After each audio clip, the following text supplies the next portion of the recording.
forgot to change the title of the stream.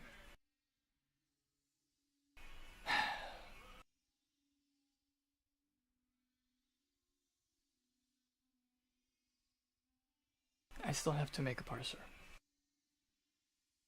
So I guess that's where I'll start. Well, here we go again. How to make a parser. Or compiler, whatever you want to call it.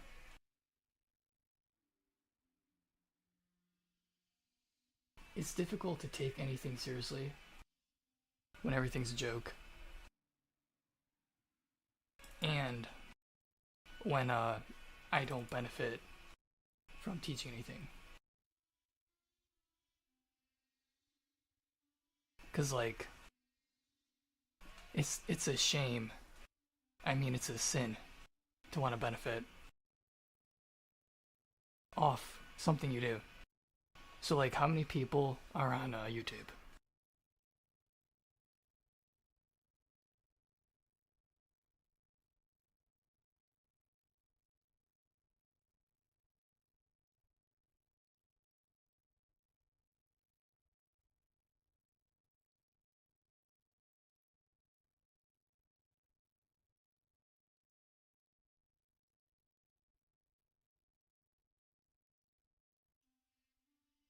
Oh yeah, Safari is so out of date. And I still gotta flip that screen. This computer's still starting up.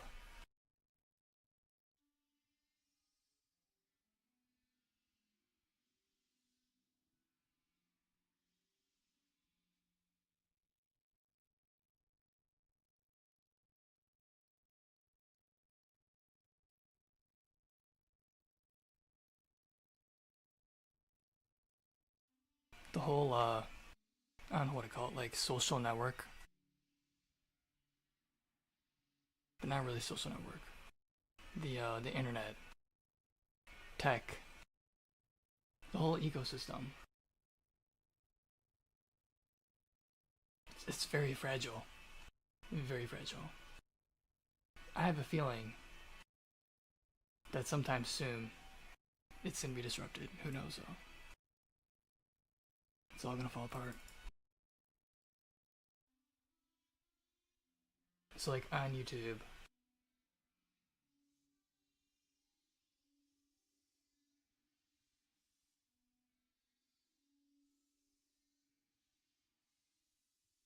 alright, so like 2.6 billion people? Okay. So we have 2.6 billion people. By we I mean as a collective or whatever. Because we're all people that are people. Unless you're not a person, then whatever. So like 2.6 billion people have YouTube accounts. How many people benefit from their YouTube account? And how much does YouTube benefit from the people? Instagram has how many accounts? Twitter has how many accounts? The whole act of like funneling attention into streaming services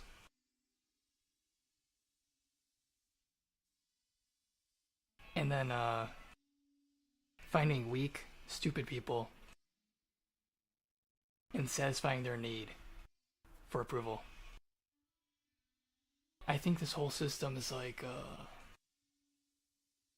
I don't know. It's stupid as hell. It's not stable. And then AI on top of it with GPT.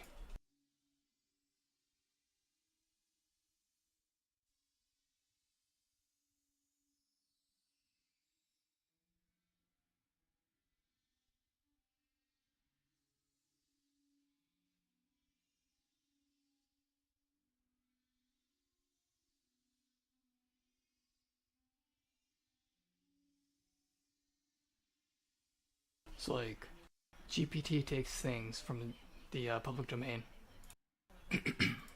or content creators, or artists, and then sells that back to us via its training data. Question mark. and artists or content creators or programmers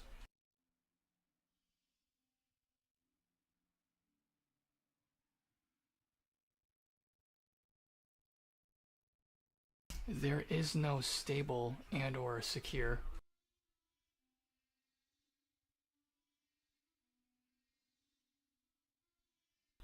piracy-free system for digital anything.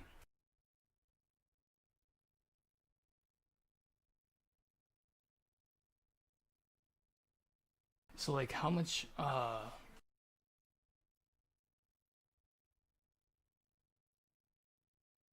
so what's the loss ratio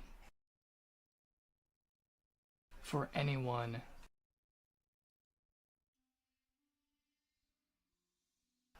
that is not the system itself?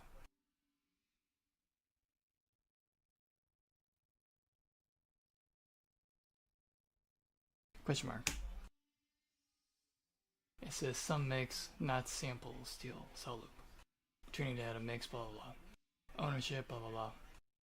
Piracy, digital easy copy, hard lock. Loose ratio, not number, not one number varies.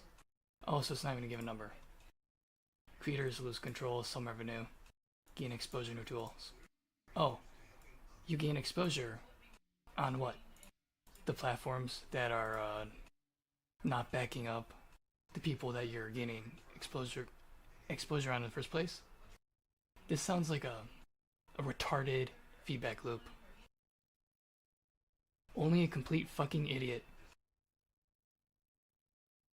would comply and conform to the system. It's absolutely retarded. Oh, it says not system is not zero sum, but balanced tilted, still evolving. At the still evolving part. No, the system's gonna freaking consume itself. It's already starting. The system's fucked. And it's really stupid to conform to it. Because, like, threads on the CPU, threads aren't real. They're not real. The cores exist, the threads aren't. Threads are imaginary.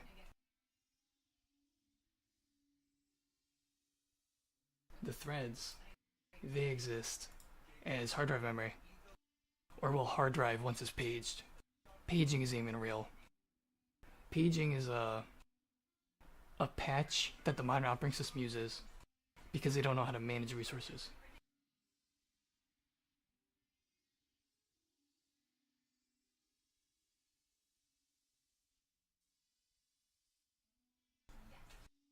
So threads were made up as a way to like account for extra compute power. Why is this not opening?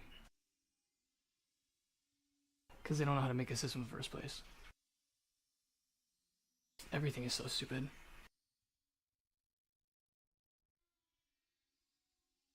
So like, threads or whatever, I complain about threads. Because it's not fair. It's like, you have programmers, you have all these people. These are real people spending their time. And we're all sitting here programming with your garbage developed by the system. Alright, so like how long on average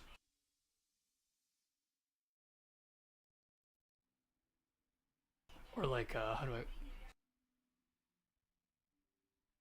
I word it?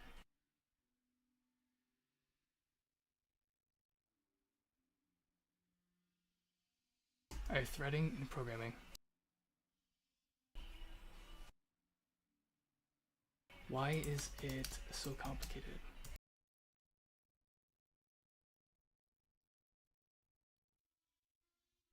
Why does it involve so much time? Well, so much of the developer's time.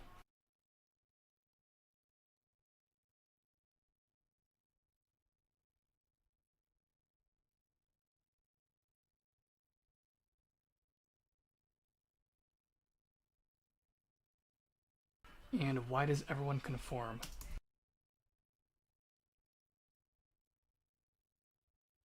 To something that's not even real.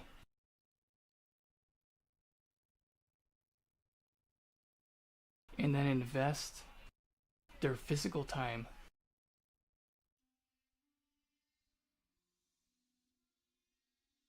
making code around a made-up construct.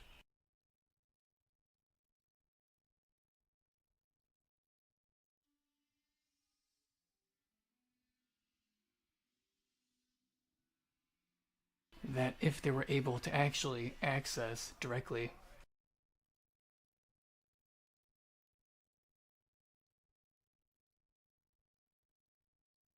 but they can't because they conform to the operating system conventions.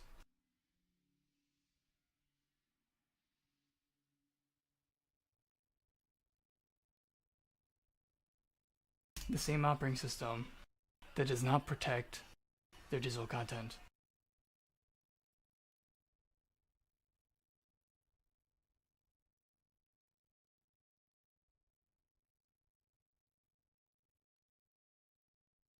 The same operating system that doesn't have a fair marketplace.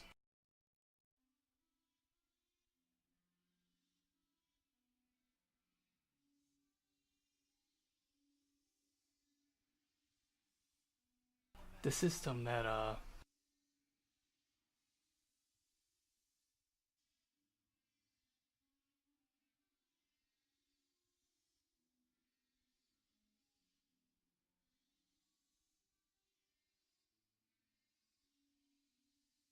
the system that you can gain exposure on just to fuck yourself around again in the loop of being exploited by the system.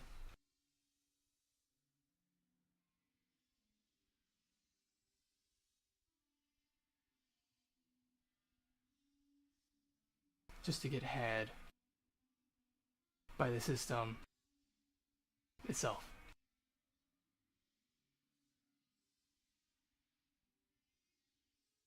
Is that really even a system?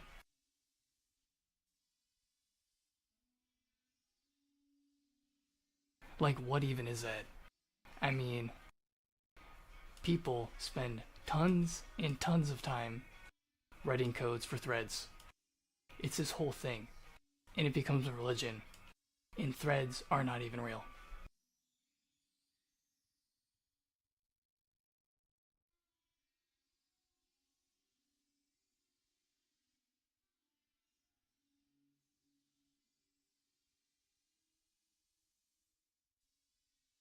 Could this program be any laggier?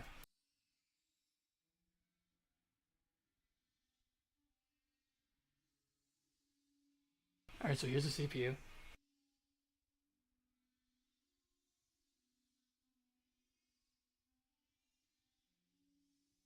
It has, let's say these are cores. It has 4.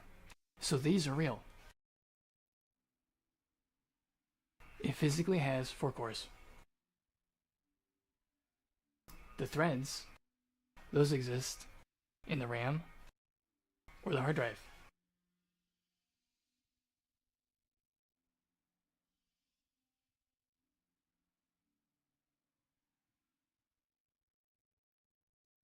Man, this program's laggy as hell.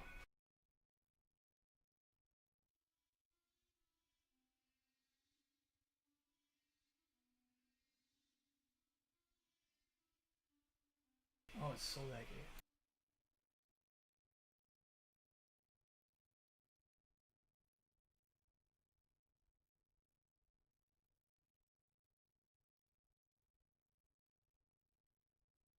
That's a thread.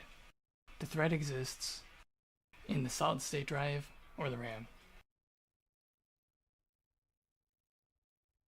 There is no damn thread. So, as programmers, we gotta waste our fucking time dealing with synchronization when the synchronization is made up in the first place. It's so ridiculous. Everything can go fuck itself.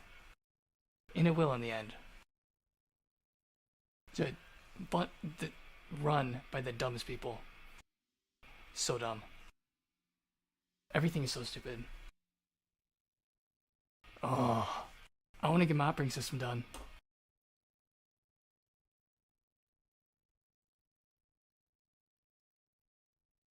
You know what? Some people might enjoy, actually, writing threads. Maybe they enjoy working like a pig for a concept that doesn't even exist on hardware. Man, this program sucks.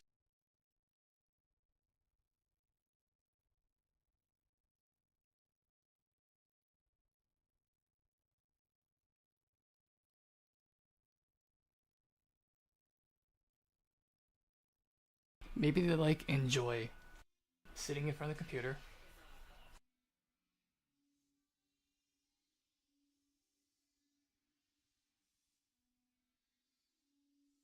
typing away all day at the computer.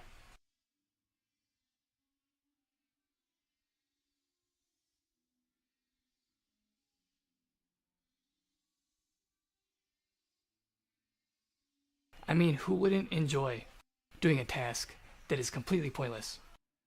That only has to be done because it's how the system was designed. Who wouldn't enjoy that? I mean, what do I know? Of course, people like that. Everyone loves doing pointless tasks. Isn't it great? Oh, so much fun.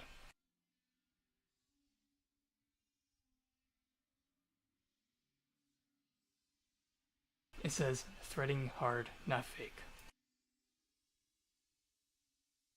It says what is threading? Multiple tasks, same time.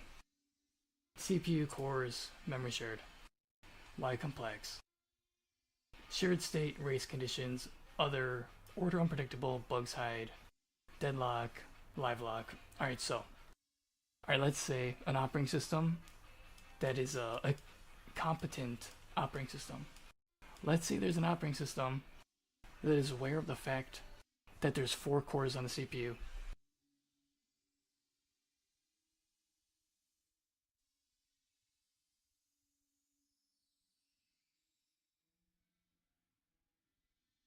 You know what? It doesn't matter.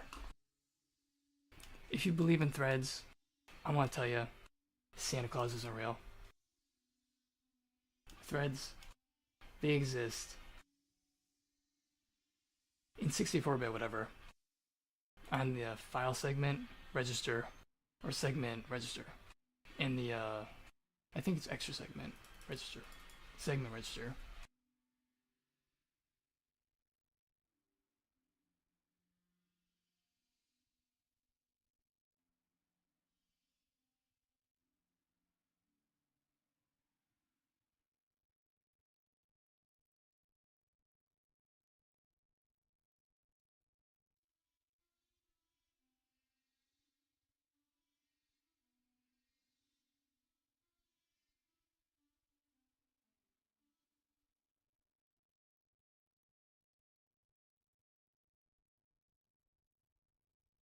Alright, so, do threads exist on the FS and ES x86-64 segment registers? Question mark. Is or in a table that eventually ends up paged if it can't fit in the CPU motherboard main RAM? Question mark.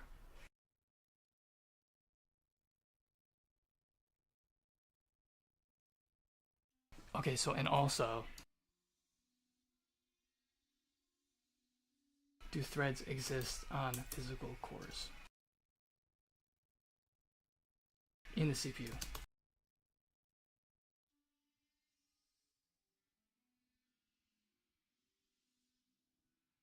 And does the CPU have multiple cores?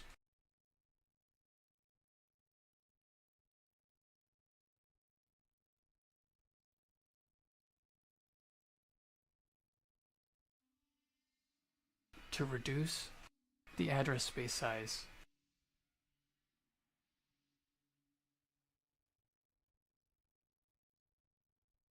relative to the memory or to the execution unit, were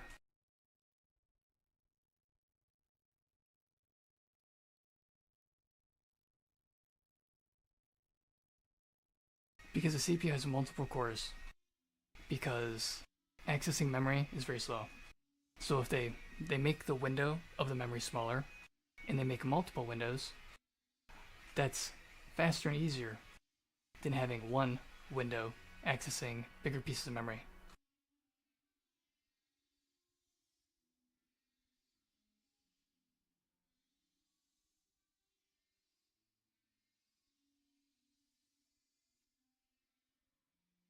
It says thread location. It says not in FSCS registers. Not stored in some CPU table. Managed by operating system. Okay, so what are the FSES registers used for?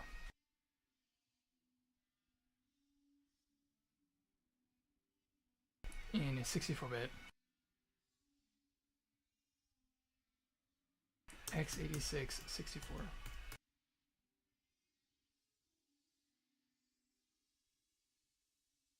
mode.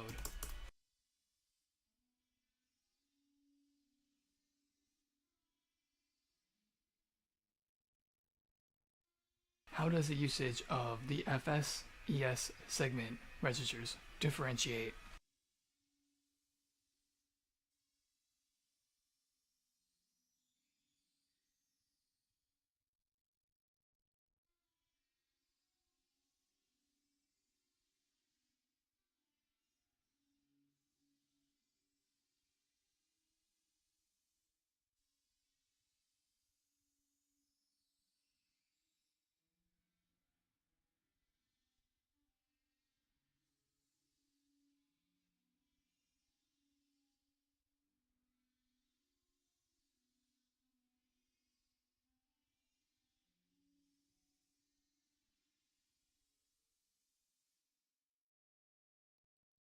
Alright, so how does the usage of the FSES segment registers differentiate from the usage of the CS, DS, SS, GS segment registers in relation to those for being clamped to the value 0? It says short clean x86-64 segmentation mostly dead. CS, DS, ES, SS. Alright, I mixed two of them up. So it's FS and GS? Alright, anyways. Base 0 limited ignored. Flat memory model. So code segment only code privileged. DS ignored base. ES ignored. Stack segment ignored. They exist. No address effect. FSGS different special. Base is not 0. Base is stored in the MSR FS base, GS base, used for thread local storage. Per CPU data, Linux GS is current GPU or CPU data, Windows GS thread environment block. Why keep file segment and greater segment, whatever. Fast thread access, no lookup call, no system call.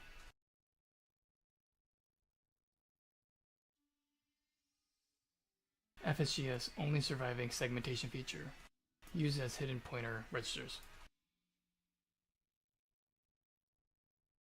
I'm not going to waste my time arguing chatbot.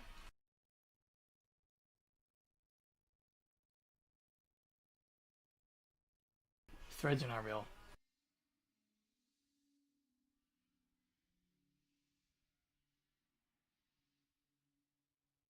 And the modern operating system is already dead. It's been dead since it was stolen by fucking Bill Gates and IBM when they stole from Gary Cadell. It's been dead for so long. It literally needs like a revival. This whole system's fucked. Then again, what do I know?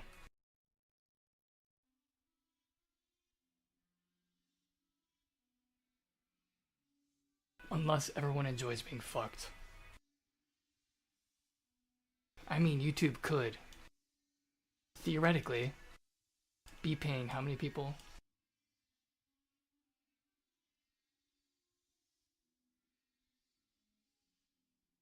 2.6 billion people. YouTube monthly. Alright, so like, theoretically speaking,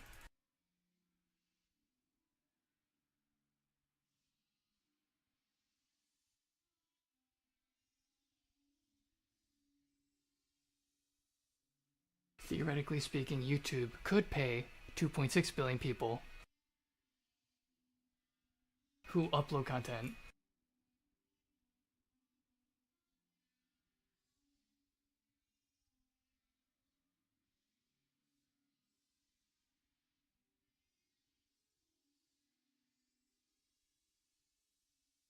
but instead they play games with social dynamics.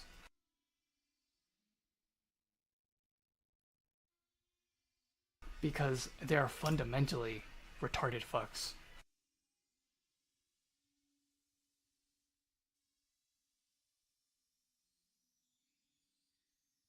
Because if YouTube actually had something worth buying, nobody would buy it.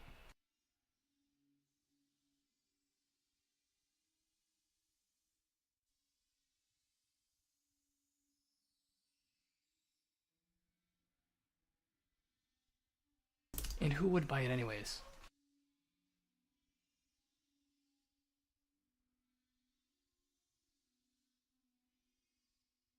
When we can get it for free and not benefit or get paid. Unless, of course, you're selected.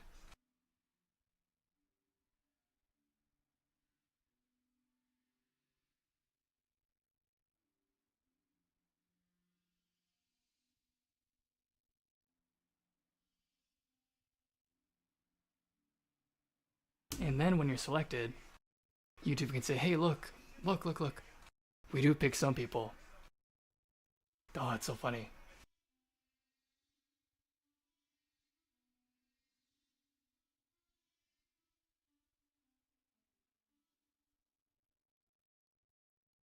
They're like, oh, it's not rigged.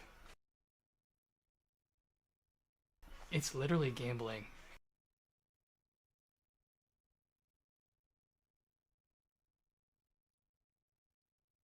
And then that makes YouTube the house. And even the gamblers, the people picked to represent the rest of the people, the 2 point whatever billion, those people get fucked. We all get fucked. Every single one of us gets fucked. You know who enjoys being fucked? Your mom. Alright, I'm gonna get started on parser now.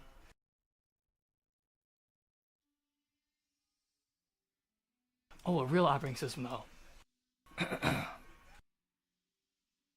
A real operating system would be where the core is. Alright, so threading is handled through FS. Was it GS? I don't know, chatbot is a lying piece of garbage. Just like Sam Altman.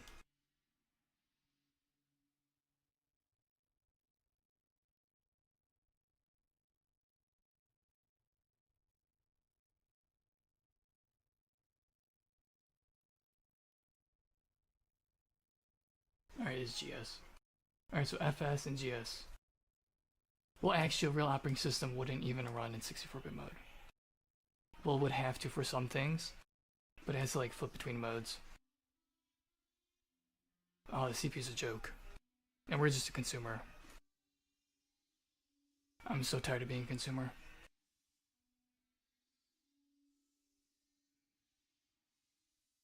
So a real operating system would be like, hey, look, there's 4 cores on a CPU.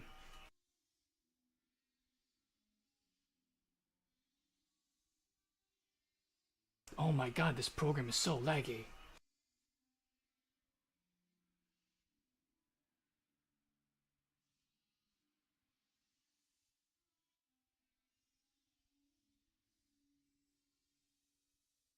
You know what, that's good enough.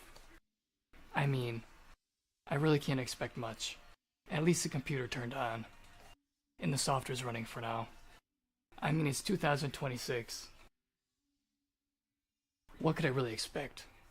as a human being from other human beings. Oh, everything's so dumb. So a real operating system would be like, hey, look, there's 4 cores. Which program needs them? Now, why would an operating system do that? Do you know how long it takes to render a fucking video? Especially if you're doing it for like art class. You gotta like render a video before class. You gotta sit there and you gotta wait. And the CPU's rendering. Oh, it takes so fucking long. Alright, so like, luckily, since I'm like getting into GPU stuff, the GPU is like tied to the RAM. And normally, programs like Sony Vegas or even like Adobe After Effects, they render video, whatever. And the argument is, oh, well, you have to page it to the RAM from the hard drive. You can't just keep video in the RAM. So, of course, there has to be the whole process of like,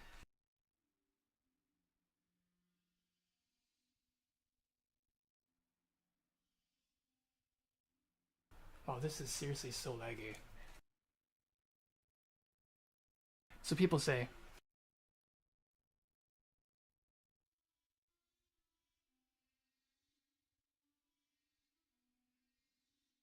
this is so laggy.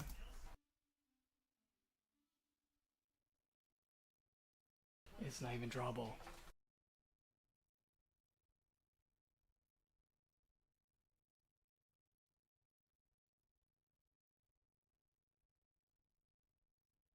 Do I gotta restart?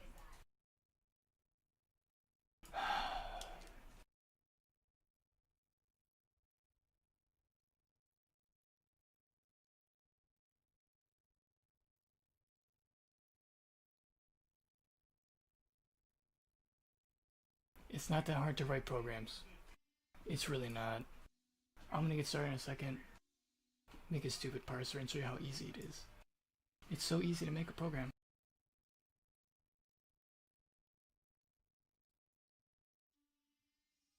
It is the simplest thing. Well, it's not. If you like include threading, because threading is made up in the first place. Threading is very difficult because the system itself isn't even a system. It's a joke. Everything's run by incompetent fools who make they make so much money. They're making fucking bank. They're making so much money while we're making nothing.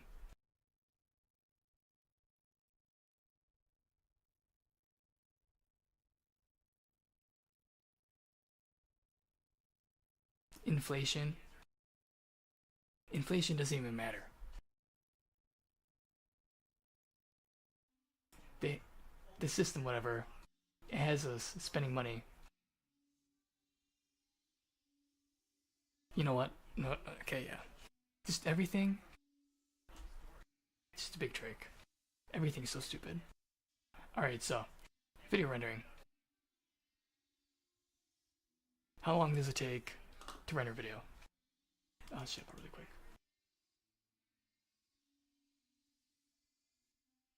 Because it's like, it's not acceptable.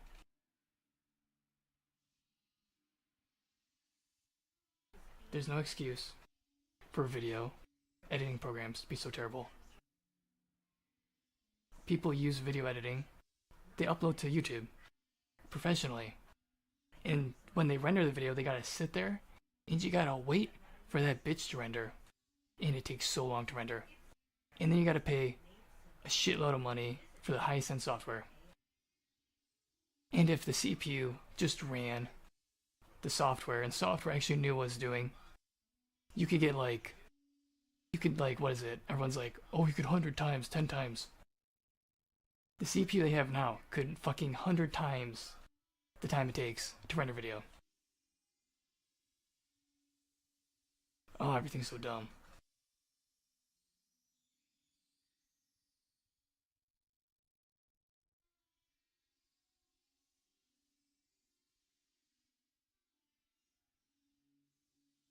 Alright, so why do people complain about video rendering?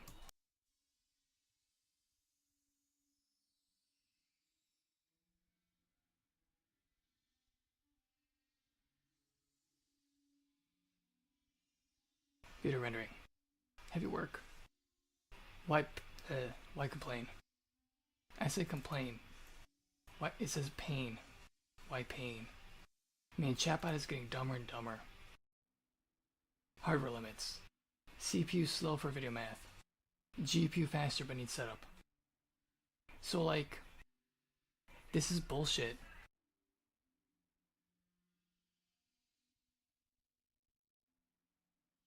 Absolute bullshit. Alright, this here. A little bit of truth. GPU faster, but needs setup. Alright, what does that mean? It means if the video renderers actually knew how to render video, they would put the video onto the GPU or in the shared memory region that the GPU and the CPU both access on the motherboard RAM.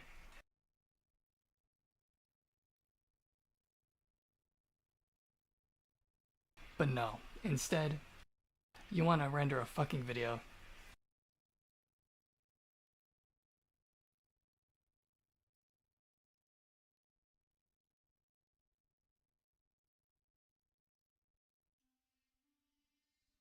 What is up with this program?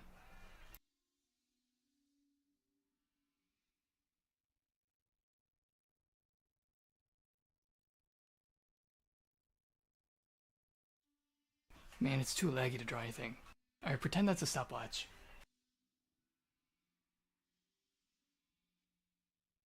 Man, this is so laggy. Alright, pretend it's a stopwatch. Like how you pretend that money's real. Or you pretend that anything matters. Or that anybody cares. Alright, I'm done complaining about stuff. I'm gonna get something done.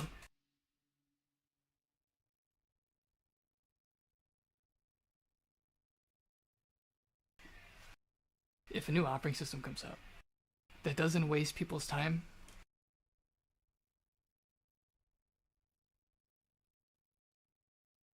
man, this thing will not draw.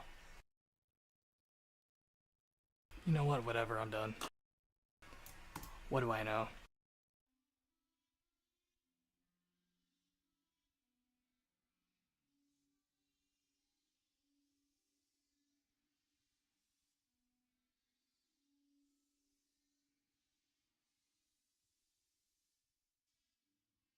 Alright, so writing a program is very simple. Yesterday I said, there's like 3 parts writing a program.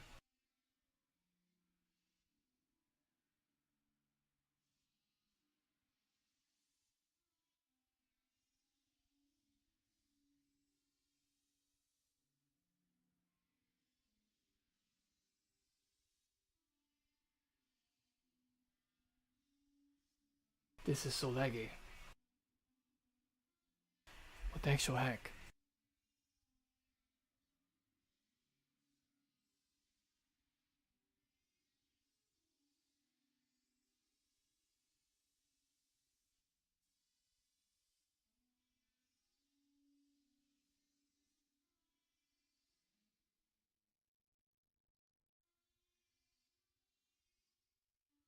And it's like, there's 2 stages, or steps, whatever.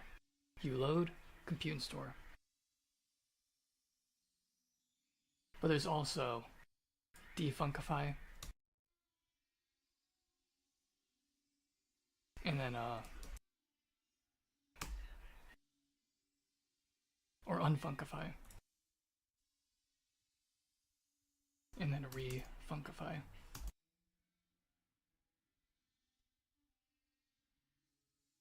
Because programs like Node.js, they're developed by people who don't know what they're doing.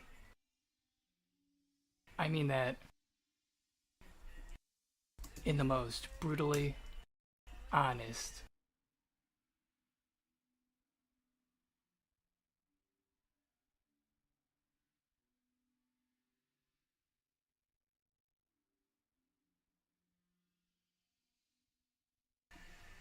guess, judgmental way possible.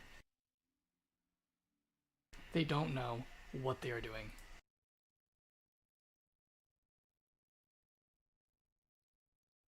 And then people have to program in languages that are made by people who don't know what they're doing.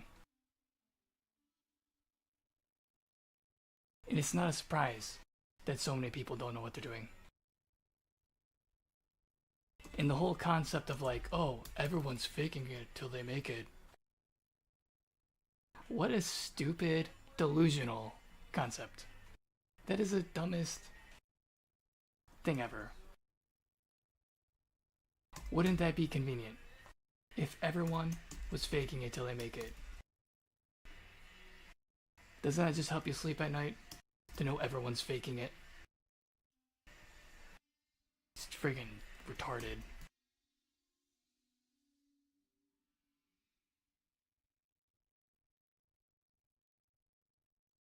Alright, so here is to make a program. You have to load, you have to unfunkify, and you gotta compute, then you gotta refunkify, then you gotta store it. So this is basically a program. Oh, maybe I should put threads in here. Put threads. Threading. Yeah, no, the CPU has a whole bunch of potential.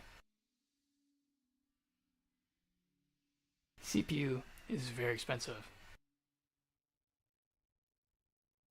And no matter how much money you pay, you're paying to get fucked and to kill trees and burn electricity. And waste your time and everyone else's. Alright, so load. Making a program is kind of like graphic design. So load. So graphic design. Let's say I want to tell you to make an ad or make a poster for a movie. Okay? So if you were, let's say you're hired to make him a poster for a movie.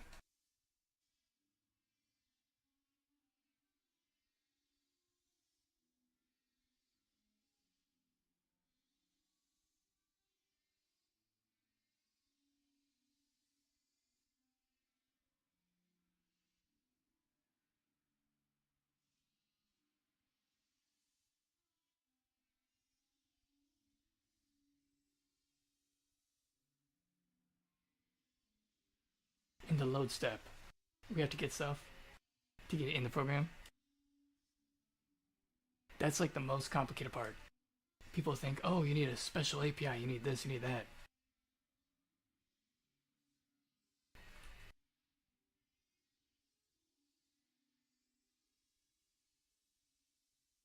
I might have to restart this computer. This is not even usable. What the actual fuck?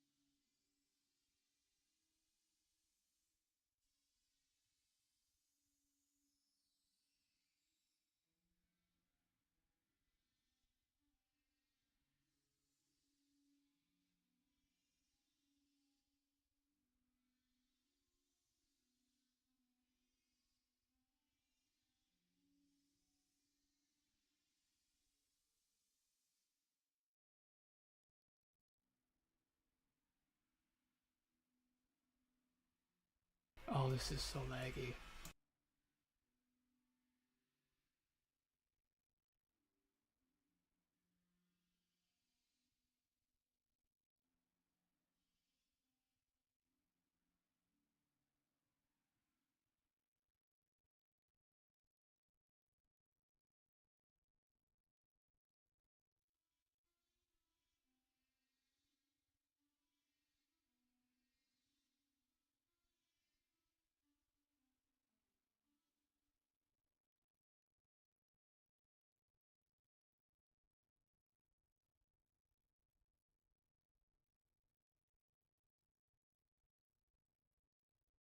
All these fonts suck.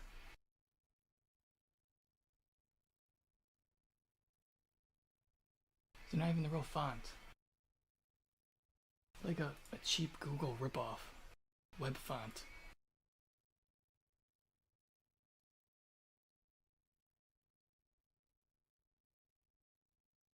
Alright, so let's say like you're hired to make a movie poster. Alright, and you get paid money. You're gonna get paid, you know what? Yeah.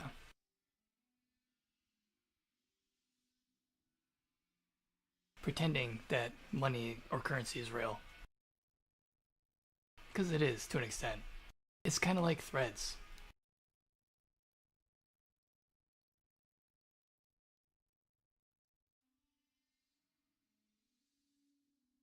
Alright, anyways. Let's say you're hired to make a movie poster. And they don't give you...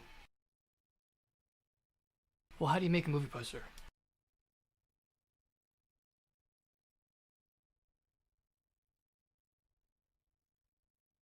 You have an empty space, and then you what? You put stuff in the space. So let's say someone hires you to make a movie poster. If they do that, and they say make the poster, but they don't give you photos, or text, or anything to put on the poster, how do you make a poster for that movie? You can make thumbnails. I guess that's all you really could do.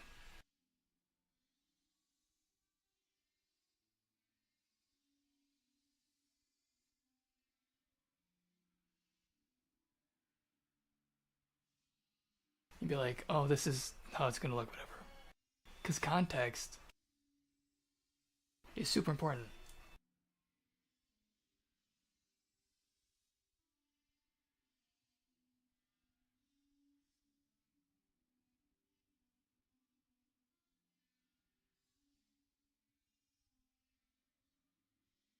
Oh, I'm so fucking bored. Alright, so we make a program like in Node.js. You gotta load it and you gotta unfunkify it. And why do you have to unfunkify it? Well, you have to unfunkify content for a movie poster. So like, let's say a new Shrek is coming out. There's this photo of Shrek with his shirt off. I gotta find it.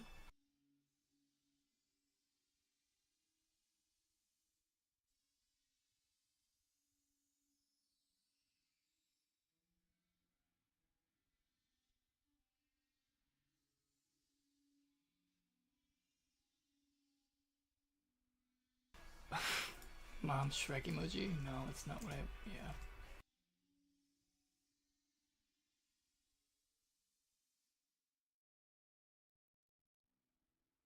Let's say Magic Shrek was a Magic Mike. Let's say there's like a movie coming out and it's like Magic Shrek.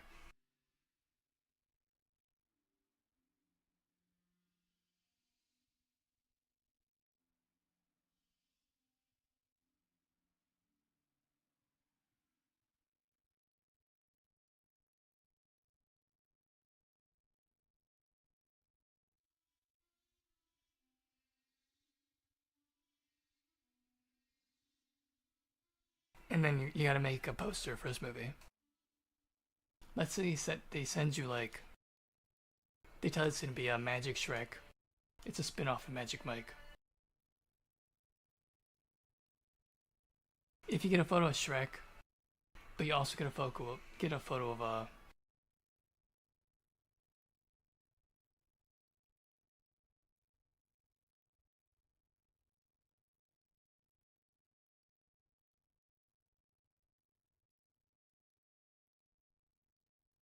Pet Rock.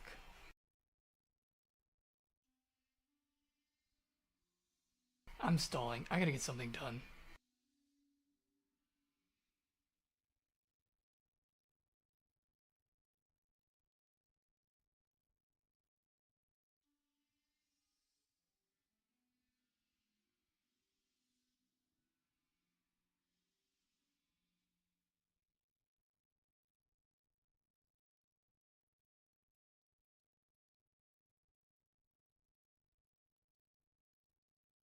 Alright, so let's say you're hired to make a movie poster.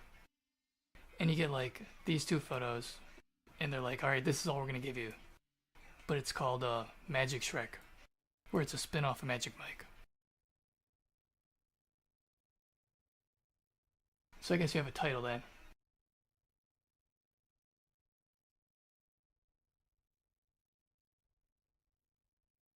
Put the title here. It's a pen tablet, that's what's lagging. The mouse is fine. You're gonna unplug it.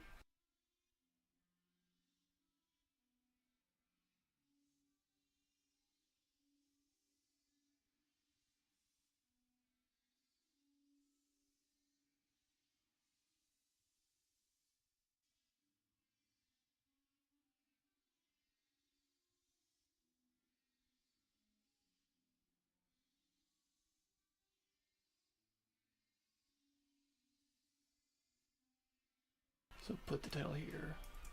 So I'm updating the thumbnail.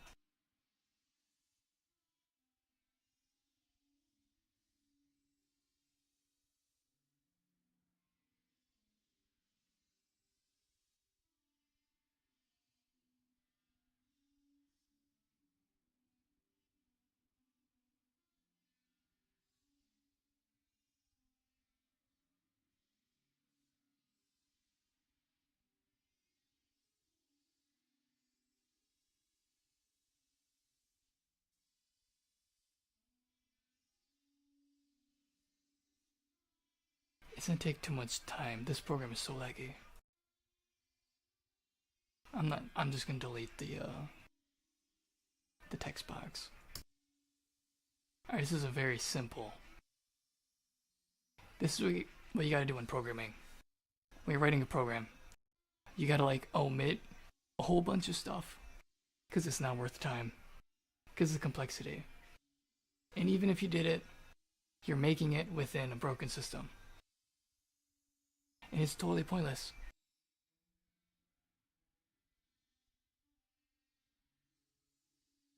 Because if like a real system comes out that lets you actually use the CPU, how it's like physically works or whatever, then that operating system is going to give you access to the actual cores. And then you could video render and say like use 100% of the cores, just render this video, get this video rendered as fast as possible. Because you don't always need to be running the web browser. Sometimes you just want to render a fucking video. And if you could commit 100% of the CPU,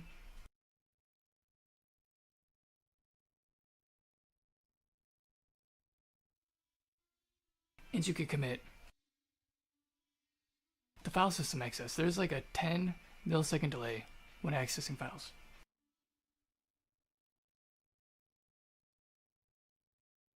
Do you know why there's a 10 millisecond delay?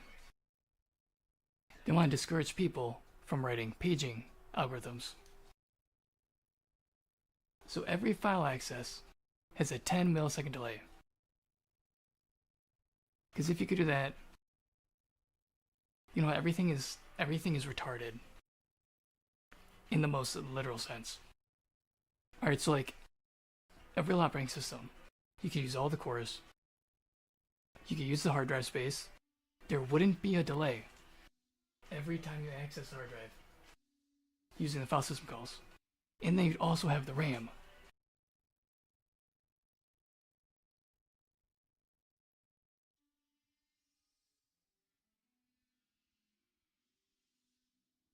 But then there's the GPU.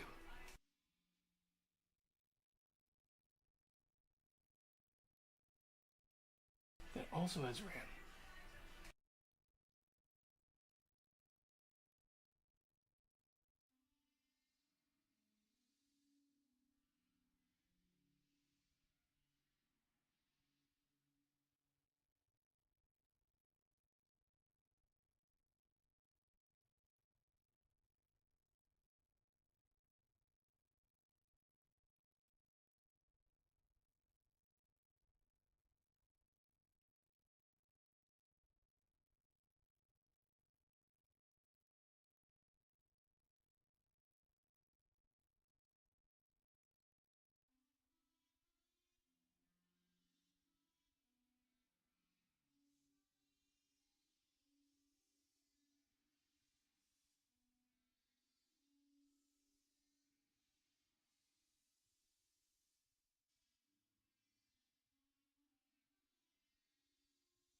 put the text in whatever it does. Yeah, it's a shitty drawing. You also have the GPU RAM. So if you wanted to render a video on a real operating system, it'd be easier to write any kind of program because you would have access to all these resources: the solid state, the RAM, the GPU, and you could pick the priority level. You could turn it up and down. So then, if you just want to render a fucking video and you want it to be done like that, you could do that on a real operating system. But you can't do that now. You gotta play games with threads. You gotta play games with this fucking 10 millisecond fucking delay when accessing files. You do not understand how slow the computer's running. It is the most retarded fuck shit ever. This stuff, it pisses me off. And then in the end, you can't sell a product without getting fucked, because there is zero protection on anything you do. It's not fair. And instead of complaining about it, you could do something about it. So I don't know, what do I know? I'm gonna shop out about 10 millisecond delay when accessing files. It's gonna say, you know what, let's see what it says.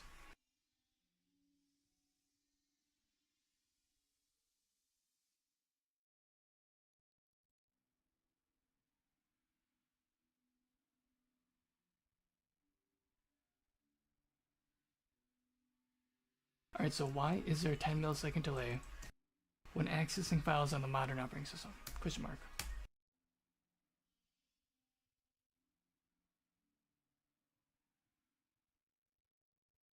It says 10 milliseconds, not universal. Typically disk seek numbers. Oh. Okay, when was Chatbot last updated? What does it mean, physical rotating? Are you telling me that that 10 millisecond delay that was made up in the first place, even when the operating system was running on on hard drives with the physical rotating plates, it was wasting your time? Because the operating system was shit. It is literal shit. I cannot stress how poorly designed the operating system is. It is absolute trash. And programmers, we spend so much time programming to run on shit. It's not fair. It's shit. And Chatbot is so out of date. What does it mean, spinning disk? Your mom might have a computer with a spinning disk. Her head might even have a spinning disk inside of it. But nobody has a computer with a spinning disk now. Unless it's like antique. That's not the delay time. Oh, solid state, no moving parts. 0.2 milliseconds.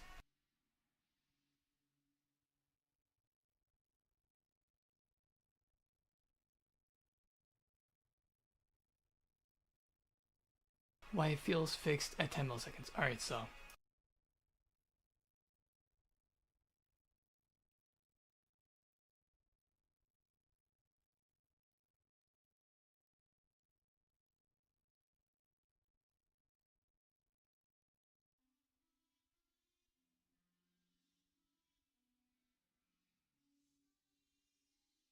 I don't know if it's 10 milliseconds exactly.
Well, it's not worth finding.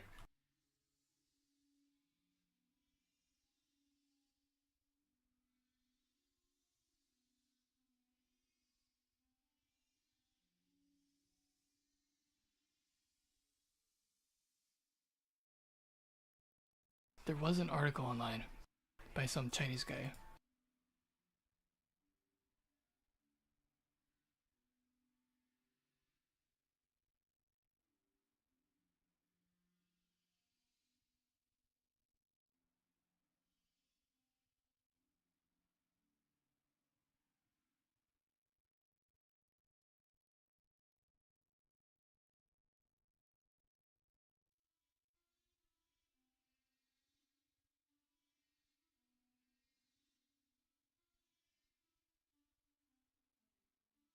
I gotta find the Chinese guy first.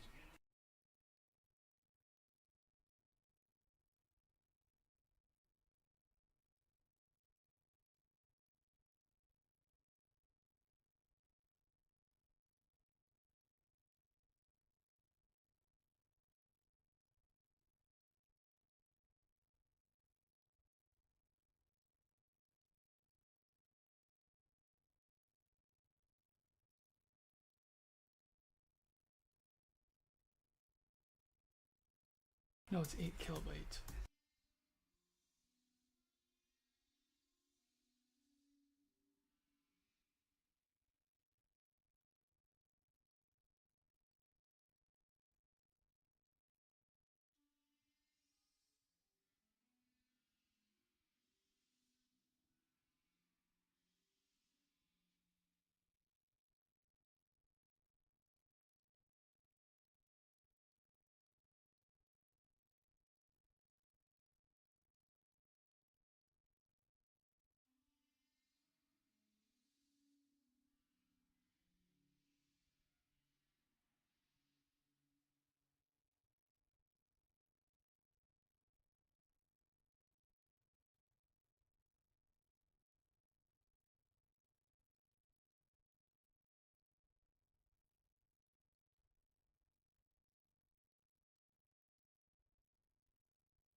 Well, I don't care now.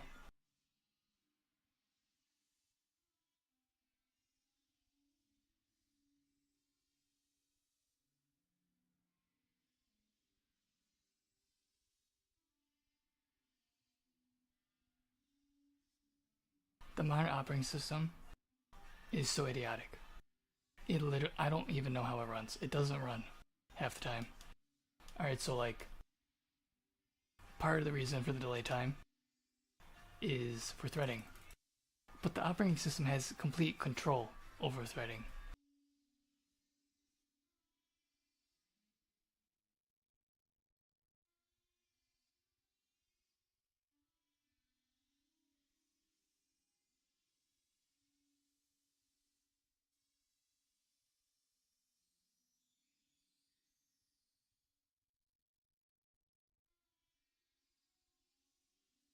This is partly true, not main cause.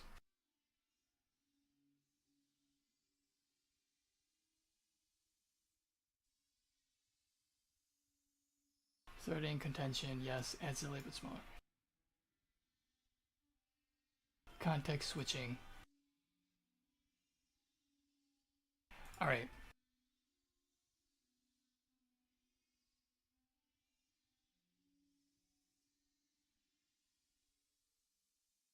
If threads are real. If threads are not real. Or, no, if threads are real.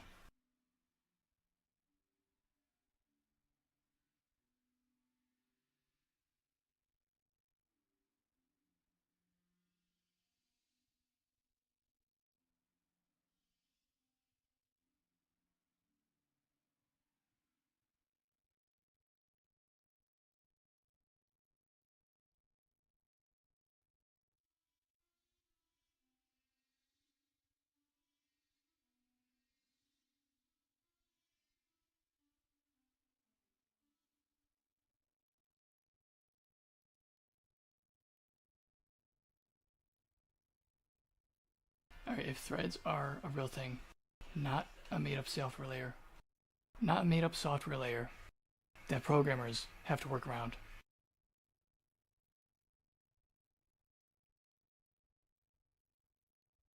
Then why do threads need to be context switched?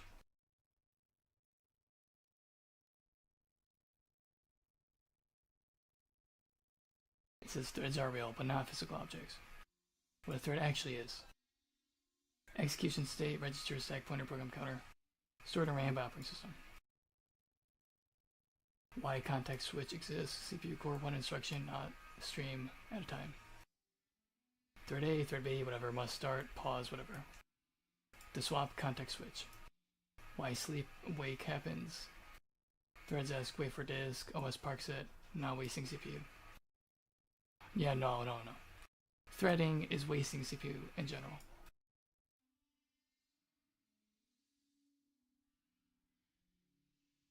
You can even use threads in the way they're intended. With the abstraction of threading, it's the dumbest shit ever. So concept scheduling computing decides who runs when.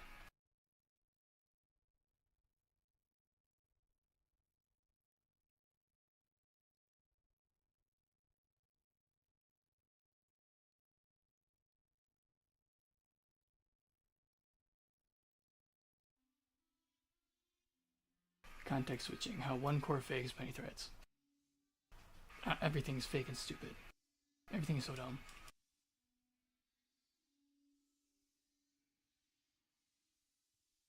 I want to get my operating system done.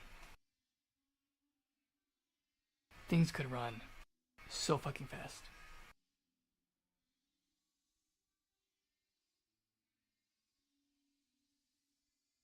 Alright, so to write a program, there's like the load stage, the unfunkify stage, we gotta unfunkify it. So unfunkify means, like in JavaScript here,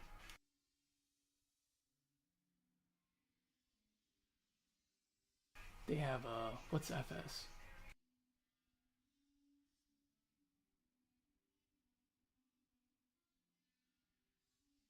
Makes no sense. It points to, it's an object that points to like what is it? Require. What the fuck even is require? This stuff is ridiculous. And who the fuck decided to add formatted strings to JavaScript? Are you fucking kidding me? The whole convenience of JavaScript was like, oh shit, I don't have to use formatted strings. I can just like use a plus sign. That's so nice. And then they're like, let's add formatted strings to JavaScript. That's fucking dumb. And what a way. What a way to like invent a whole new way to like exploit the system.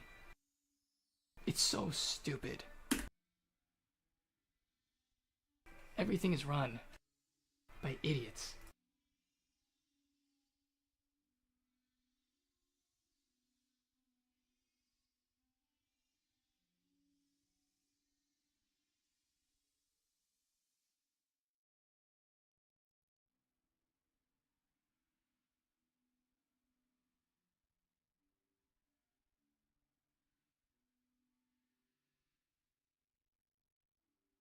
Alright, so you have to defunkify it. So in JavaScript, you don't just get a UFT8 encoded string. If you do read file sync, I don't even know what that means. But you put the file path name here. And then after it, you put UTF-8. But that's optional. That's where you pick the formatting. So if you don't format it as UFT8, what format is it? Who knows? That's why you gotta defunkify it. So you could set it equal to here. My file, whatever, equals require, whatever the heck that is. Require FS. Does that mean file system? This stuff is retarded. Alright, so you do my file. Oh, this is like the file, I guess, object. I'll just call it, I don't know. Because who knows what state it is. It's some internal state that I guess is, it's like exposed as that state. And then you gotta do like toString, unless you put toString here. But you gotta unfunkify the data. Because this shit is retarded. And there's no excuse for it to be this retarded. I mean, people have jobs, they make money, you gotta make a product. That's how you contribute to this fucked up society that's run by retards. Alright, so now I got my file, I don't know. And then I defunkify it, right here. Now it's defunkified.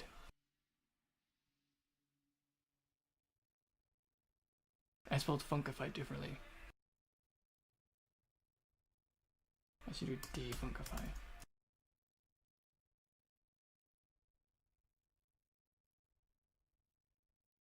Because it's like the process of defining it in a new state that's unfunkified.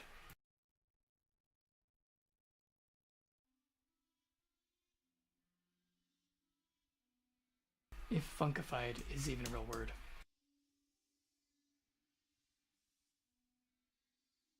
Alright, so I defunkify it, and now it's like, boom, I got the file as text, it's just plain text. So this is the same exact thing as making a movie poster. You got your load state, you gotta get the stuff, and you gotta defunkify it. And then you got threading. That adds a whole... I gotta get something done. Alright, forget that. That's like the step where you waste your time setting up a bunch of like abstractions that don't even matter in the end. But you gotta spend your time making them, and then they physically affect the program. Everything fucking sucks. Well, it sucks for now. It's only a matter of time until a new operating system comes out.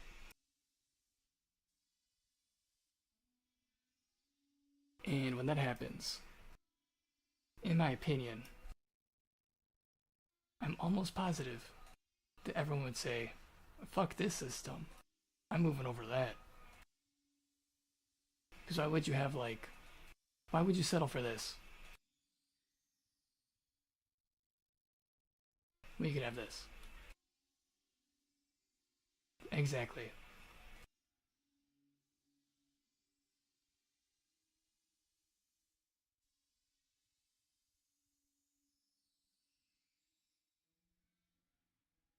Alright, so I'm making a movie poster here. So, I get the images, it's called Magic Shrek, whatever. I gotta stop stalling. And it's like, hey, this is definitely Shrek. I'm pretty sure this is not Shrek. And I don't want to see what Shrek would do with this rock. Because if Shrek looks like this, I would assume it's not going to be something that's like PG friendly with that rock. Like, who knows what else this guy's up to. I mean, he's buff as fuck. I gotta go back to the gym. I gotta look like that. At least I don't look like this. Alright, so you gotta defunkify it. You're making a poster. You'd be like, hey, you told me to make a Magic Shrek poster, but this is not Shrek. So you'd be like, I'm gonna use my brain and be like, you know what? That's not gonna be in the poster because it's not Shrek. This is Shrek. And then you put Shrek in the poster. And then the compute stage is, well, this is a really simple poster. So there's not much computation going on. I guess, like, you rescale it. I don't know how to clip the sides off. Let's make the poster bigger. Now it's a widescreen poster. Yeah, that's good enough.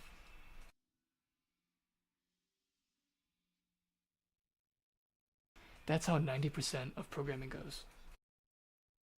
Then you install it, you install the program, and you're like, why does this program suck? Oh, it's because they don't know how to write programs.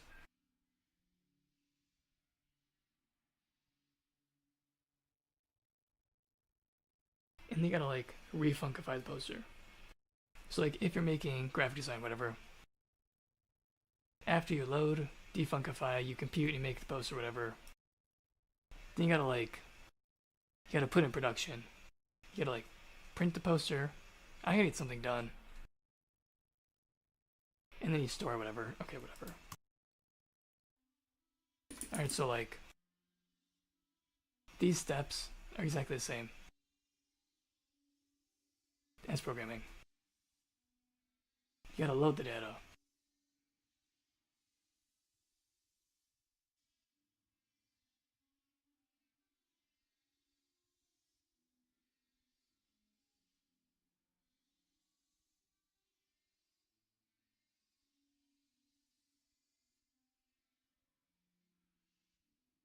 Choose green.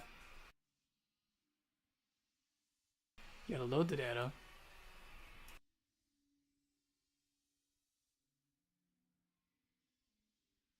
And it goes here. Then you gotta defuncify it. You gotta pick the formatting. Because whatever formatting they have it as, it's probably shitty formatting anyways. Just as shitty as the formatting that you get back from whatever. So after that though, then you have your text. So that is the load and defuncify states, or steps. Alright, so this is how to make a compiler.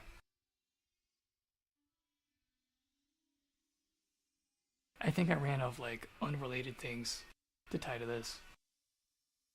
I think I gotta get programming now. Alright, so now it's the compute stage. I'll just like mark it off. Alright, so a compiler is very simple. It is actually one of the simplest things to do. Unless you're retarded.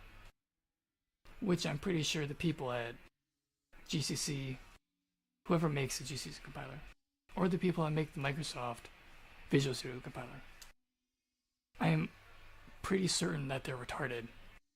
Because if they weren't, the compilers, they wouldn't be so shitty. Like, name one programmer who doesn't come to the conclusion that the C programmer is absolute trash. Like, name one. Anyone. Any C programmer, name one of them. Name one person who wouldn't say that. Other than the mother of the people who wrote the C compilers. They might say, oh, it's not that bad. But they don't know how to program. They just gave birth to the retard that made the C compiler. Because the C compiler is fucking retarded. Alright, anyways. When you parse a file, you need to have a syntax or whatever.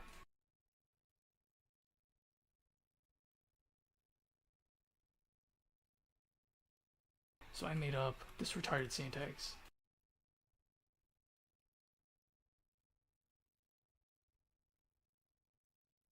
Is syntax the correct word?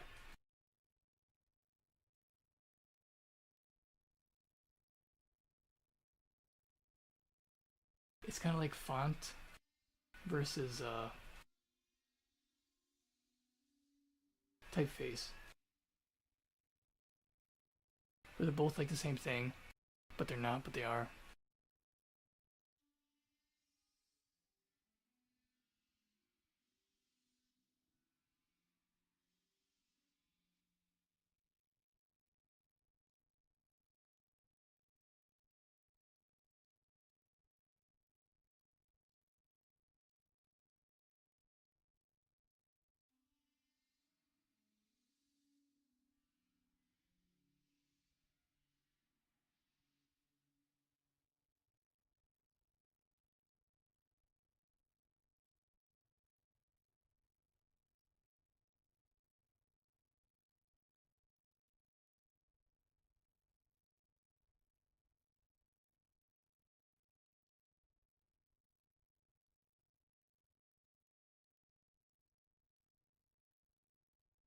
Right here.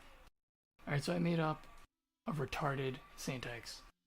I mean, this shit's retarded, straight up. Because I'm making like an actual, I guess, like video game engine, but it's also gonna be for like video rendering and stuff, like multimedia.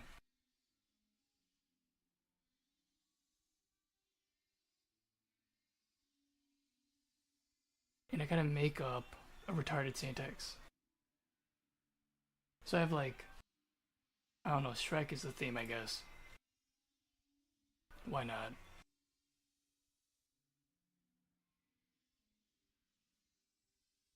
So I got add 30 there because oh,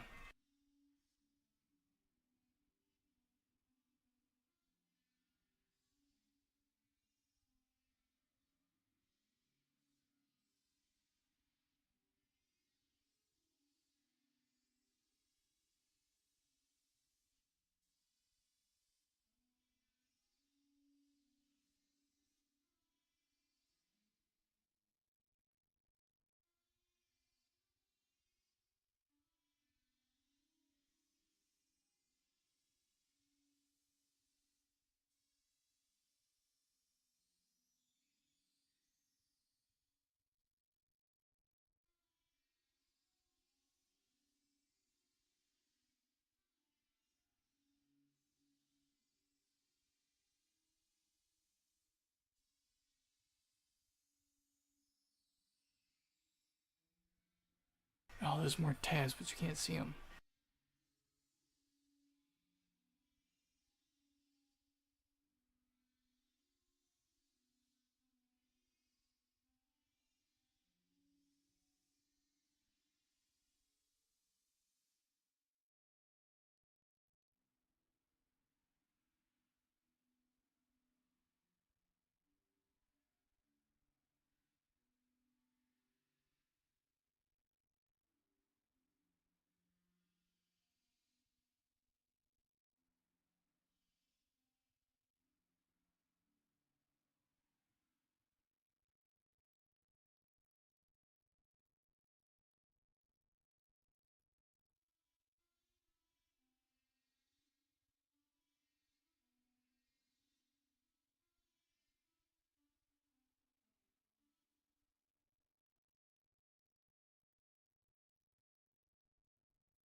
Is this program slow on every computer today?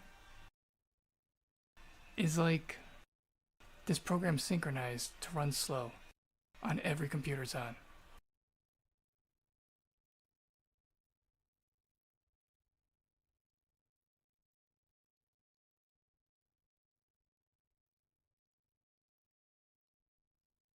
Alright, so like I'm making a game engine, whatever, but it's like for multimedia and stuff. Also, whatever. I already have a JavaScript engine. I'm gonna like put it in with this engine at some point. And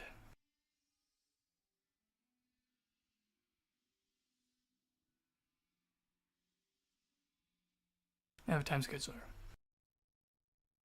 So I have nodes, they're time scheduled. So if there's like a Shrek node here, which is like the node of the nodes,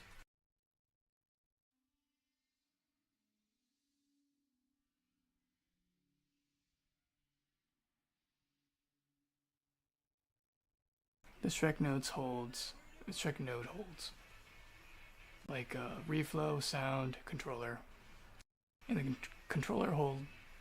the controller node has keyboard and mouse,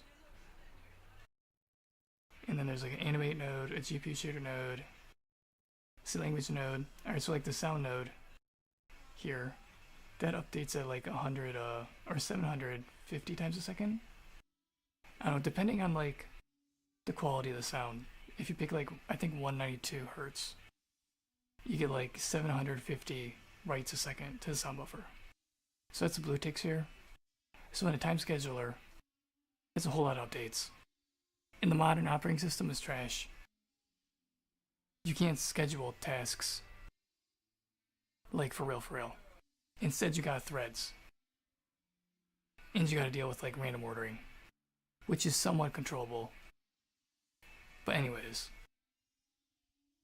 everything is so fucking dumb. I'm so tired of this. I gotta like get this stuff running on an operating system designed by fucking retards. Because there's no design to the system. It's barely even a system, and it can hardly even run.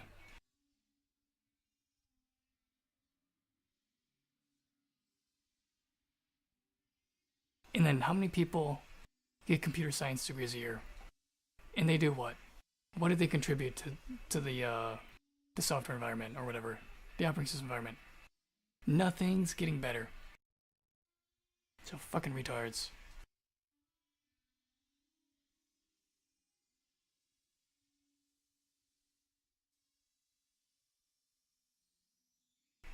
So I got like nodes or whatever, and they'll have to be time scheduled.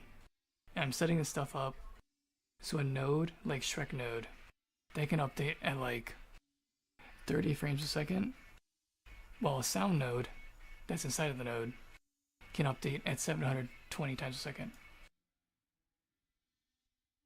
So since I'm retarded, because I must be, because who would think that this is a good idea?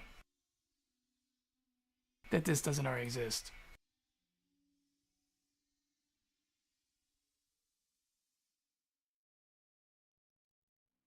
Because if it was, then it would already be done. So I must be fucking retarded. Just as retarded as the idiots. Well, calling people stupid is getting boring now. I think I made my point about that, whatever. Alright. So like the Shrek node updates at like 30 frames or 30 takes a second. The sound node is like 720 times a second.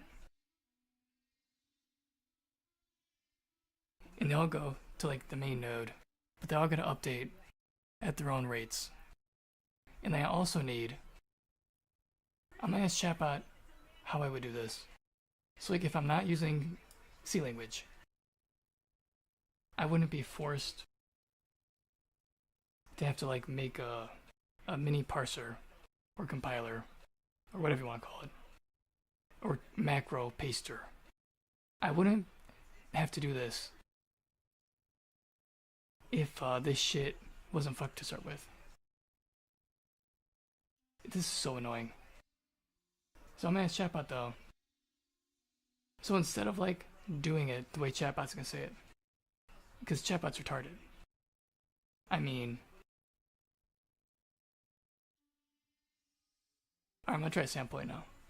Alright, so I'm gonna ask chatbot. With a node system, like I just explained, how would one write the code to create a node in such a system? So this is my idea. I'm fucking tired of C language. It is wasting my time. So my idea is I'm gonna make a freaking program in Node.js. This isn't the first program I wrote. It's not gonna be the last. But I'm done with this operating system, all of them. At some point, I'm not gonna write anything for these systems. I'm gonna be off the system, because this system is fucked. This system is retarded. This is so fucking dumb. I'm tired of wasting my time in this shithole. Development hell is a fucking thing, and there's no excuse to just fuck over developers and give us this shit. It's not acceptable. So this system can get replaced or whatever. Or I would assume it would be. Who knows? What do I know? Alright, so my chatbot, I guess I'll type it up first. Because I'm sure there's other ways to do this. I don't need to make a parser. I can do it, I guess, the way chatbot's gonna say it. That should do it. But what chatbot's gonna say though, is gonna say, well, why do you need all those nodes? Why does it have to be so complicated? Can't you just like break it down to like one update rate and then do like entity component? Why are you being retarded? Why do you want to actually make something better than what exists? What makes you so special? Why don't you just make shit? That's basically what chatbot's gonna say. But if I made this stuff open source, you know what chatbot would do? Or I mean, Sam Fuckman. Sam Fuckman, he would like find the GitHub repository if I made this public source, and he'd put it in Chatbot, and then Chatbot would get a new feature, and it'd be like, Chatbot has been updated. It's a programming god. It makes super complex programs. It makes efficient use of time scheduling and whatever resources that are available on the modern operating system, because the modern operating system is absolute trash, but it makes do with what it's got. And Chatbot now makes amazing fucking code, and now we can all advance and bow to Chatbot and give Sam Altman money while he burns through it, because he doesn't know how to make money. He just knows how to steal shit. So it'd be like a completely different story. Sam Altman is fucking retarded. Alright, so I'm gonna check out this. I gotta get something done.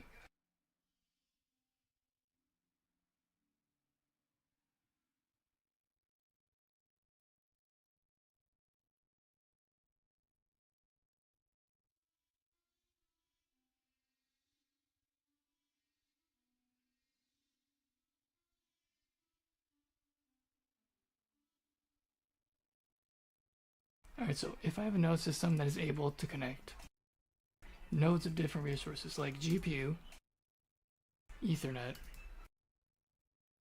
or internet, or whatever, file system,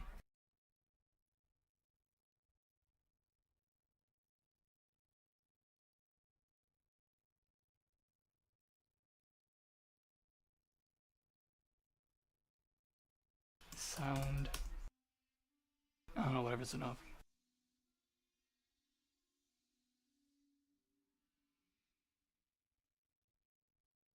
And I have it set up so that each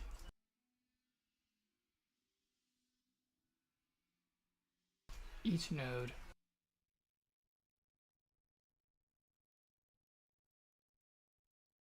has a sample rate that is specified.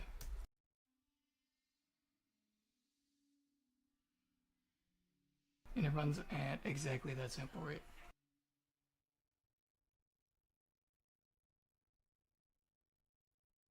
Per second. And it's not compound to all nodes run off some base node, and it's like freaking like half-assed updating.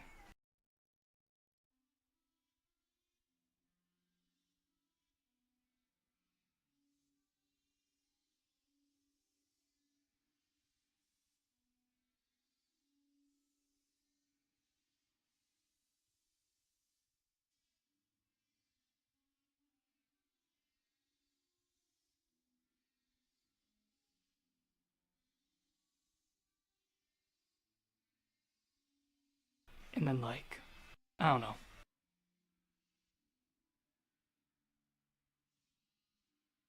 If I say something and you think it's about you, then you're retarded. Because I've been talking whatever to some people online. I'm not picking on anyone individually. And if I did, I'd say a name. So I don't know, whatever. Every now and then I'm like, you know what, someone might think I'm talking about them. But that's stupid. I shouldn't have to do that. People are stupid, including me. So whatever.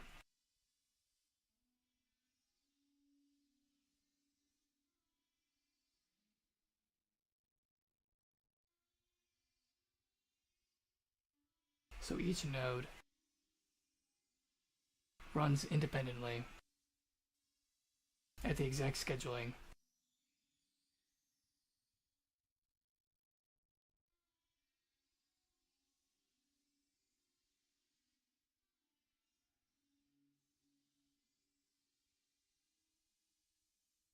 for maximum efficiency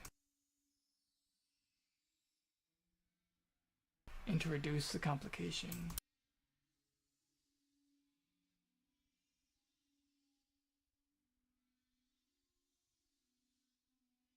and setup time.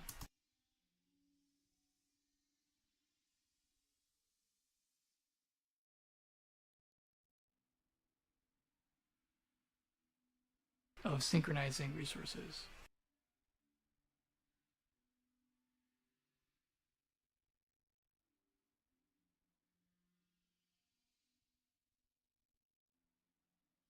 How would one initialize a node like that?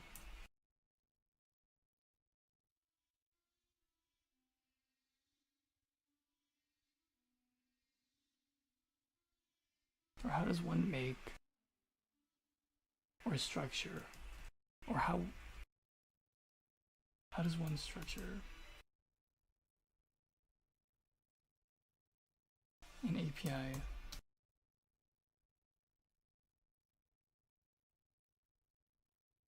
in C language?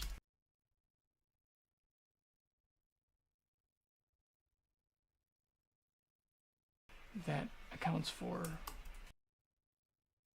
the name of the node, the device resource,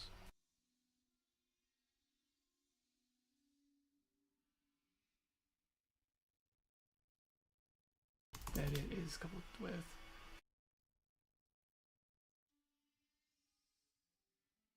or tied to,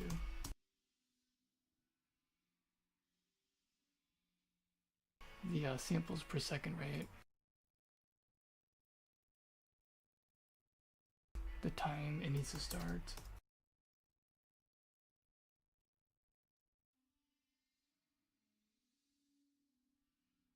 and the duration, if so, to run.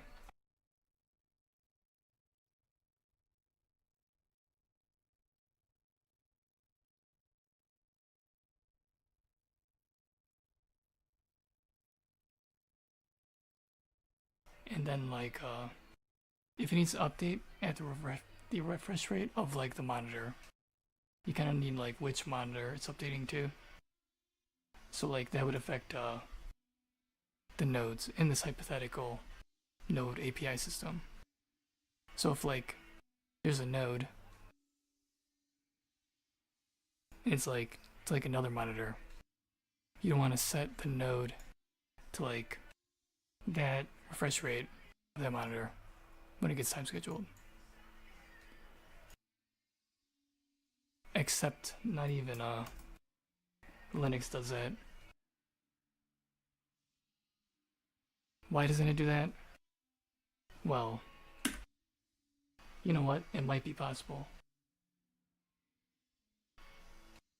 But you had to like you would have to go to settings and stuff. Like, you probably have to like type stuff up. Alright, anyways.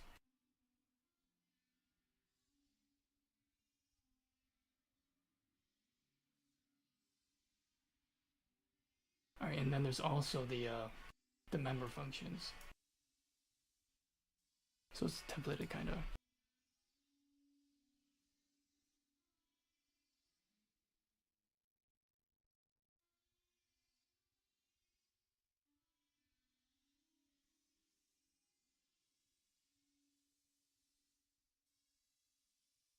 I'm gonna see what chatbot says.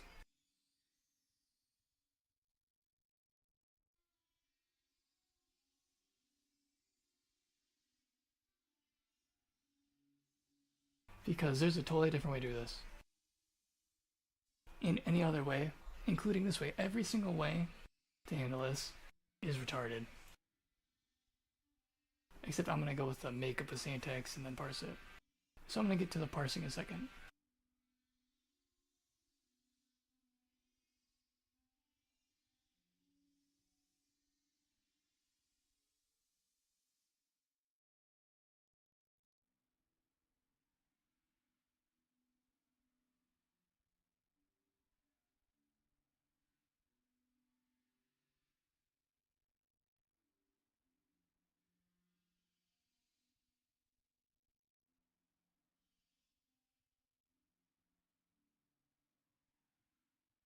So we have type define void node.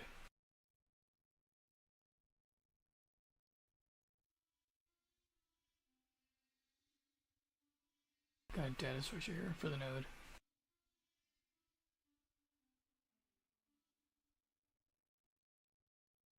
Start time, duration, next tick state. Schedule ID, important part. One global loop, but each node runs independently. What a stupid fucking idea. What? Oh, this is retarded. Alright, what does this mean? Is chatbot suggesting that I check the time for every fucking node? Is chatbot suggesting how many nodes are here?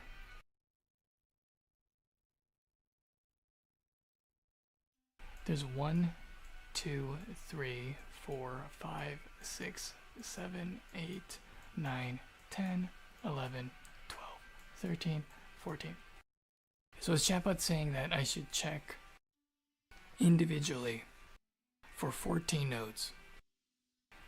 Is that what it's saying here? Or am I retarded? Because I might be misinterpreting it. Oh my god, I think it is. Scheduler. Important part. One global loop, but each node runs independently. The fact that chatbot's writing code and people are using this code, God help you. God help us. We're all fucked. I'm going to ask you in a second. It says key design idea. You're building discrete event simulation, not real parallel threads per node. Why your independent sample rate idea matters. You're avoiding global frame lock, thread sync chaos, shared timing drift. Instead, each node own clock, scheduler, I don't know. Real world equivalent systems. Yeah, no, nowhere near it. If you do want real parallelism later, add thread pool per device, lock free per node, or job system, but core model is the same. Well, that's what I'm setting it up for.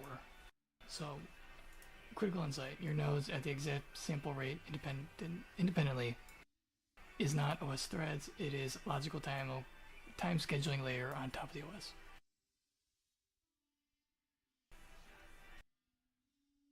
That's all it's gonna give me? Did it even...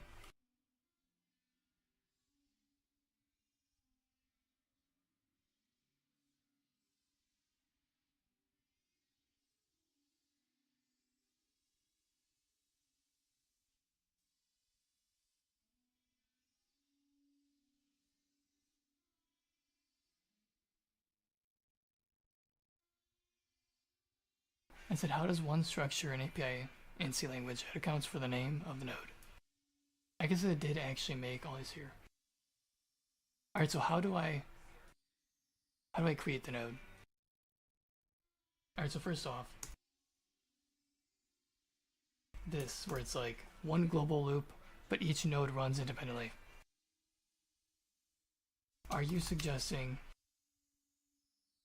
that I make a busy loop? A busy work loop where it's gonna have to check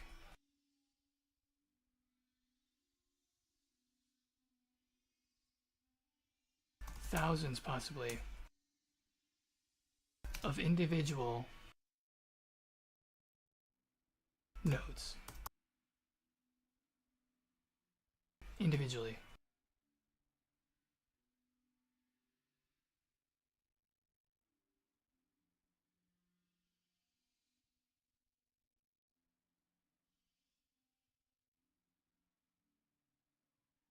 And I'm gonna ask it how one would make, what the call will look like to make this node. Because here is like a structure, but chatbot skipped out that part.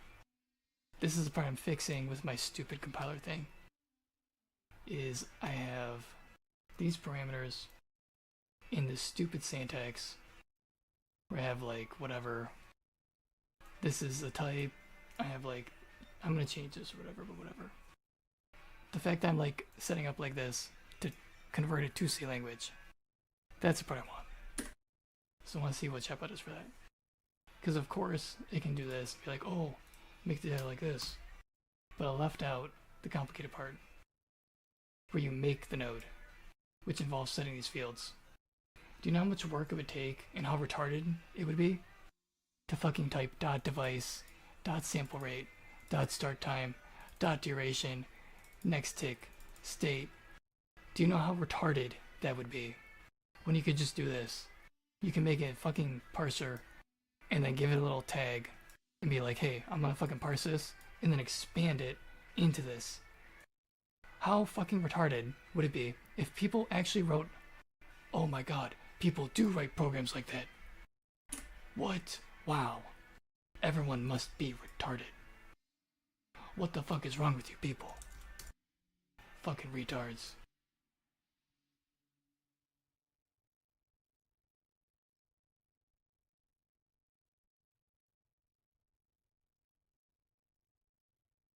Alright, so chatbot says, that naive version would be bad. Where I said, one global loop, each node runs independently. This is if you literally do loop all nodes, compare time every cycle, waste CPU at scale. Better model, event-driven scheduling. Oh, this is even worse. You know what, I'm not gonna...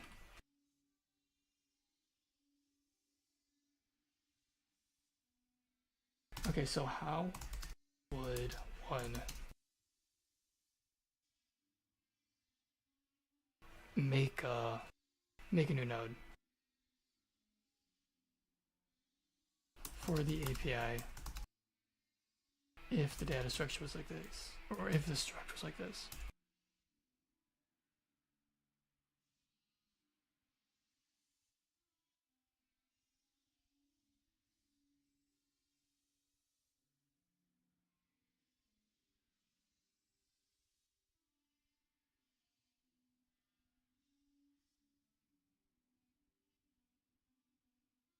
Alright, so chatbot's probably gonna say, you call malloc, you make size of node. Oh, it did type define. It loves type define.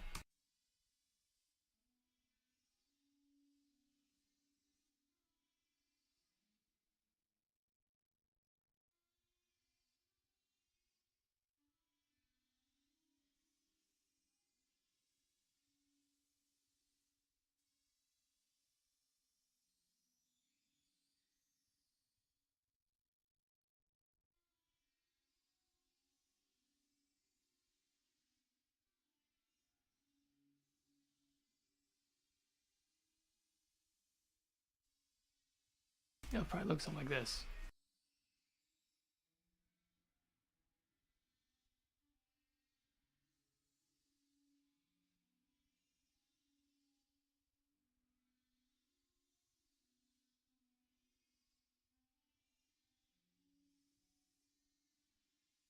How do I even assign to it?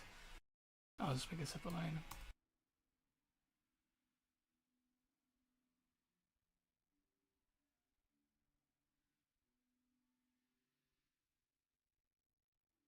Oh, it would be like this. Like this, I think. If you want to make it one line. This is a malloc. I think you just do this for the data. And do like a label name list for the assignment. And then you just gotta fucking like specify for every fucking node, every fucking property. Imagine how long it would take to write a program if all programs in existence were written in the same fucking retarded way. Imagine how long it would take to do anything. Oh wait, that is how that's what people do. That's the standard. And that's why it's standard. Because it's retarded. This is retarded. Everything's retarded. I think retard is my new favorite word. Alright, how retarded is this? Compared to something just as retarded. Because what's not retarded? Well, what wouldn't be retarded is a system that works, or that like updates, or like actually advances, and doesn't stay stuck. A real system would be a system. But this is not a system. This is not an operating system. It's not a language. It's retarded. Because it doesn't advance. It doesn't get better. And there's no excuse for development hell. Complete bullshit. Or wasting people's time or money.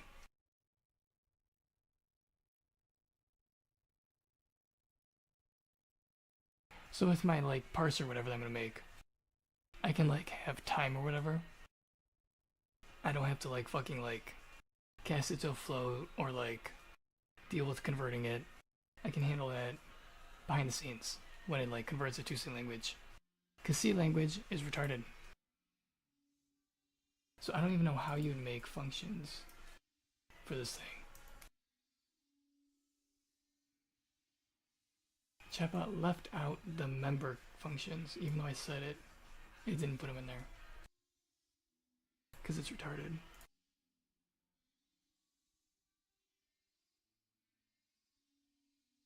Alright, so like writing a program like this would be fucking retarded.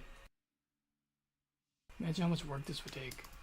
And imagine the bugs if someone forgot to like put a field in there. Damn. It's a good thing people don't program like this. Because that'd be fucking retarded. Alright, sample rate, huh? What is it, like 1 million times 1 second. And then its pricer is a float. So I want 23 out of like 64 ticks. So I'll just like, that had to be a separate field. So I don't know, whatever. I have to like accept the fact that there's no resolution like that with the float because floats are retarded. So I'll just do it like this then. And I'll cast it to a float.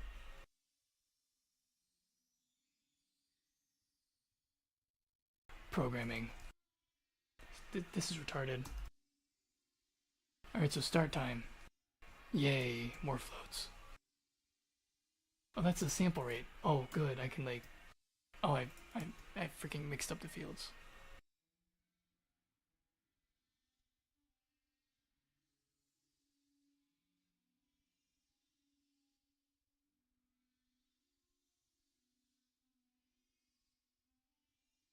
This is the device.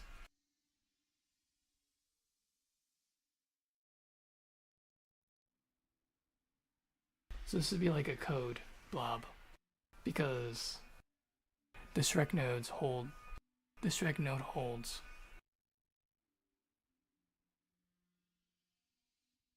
the GPU shader, because it's like multi-nodes or whatever.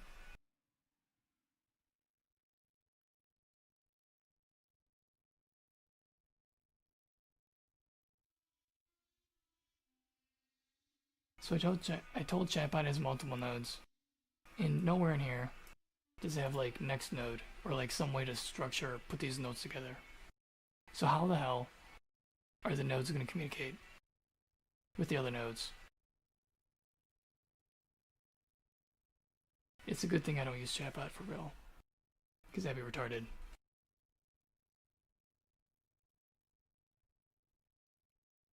Alright, so duration. I guess like 0 for like infinite. Like not set? I don't know. Because this is retarded. I'd have to make a separate Boolean state if I don't want to set a duration. Or I gotta like make a sent to total value. And pick some value that's like separate from the rest to set it apart. Because it's retarded.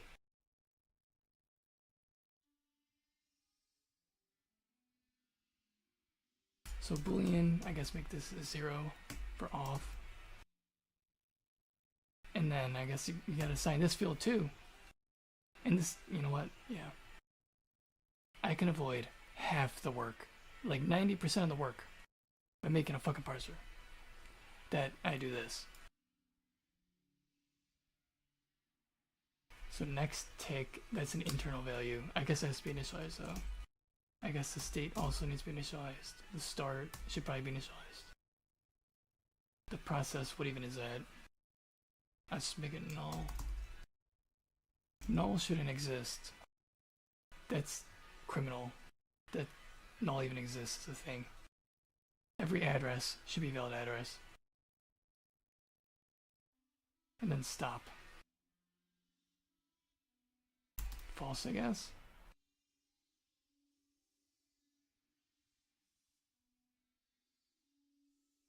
And Chatbot doesn't even have a list to link members to it. Member functions. You can't do it in C language. So don't even attempt.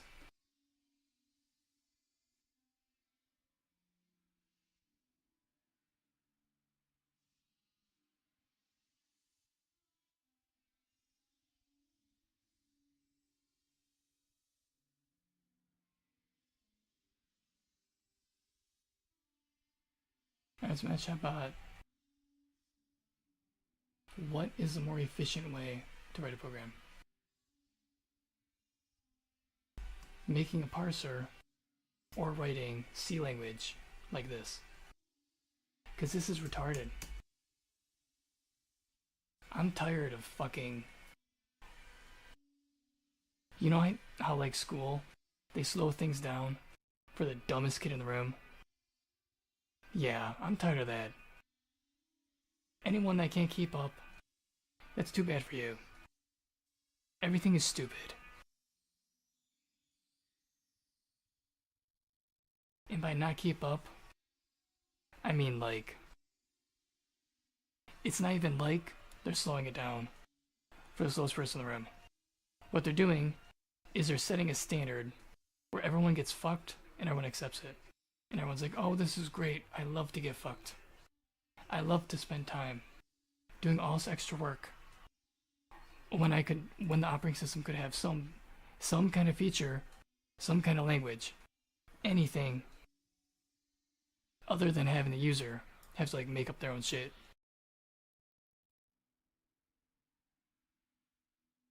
Well, that's what I think. So maybe this is all acceptable. In the C compiler, the fact that it's garbage, it makes shit, maybe that's also acceptable. Maybe everything is great, and I'm just retarded. And development hell isn't a real thing. That's probably what it is. And Santa Claus, he's also probably real then.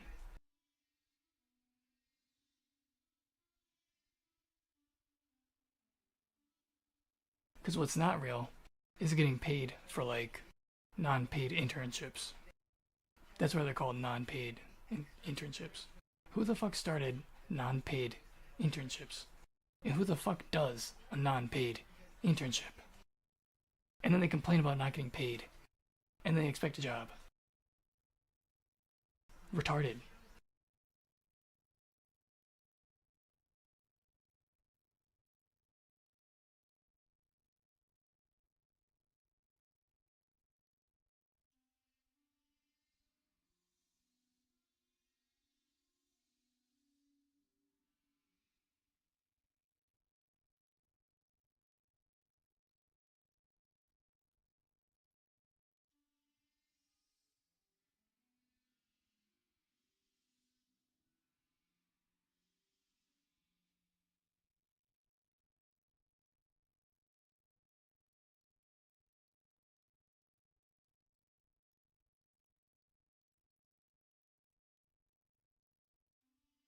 Let me see what Chatbot says.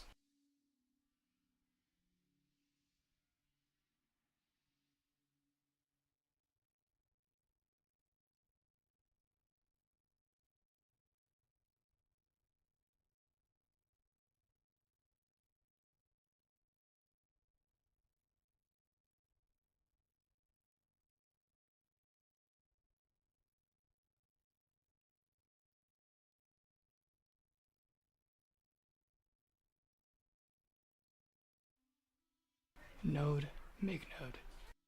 Alright, so Chatbot skipped the important part again. Constructor style. C language doesn't have constructors. So what even is this?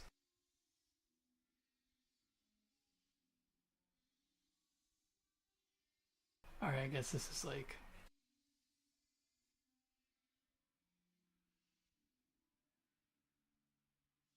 So when you make a node, you can only specify 2 things.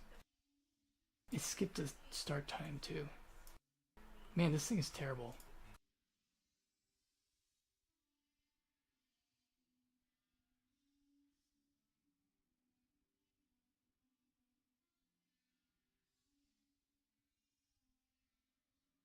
Alright, so chat, I guess not this. I guess you would do it this way.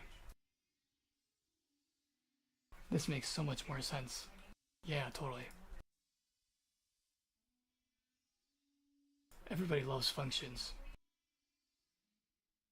Especially how fast they are. Because functions are the fastest instruction on the CPU. Yeah, definitely, yeah. Mm-hmm.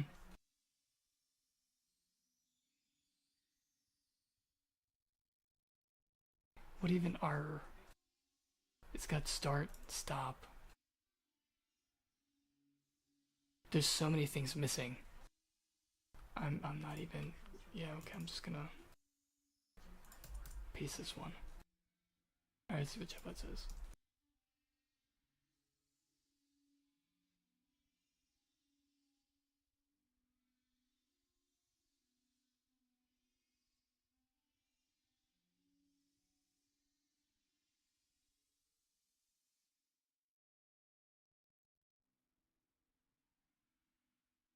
What? A. Pure structs. Most reliable, fastest, least surprise. B. Custom language plus parser. Flexible but expensive plus error prone. How's it error prone? Oh, because most people are retarded and they don't know how to make a compiler. Like the GCC compiler.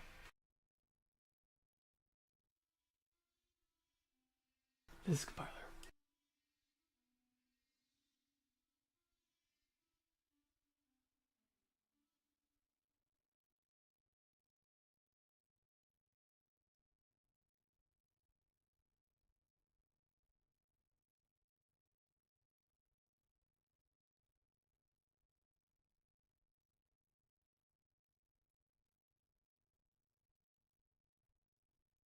If the people who made this compiler, if they were not retarded, then the compiler wouldn't be so shitty.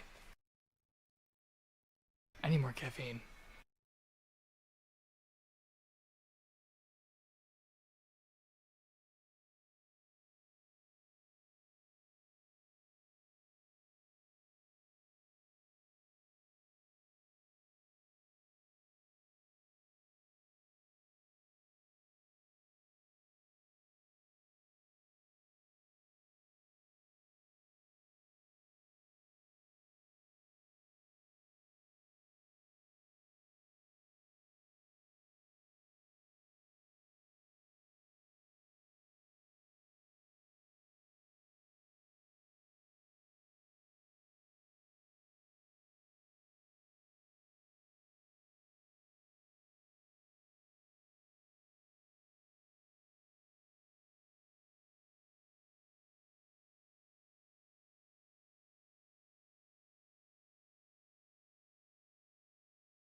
Dang it.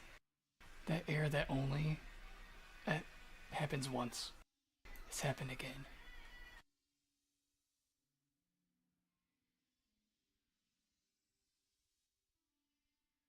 At line 407, fatal error, somehow it manages to slip through with JC version 2. Epoch time scheduler very elapsed. Tick count with the value 0 must always be non-zero. It only happened one time. when checking. Rewrite later. That's more than once. This keeps happening now. I'm gonna have to fix this. And stop being retarded.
Oh, someone said, I don't know, I forgot to update the chat box.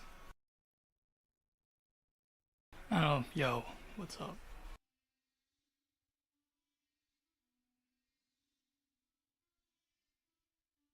I'll get to the chat box later.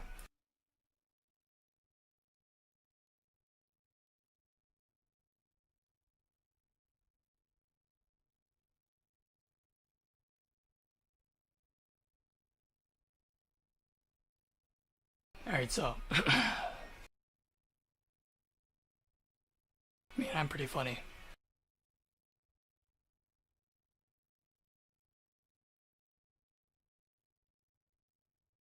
Alright, so what it says. Struct approach. Compile time checked. Predictable memory. I gotta turn the mic down. No parser bugs. No. The parser is a bug. Fast execution. Debugger works clean. The debugger cannot even debug. That's why they have separate programs. Third-party debuggers. This is what a real system uses. It says B, custom language. Expressive, human readable. Node graph feels natural. But you must build a lexer, a parser, what is it, AST, something tree, a validator runtime. Bugs shift from C compiler, hardware debugging, slower iteration early. Core idea, domain specific language. It says critical insight. B is not beta version of A. B is building a compiler project. A is building system. What real systems do, they combine core A engine, optional scripting layer B.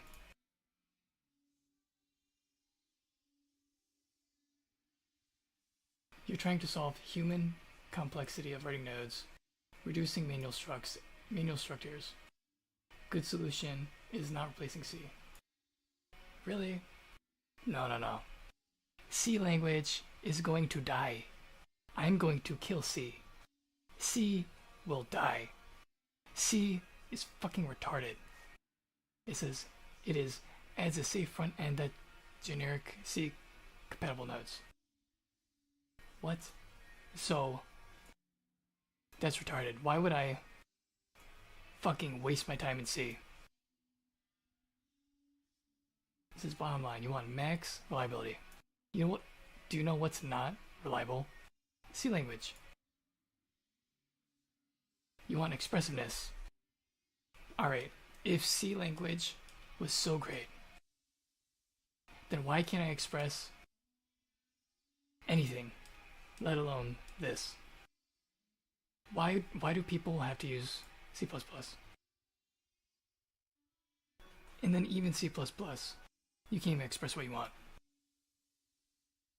There's this disconnect between the fucking program and the fucking code that runs. I'm gonna connect that disconnect. And then a lot of people can actually make money.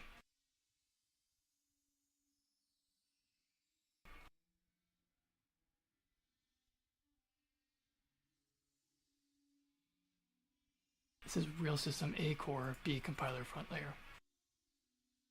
So I don't know. This is pretty retarded. I'm gonna ask chatbot, how much time does it take to make a node like this versus assign all the individual properties by fucking name? Or, you know what? That's retarded. Duh. What? Of course. You know what? People don't do that. Instead, they're very intelligent and they make a function. And instead of using the property name, do you know what people do because they're so smart? Yeah, that's right, you got it. They just remove the property name and it becomes a number in a list. Just like everyone else that streams on YouTube. You become a number in a list.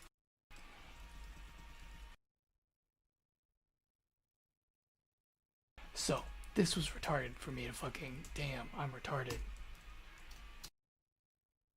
This is obviously the only way to make a node. Is you make new node and you make it a function. I mean, duh. How else? I mean, this is amazing. Who would not love to write a program like this? Imagine how many errors that you don't encounter when arguments are not in the right order. Because everything depends on the order of the arguments. Yes, that makes so much sense. Duh.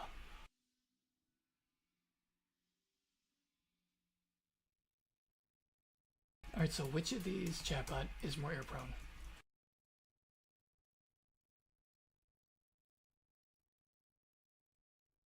And which takes less time to type?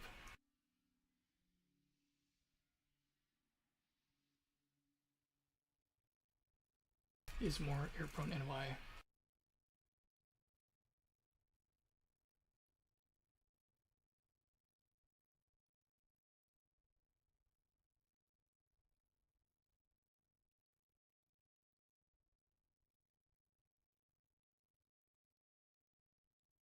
So like, a real operating system would be interactive and you'd be able to like, I'm not even gonna say it because someone will steal my idea. Not now, at some point.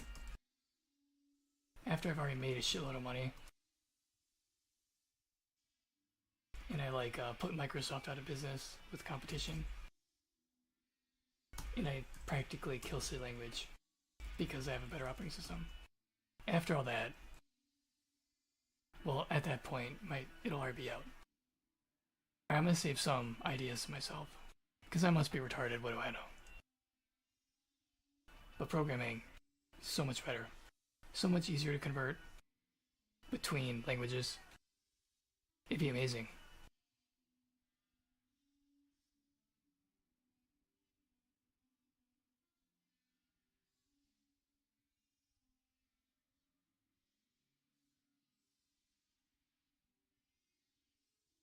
It's like the number of nodes to make.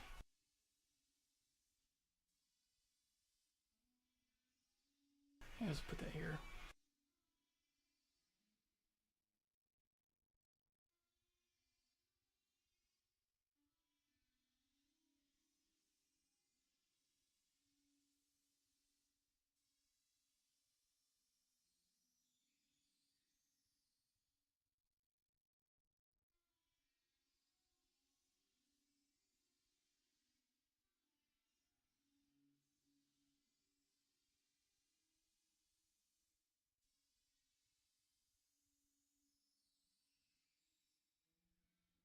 It says error prone A function call.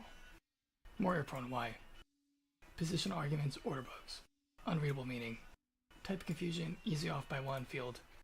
No mistakes hidden, no self-documenting structure. Silent, failure, high risk. It says DSL style, less error prone conceptually. Y, named structure like format, grouping visible, fewer potential positional mistakes.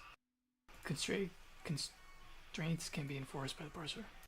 Declarative intent clearer, but only if parser is strict.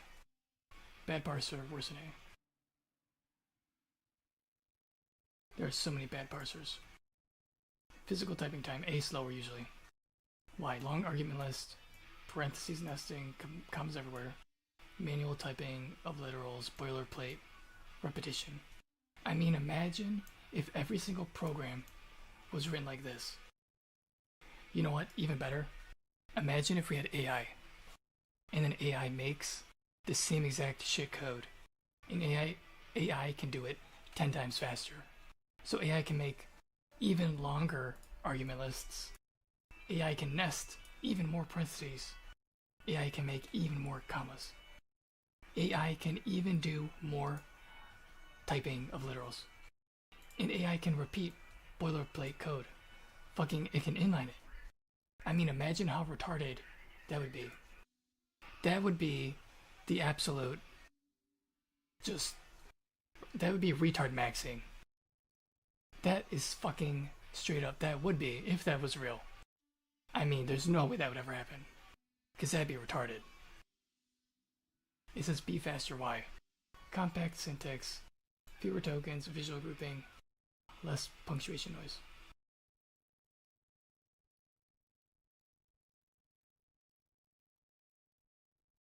Most errors in the system, blah blah blah. I like how it always says like yours.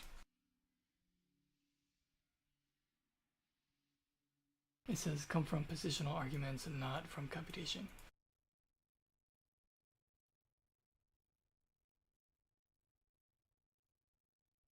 Alright, I'm gonna write a compiler now. Or like a finished one, whatever. So I don't know, programming, it's not that hard. But it is with all the shit. It's just as easy as like designing a movie poster. Like Magic Shrek.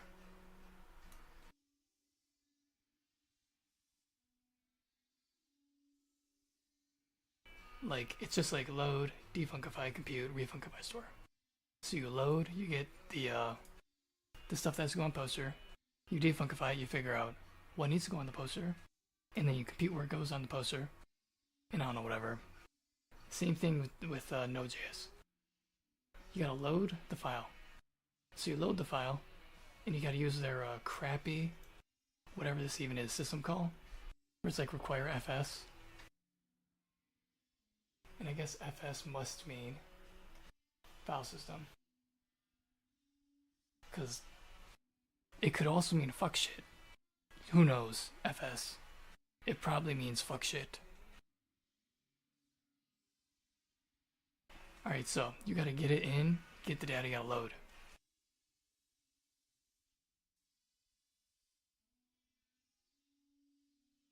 You gotta defuncify it. Because loading it is annoying enough. You gotta find the API call. You gotta like attach it, you gotta make the call, you gotta pass in file path. And now you gotta like fucking like, you gotta defuncify. So you gotta say, make it UFT8. Because who knows what format it's in. It's probably retarded. Alright, so I got those two states to make a parser. And then, well, it's not really a parser entirely. It's like a macro paster computer, whatever.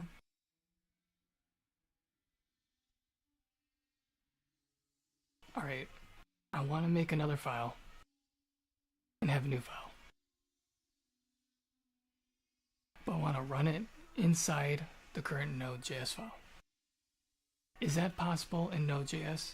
Can I just load a file inside of it? Or is Node.js retarded?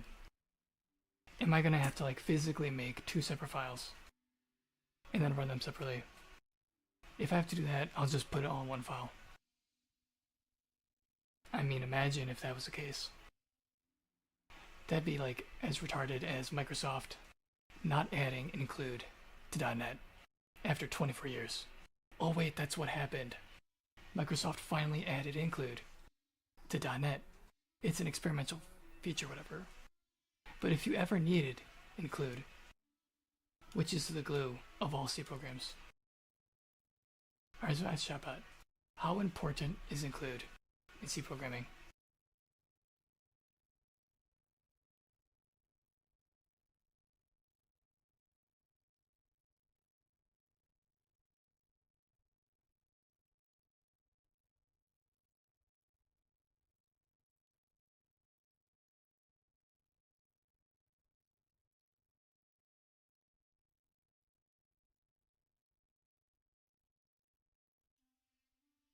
This is very important.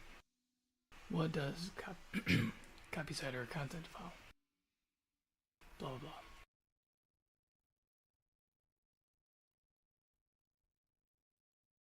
This is what it's not. It's not a runtime feature, not memory code, not a linking system.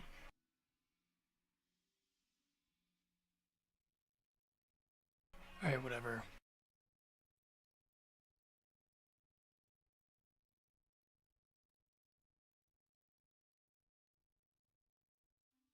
Oh, as an ask it.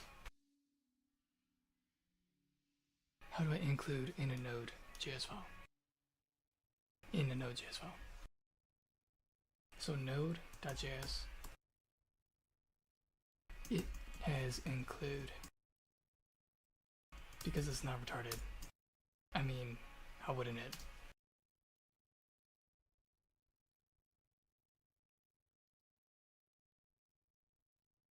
Or some form of include. So I can include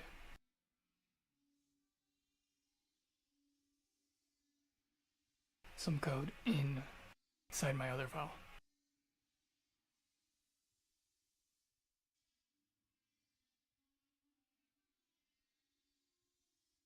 It says no. Node.js is not C. C world include text copies before compile. Node.js, no include, instead uses common.js. Const fs require import fs from file system.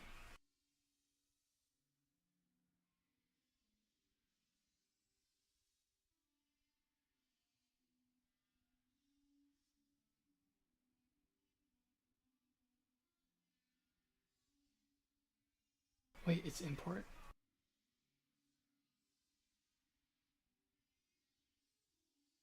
It runs the file, not pastes it. Are you kidding me?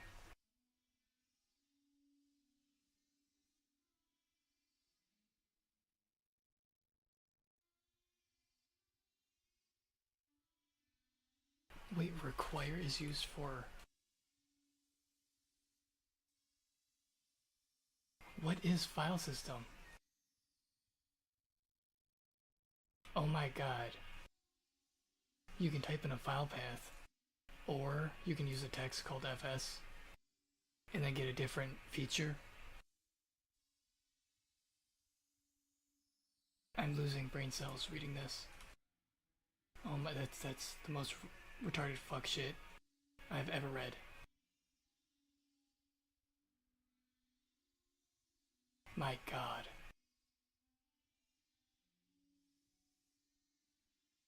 It says totally different mechanism underneath. It's fucking the dumbest shit ever.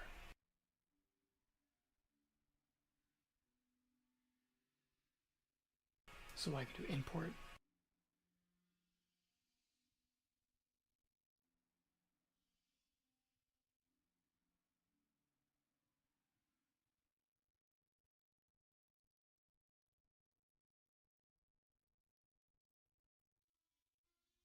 Oh, so there's probably a call. I don't give a fuck, so I'm not gonna look it up. But for require here, you could probably do like dot execute or something on whatever's like fetched from the require.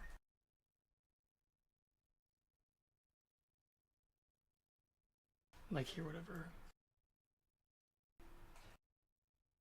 Require here. Man, this is so laggy.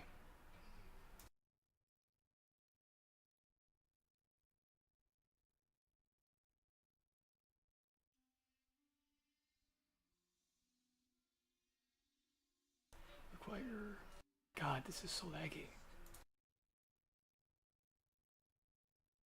It's the same call. And they have like two string. Maybe there's like a execute as code. I guess it doesn't have include. That's retarded. I guess I'll just use that then.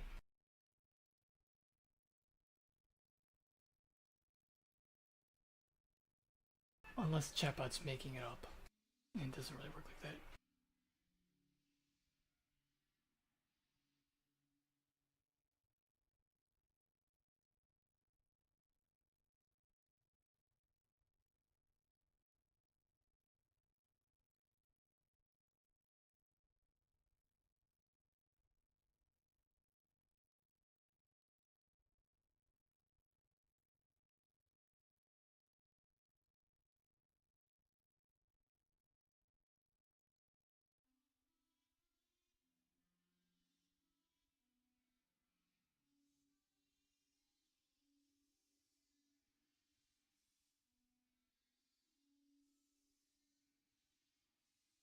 Alright, so I have to put this stuff inside of a file. Oh man.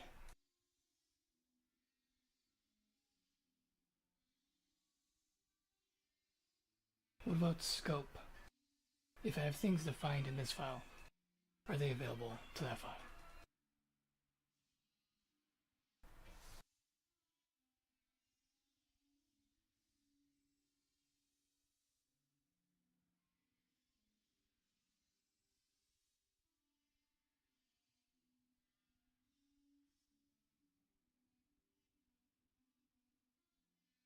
So if I have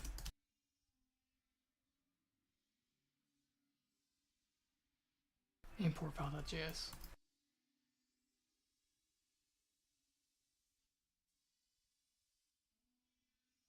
and then in the outer file,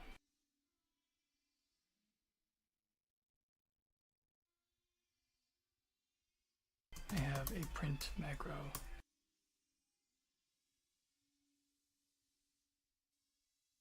$S or whatever. Will the included file be able to use those functions? It's not a macro, it's a function.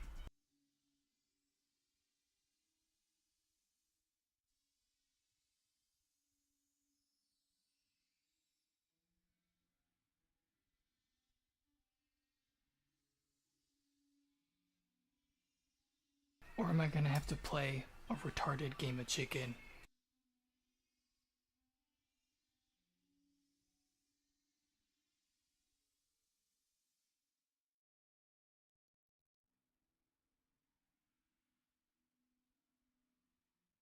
Where I have both files include each other.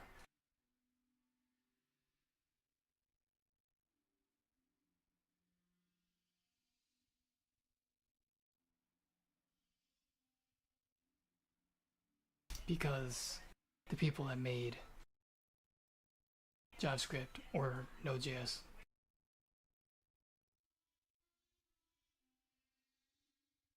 were too fucking retarded. And they didn't solve the chicken or the egg problem. They just made two fucking chickens.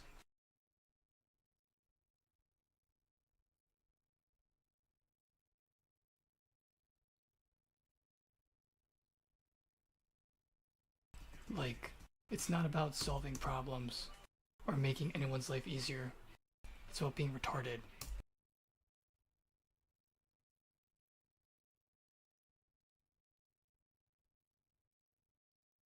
I'm really hoping it's not the second.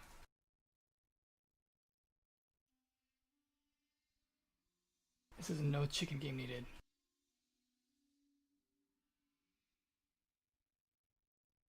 Inner file does not. Oh my god, we're playing a game of chicken. Got some. Fuck.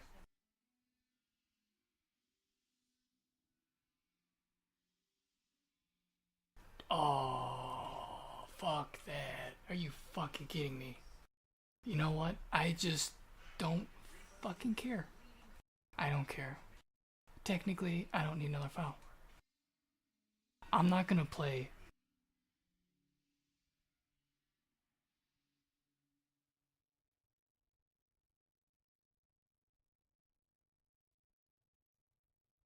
I'm not gonna play a retarded game of chicken. I'm so tired of playing chicken. Chicken is a stupid game. I'm tired of it. Someone needs to solve the chicken and the egg problem. Well, I guess I'm solving it. I'm tired of it. Everything's dumb. Everything is so dumb.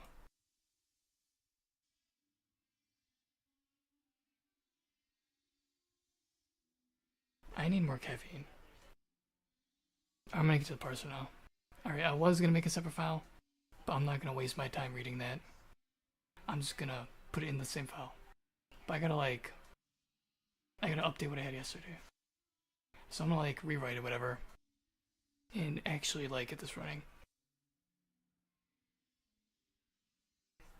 I love the word retarded.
I'm tired of playing the retarded game of chicken. I got people waiting for me to get this program done. I'm tired of the physical limitation being that software is shit. Pisses me off.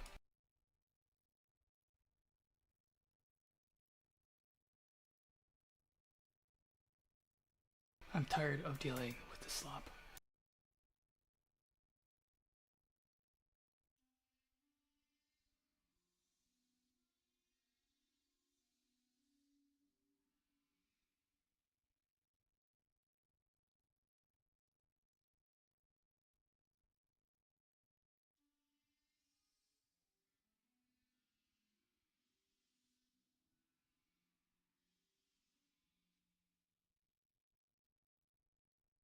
Okay, so I guess my idea for I don't know. Everyone loves a crazy guy, so I'm gonna go back and forth. Cause I give no fucks, and it's fun to yell sometimes. All right, so like I'm done yelling for now.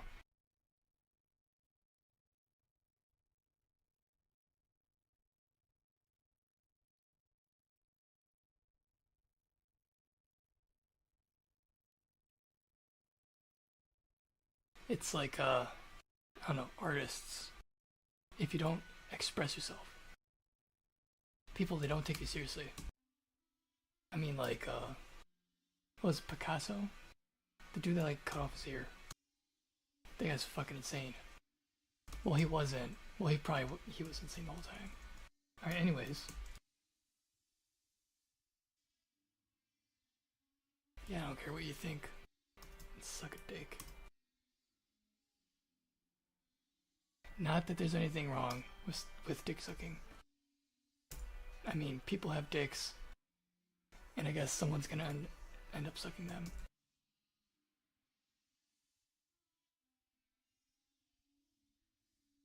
That's just like the nature of things. For whatever reason, people like having their dick sucked. And it's just what happens. It happens with like gay people, with straight people, because it's like the nature of things. It's nature. So like bad operating systems. The nature of things is that they become obsolete when something better comes along.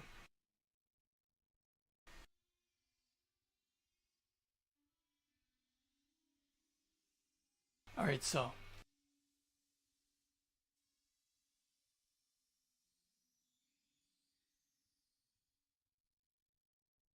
I'm gonna ask Chatbot to make this in C++. And then I'll convert that to C. Alright, so the parser, then I'm gonna keep in one file. I'm not gonna fuck around, play games of chicken with shitty languages that are very, very not performant. I'm gonna make the parser. I'll have an output C code. So what goes in will be this. When I'm parsing, this is so laggy. So I'm gonna parse this. I'll put this in a separate file. And then I'll convert it to this.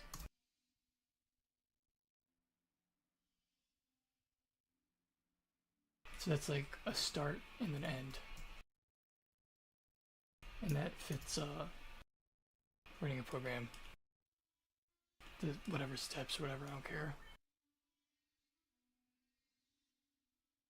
Programming has steps, or not, it doesn't matter. You load, you defuncify, compute, refuncify, store. So I gotta load, I gotta defuncify it, I gotta compute it, then I gotta refuncify it into C language from the made up syntax.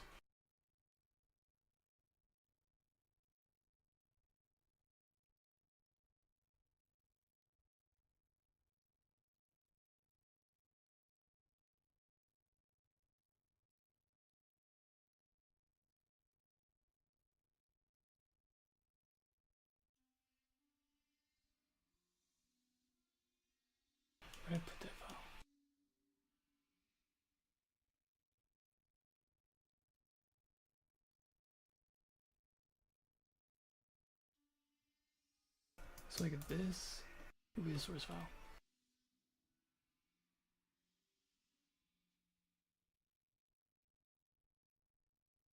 And then this will be the output file.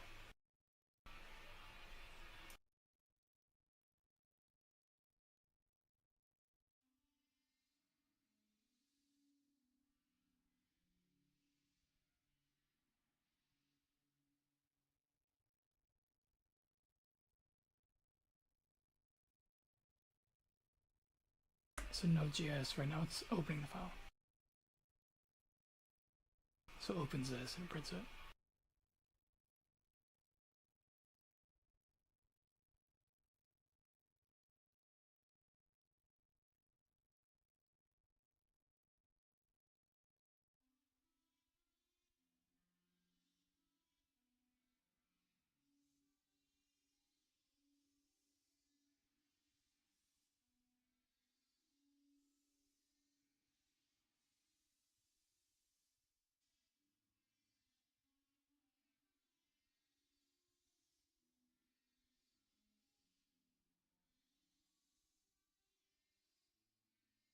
Alright, so save it, I guess. Alright, so this is my start file, whatever. This is what I'll parse into C and make this and get it done.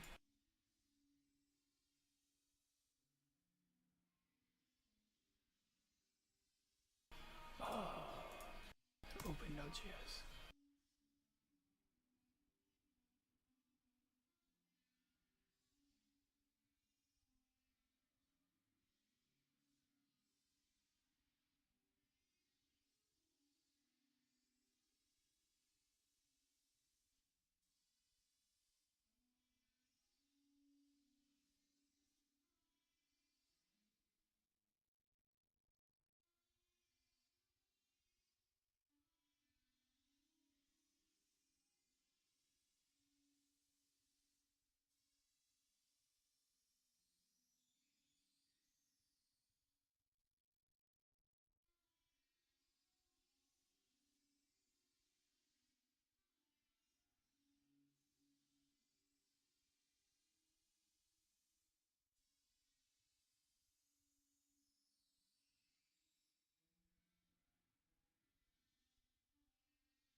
So Node.js. Open the file and then output here. So it loads it. So now Node.js, I gotta defuncify it, convert it to C, and then refuncify, output it to C language. I got something in my eye. Oh, it's an eyelash. Oh, it burns.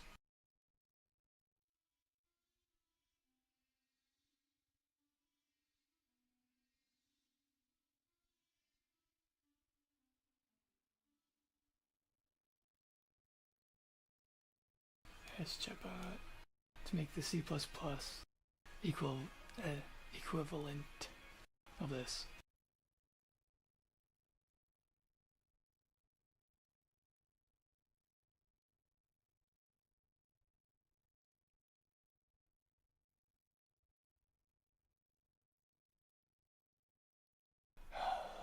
Please work.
You know what? That's good enough.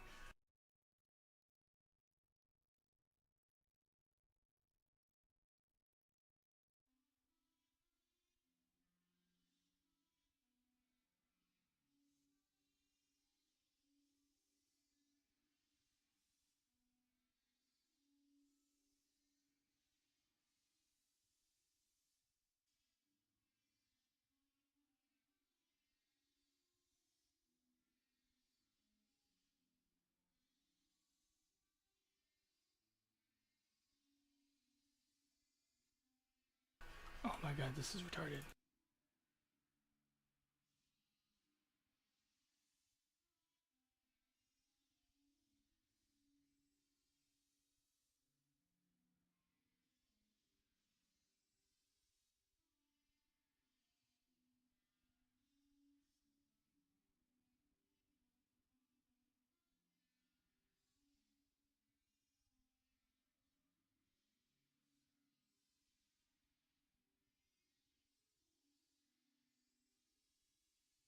It's not even funny. It knows what I'm saying.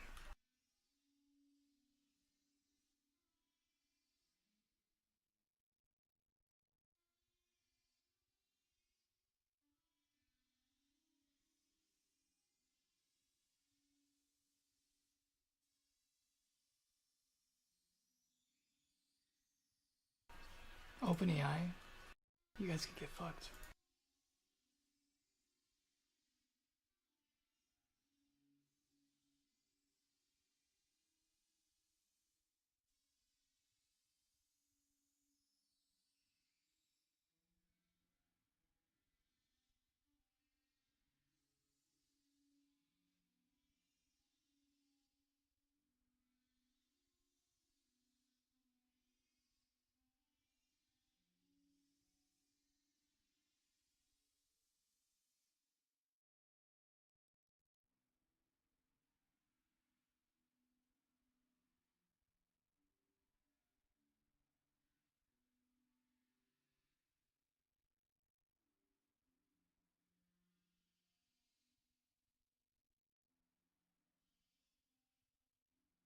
It doesn't even have.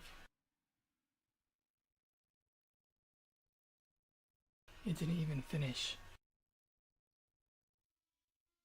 outputting. Or no, is this. No, I don't even know.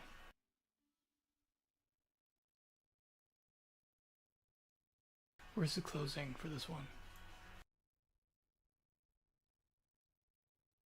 It's not even here.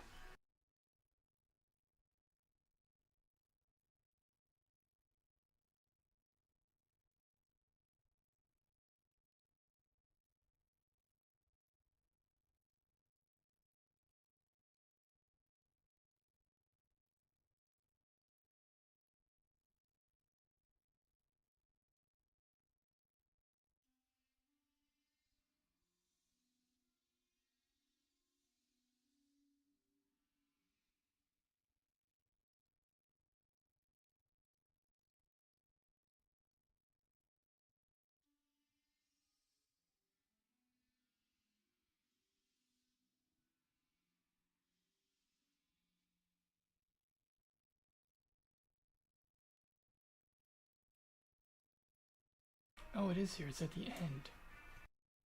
So chatbot output the same response across several messages. So this is the closing one. This one up here.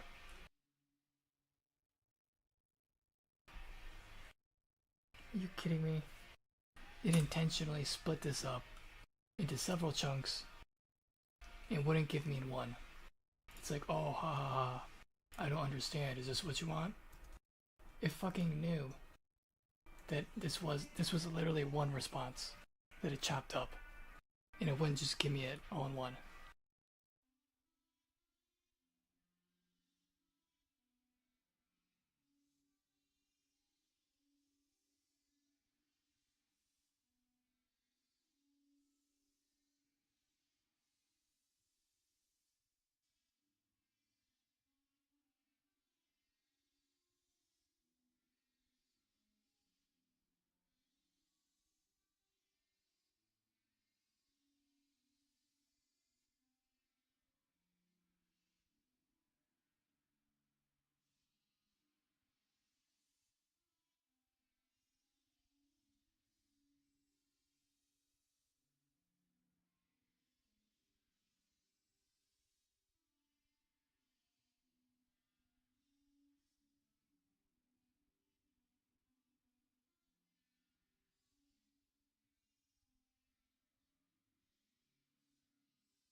Alright, so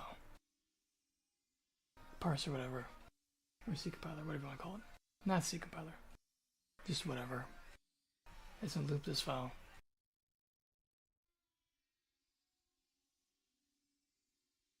Collect all these parts of it, and then make the C file variant like this. And then later on, I'm gonna have to like actually write it out. So I'm gonna try to keep it flexible, because I'm not using C++. C++ is standard. And standard sucks cock.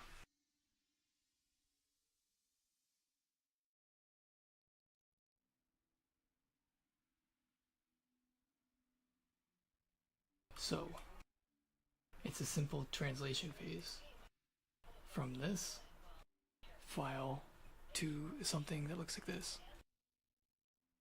And then I gotta get back to the Node API. I gotta like finish setting up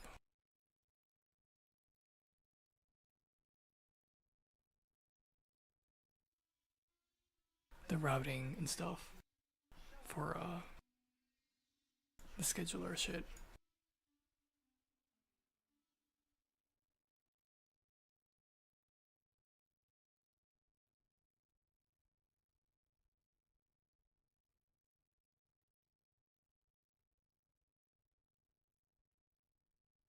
Man, it's so laggy.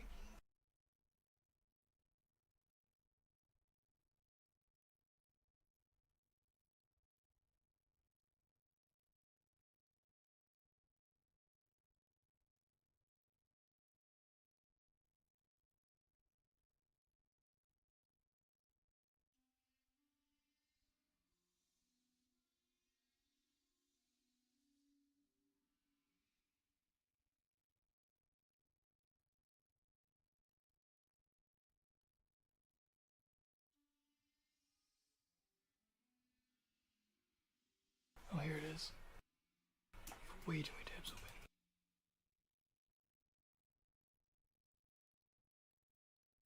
Alright, so yesterday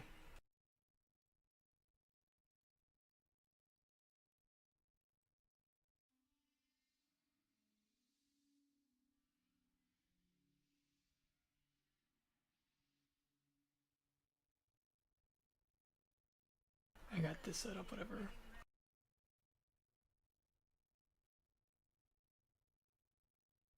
I need to replace this with the loop.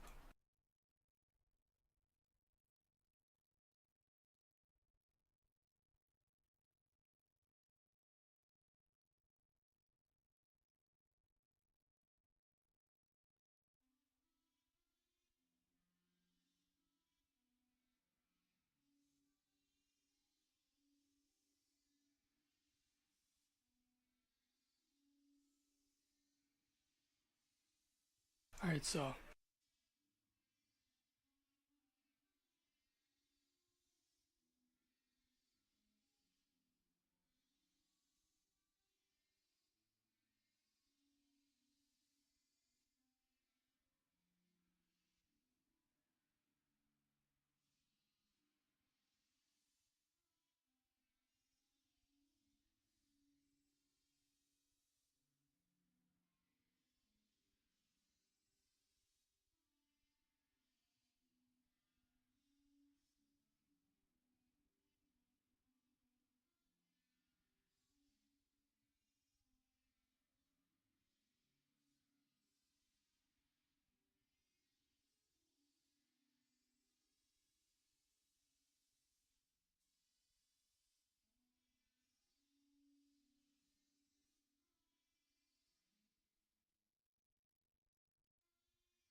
Alright, so parser.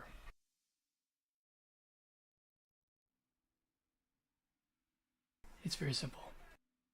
So in a nutshell, what's going to end up happening is every single token of interest will need to be evaluated. So every token.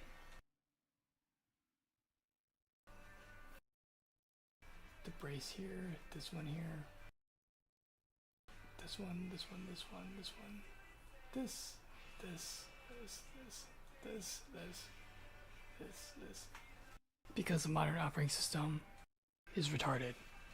And since it's retarded, we still run off this concept of parsing code. The most error-prone, ridiculous concept in existence is parsing physical text and then reconverting it over and over and over. It's fucking retarded. But that's the game. The game's retarded, chicken. Because there's no egg. All we have is chickens.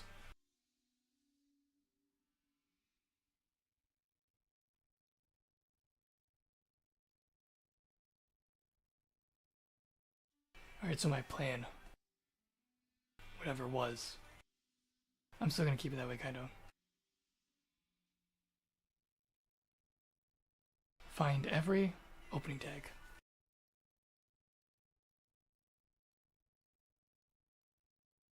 Because in JavaScript, it is very slow to search byte by byte. So it's like find an X or something, or find at.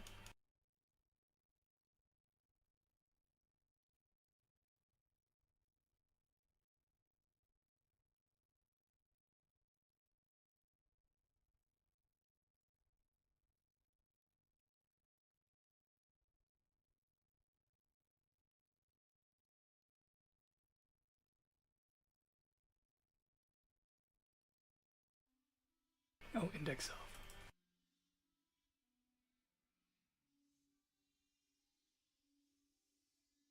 So index of. Alright, so since JavaScript's retarded, so fucking slow,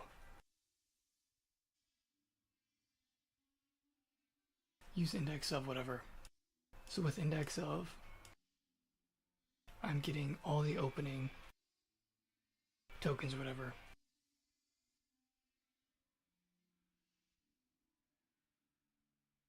So like opening tokens like here.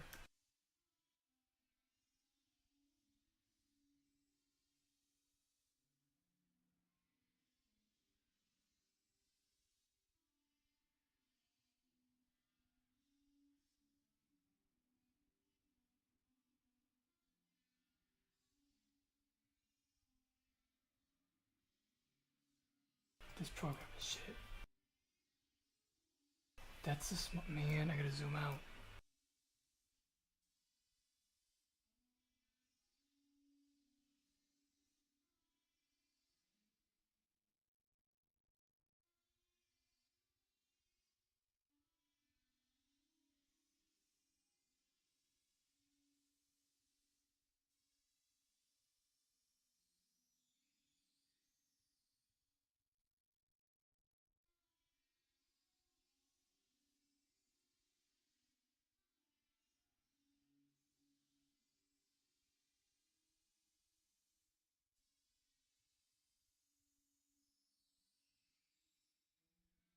Alright, so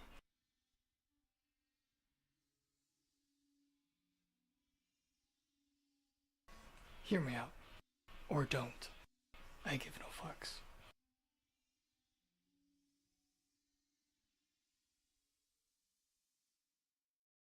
That's the opening token. Or, yeah, whatever. Alright. So another opening token. And then another one.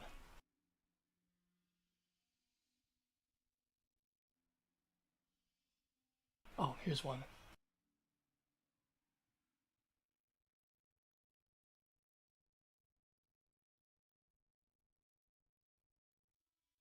Here's one here. Do you get what I'm saying here? Opening tokens. Okay, so here's a genius idea. Or I'm retarded. Alright, so my idea. Alright, what I'm gonna do is I'm gonna index of all the opening tokens. Okay? And I'm gonna sort by the index. Why would I do that? Is that retarded or not? I don't know, it might be retarded. If I do that,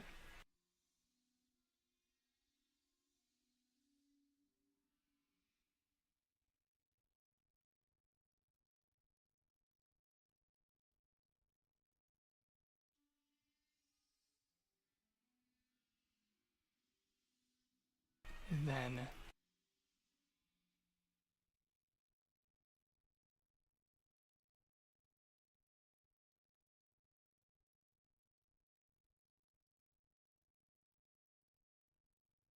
I end up looking at only this.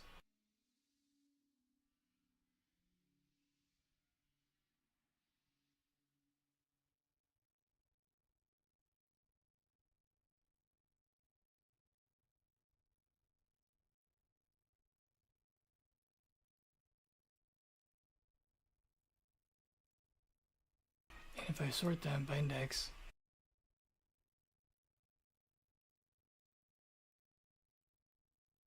then I end up with this.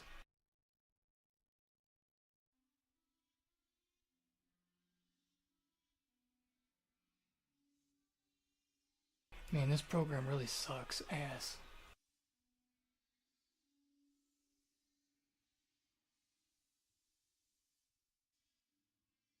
So if you're the kind of button, if you're the kind of person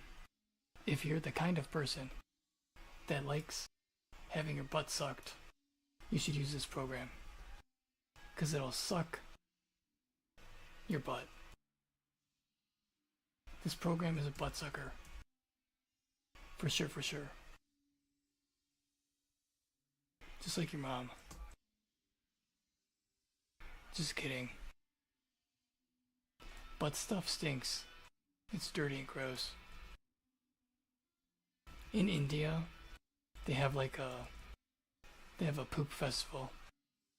So if you're into butt stuff, you should go to India, where they appreciate poop.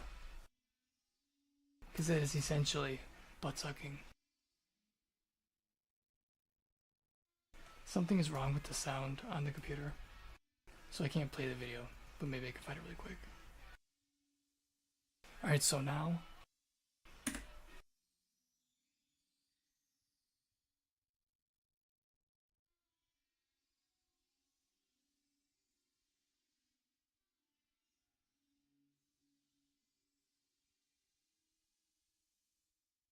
and a bunch of Indians got like upset. By Indian, I mean like not Native American. I don't think they really care though. They get upset when this guy like released a video. They're like, "Oh God, why'd you share the video?" This one, whatever. So like, if you're into butt stuff, I mean, you should go to India. That's one place where they like appreciate poop.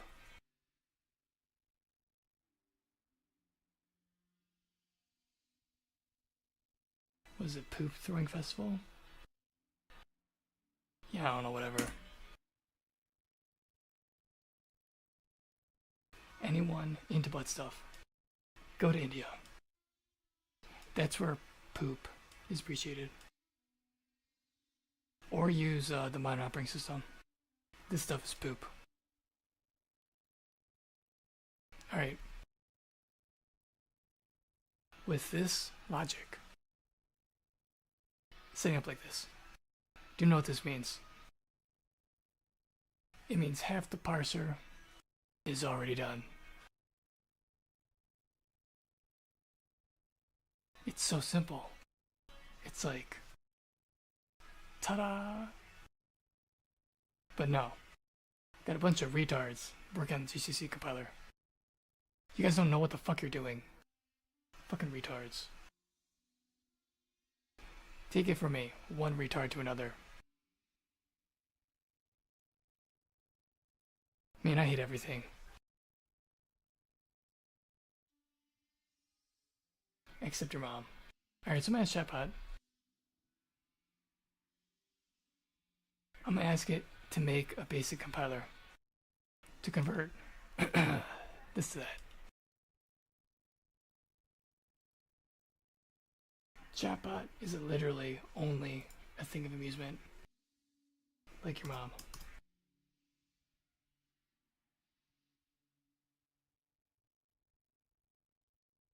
Okay, so make a simple node.js.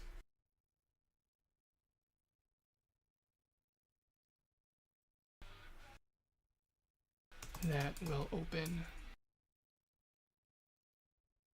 this file.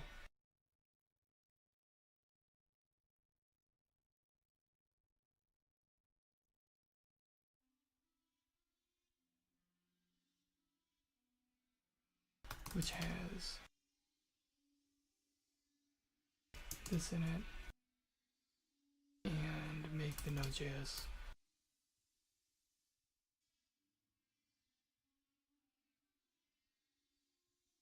convert it to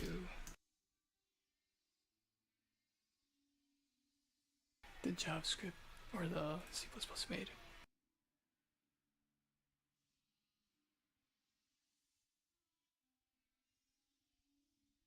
I gotta remove these because AI is retarded. I'm just gonna fuck it up.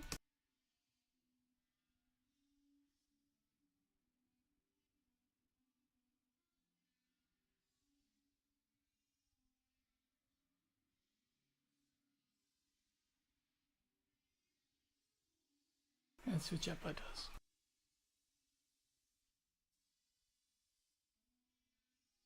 Okay, and then also, how does GCC compile? How does GCC handle the parsing process? Can you output real samples of the code from like GitHub?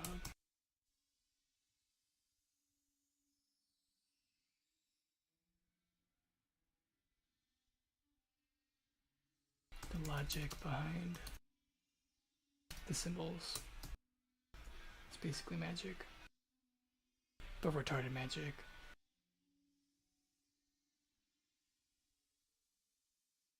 With fucked up symbols within like a limited range of symbols.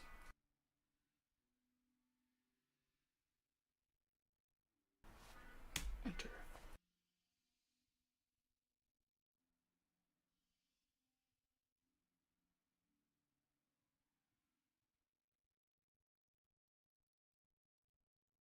You're asking for three things: a Node.js like parser tool, file C++ generation, how GCC parsing actually works.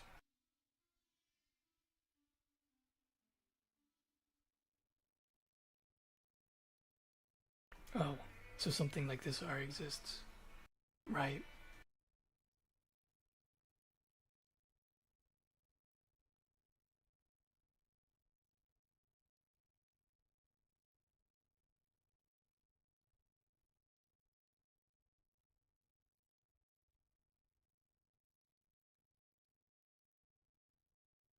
What?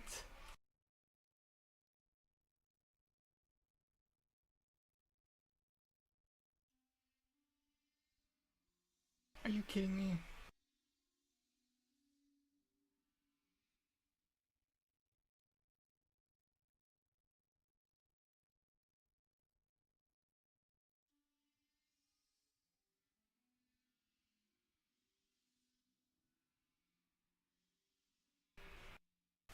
The structure of the fucking code changes.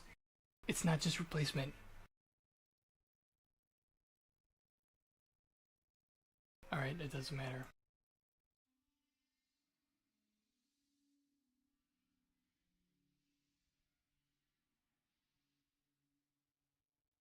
GCC is a pipeline.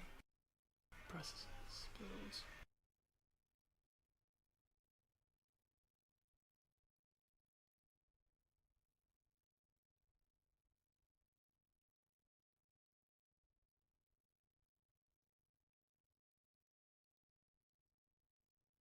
What does the G stand for goat?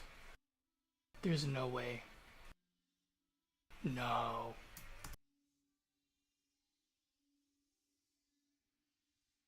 What does the G stand for in GCC and Gimple? Does it stand for goat?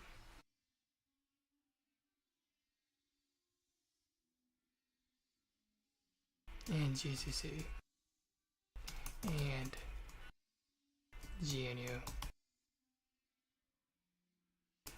Does it stand for goat?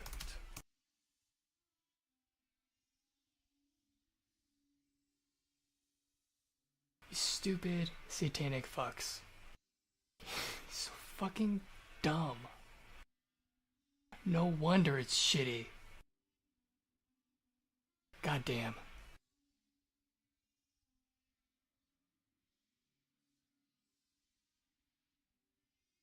Oh, it doesn't stand for goat, okay.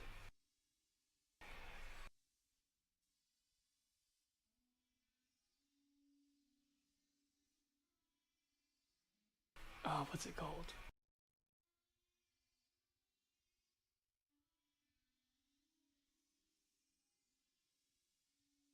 Alright, it's a recursive acronym. Alright, so GNU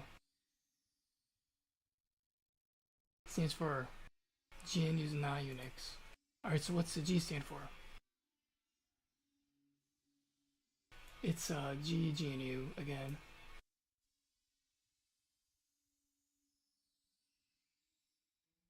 It says a good idea. Fun idea, but reality. Naming recursive. Alright, why recursively use the letter G?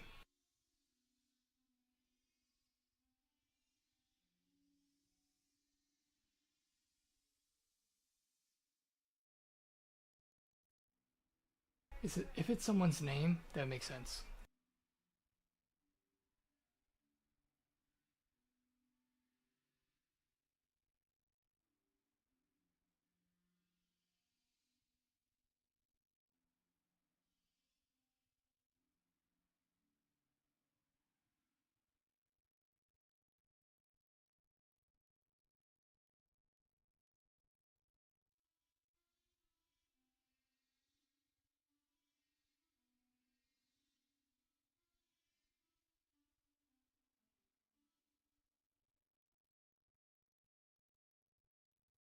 Alright, what's humorous about G in philosophy?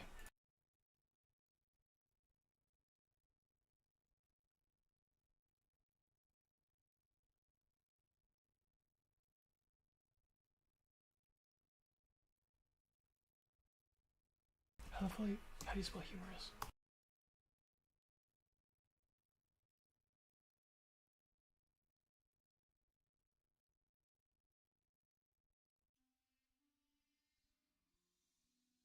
What's humor in G, or of G in philosophical terms?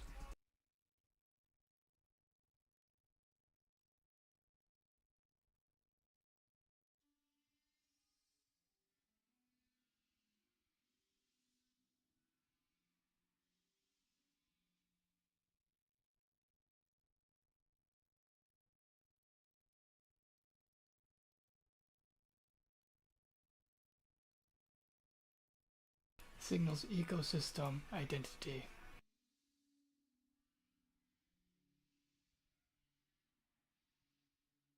So is it like it's not the goat? Because it's like, hey,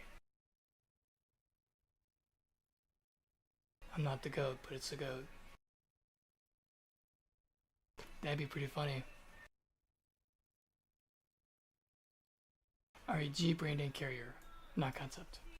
Alright, so what does the G stand for?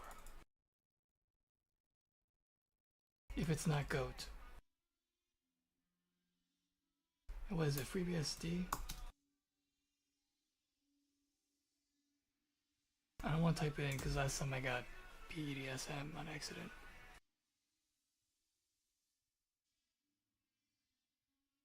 Yeah, FreeBSD.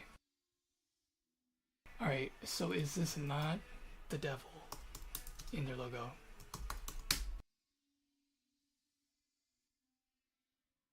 Is that just a metaphor for their slogan there? That's not the devil, and G doesn't stand for goat.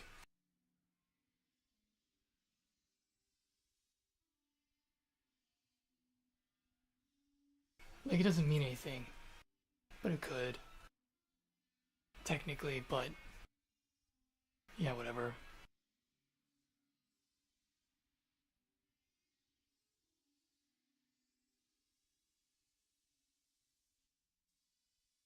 You know, Jews, whatever. I think they sold their souls to the devil. Like in the most literal way.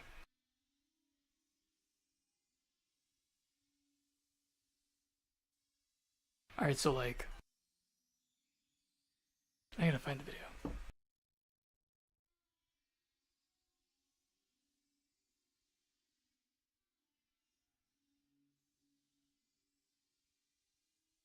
They don't believe in Jesus or whatever, but they're buried for when Jesus comes back.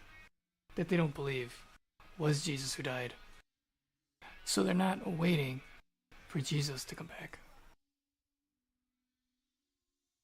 They're literally waiting for Satan.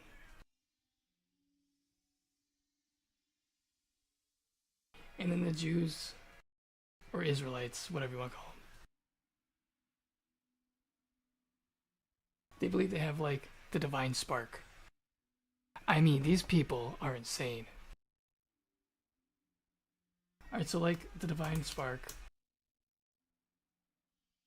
Alright, they believe like only people of the family of Israelites, whatever, have the divine spark. And everybody else is, what is it?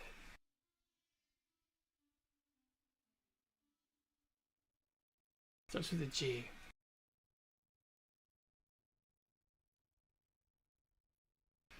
It's not Gua. What the fuck is it?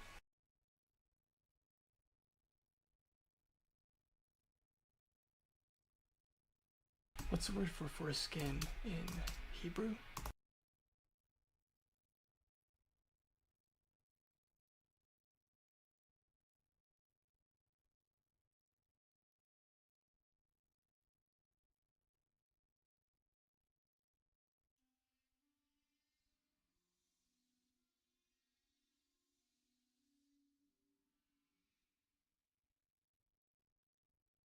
It's not Gimel.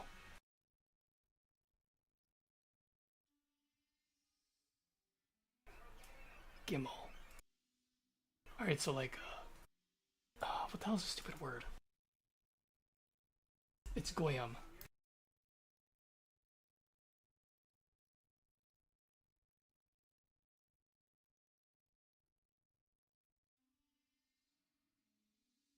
Alright, so anybody that doesn't have the divine spark is Goyam. Alright, so Hebrew Bible usage. Goyam. Originally, any nation, including Israel. And Israel stands for like, is the people who follow El. And El, I guess it's Satan. They are fucked up in the head, these people. So, the originally, Goyim meant any nation. Now it's like everyone except Israelites. Because they're waiting for Satan. They're not waiting for the Christian God. So later usage, non-Jewish nations. Everybody waiting for the rapture, it's not coming. Everyone's so dumb.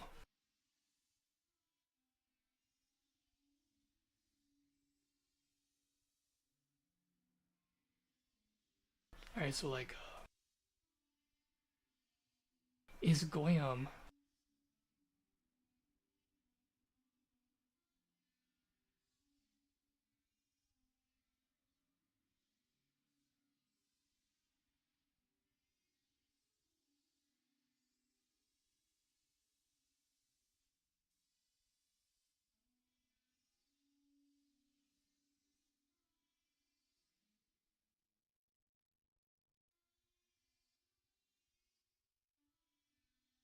used in a negative way against non-Jewish? Well, it says right here. Non-Jewish nations. Alright, so the divine spark.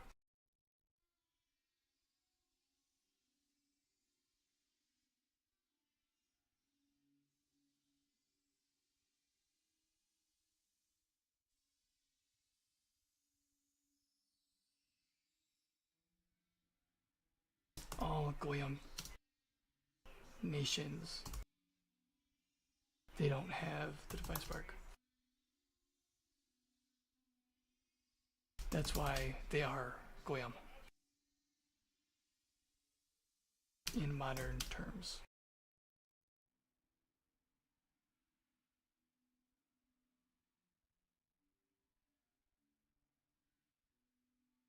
Oh, it says it's not correct?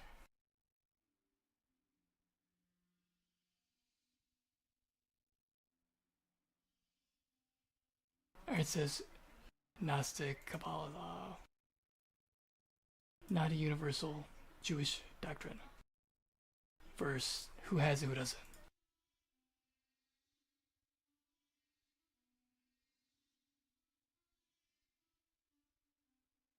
Alright, so Hebrews, you know what, whatever. I guess they branch off. They're not all the same tree of religion, whatever.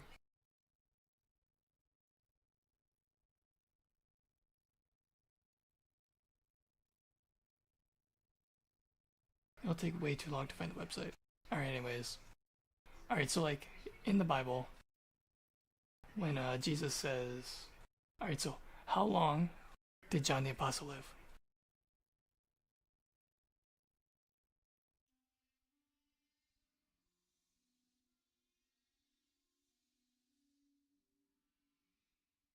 Eighty, 90 years. Alright, what did Jesus say to John the Apostle about his reign?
Alright, here. Matthew 16:28. Some standing here will not taste death before they see the Son of Man coming in the kingdom. Alright, so there's another spot in the Bible. So people like to pick apart the Bible. Oh, and then it's backed up like 3 or 4 times. There's another one too. So in Matthew 16:28, and it's important that it's like back because the Bible was fucked with.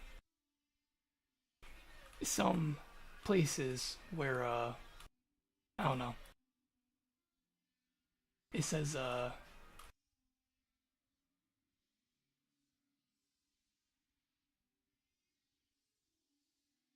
not the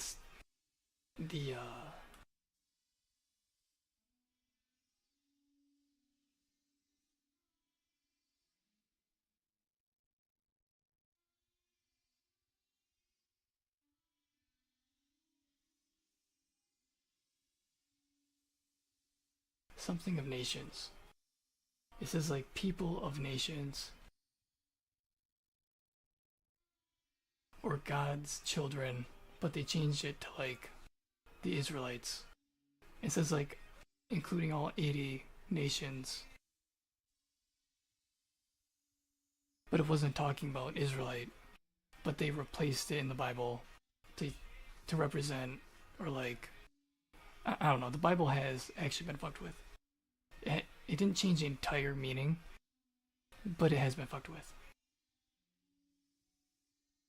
So the fact that like, so like parts of it are true, parts of it are whatever, but the fact that like this shows up in multiple verses in the same context, says like some standing here will not taste death before they see the Son of Man coming in his kingdom. It says in Mark 9:1, some standing here will not taste death until they see the kingdom of God come with power. Alright, so Jesus also said,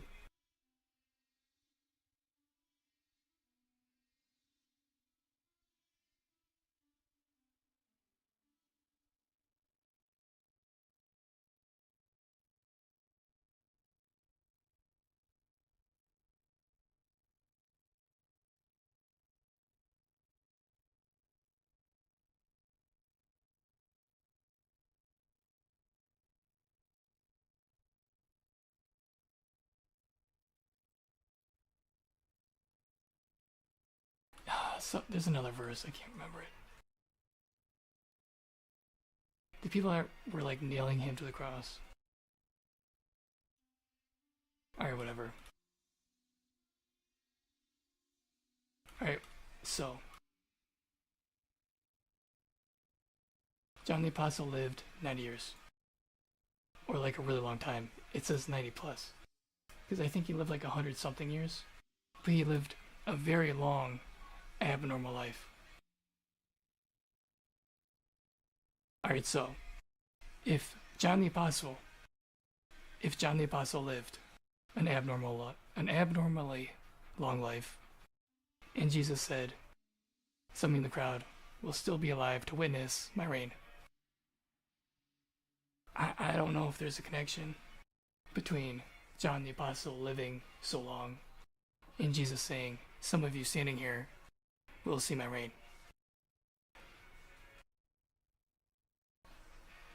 Like, everybody waiting for like the fucking rapture, it's already happened.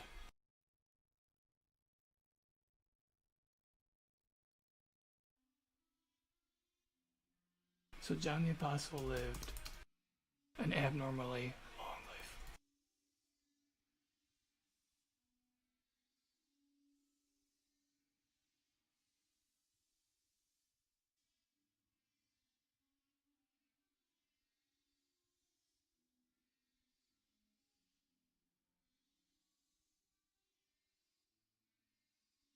And then Jesus said,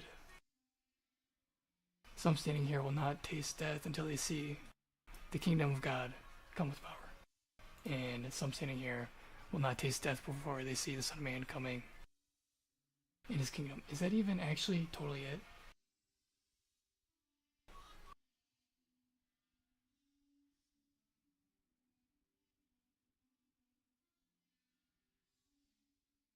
And some satanic groups, they're totally insane. Like, actually insane.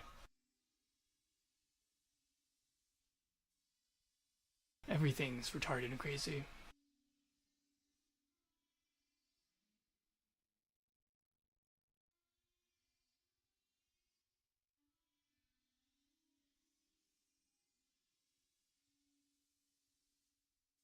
Oh, okay, it says here. Truly I tell you, some of you who are standing here will not taste death before they see the Son of Man coming in his kingdom. This verse is widely interpreted by scholars as referring to the transfiguration occurring in Matthew 17, where Peter, James, and John witnessed Jesus' divine glory, rather than his final second coming. Oh. So, The rapture didn't happen yet. Right? Oh, okay then, okay. That makes no sense. What does it mean?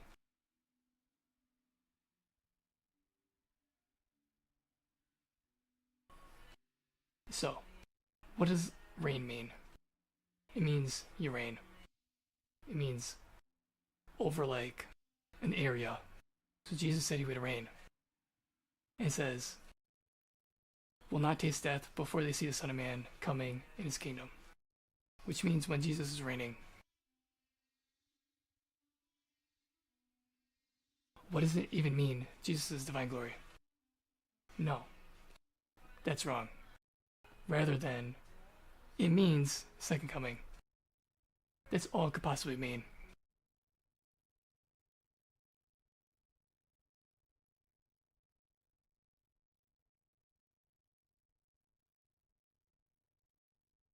Alright, so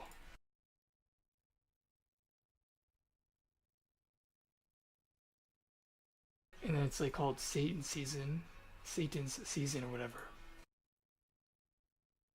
I'm like 900,000% sure that we're in a Satan's season.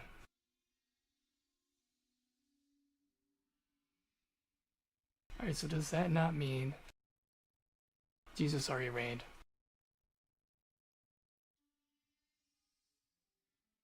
And we are currently in Satan's season.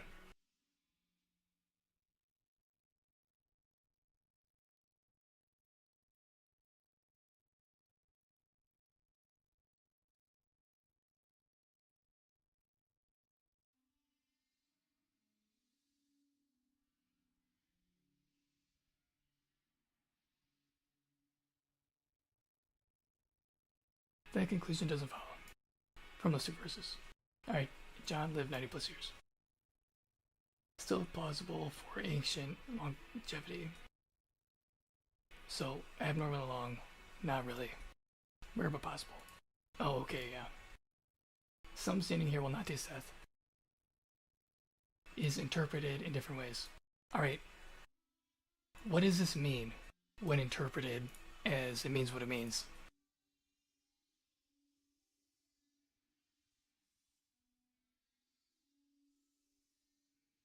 As literal fucking text.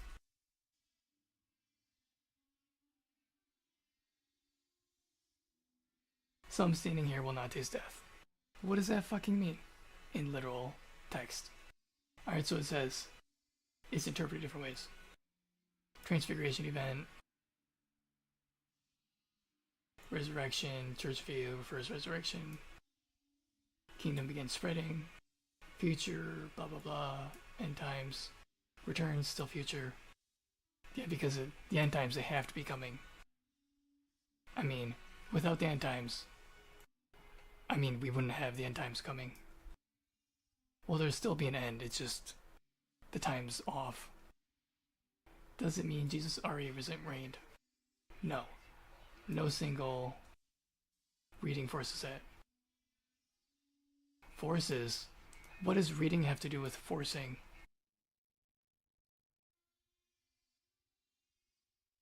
Christian theology distinguishes already inaugurated kingdom, spiritual reign began, not yet completed. Final judgment is still future.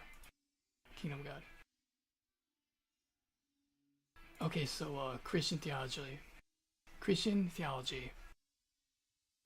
What does this mean? Some standing here will not taste death before Jesus reigns.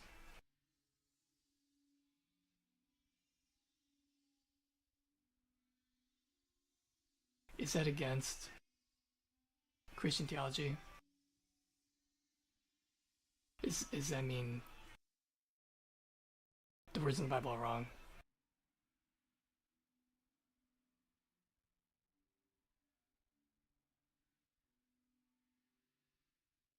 That'd be pretty funny though. If the Bible was framed in a way that makes everyone think something that's not real. That'd be pretty funny, right?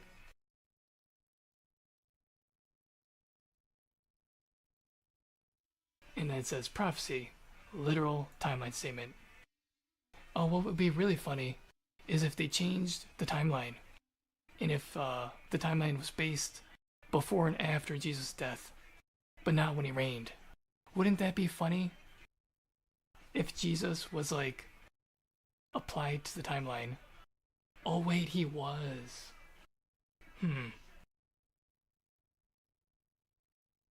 Okay, so then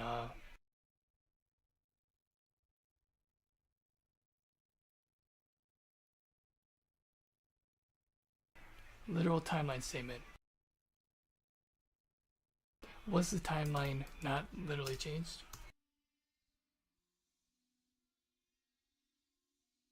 What does AD and BC mean?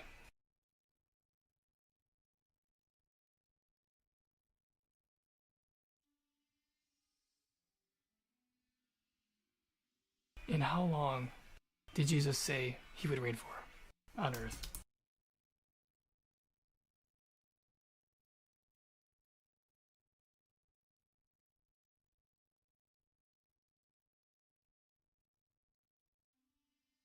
And how long was the Dark Ages?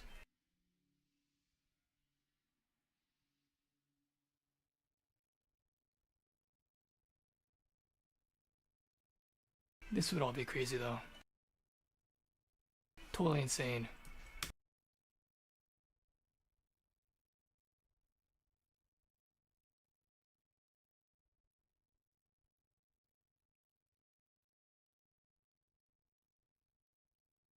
Alright, literal sentence, not literal timeline. Prediction. Ancient prophetic language, often multi-layered. Okay. Kingdom of God. Not yet, still. So we're still waiting for that to happen? Alright, so AD BC. Anno Domini. What? I thought that meant after death. In the year of the Lord. Oh my god, duh.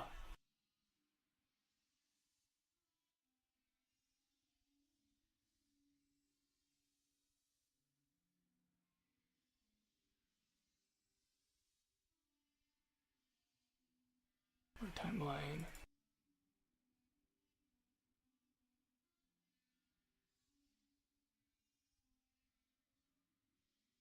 Oh, that's funny.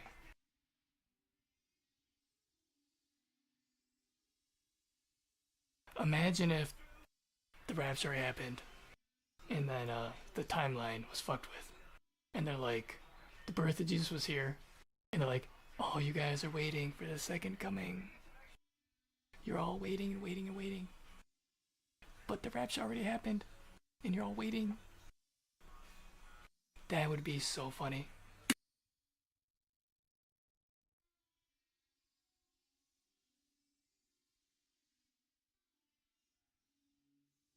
And then you would have people thinking, oh, he's never going to come back. It's been so long. And then in the Bible, Jesus literally says things like, some standing here will not taste death. What is that supposed to mean? I mean, he's been gone for thousands of years. What does he mean, some standing here will not taste death? Is Jesus even coming back? Well, duh. The rapture already fucking happened.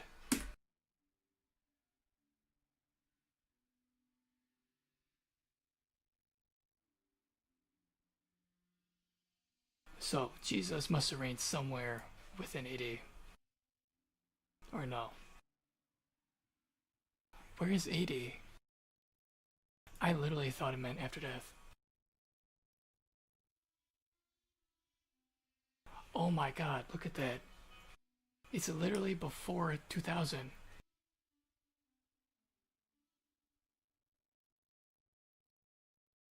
Is it say 1990? There's no way.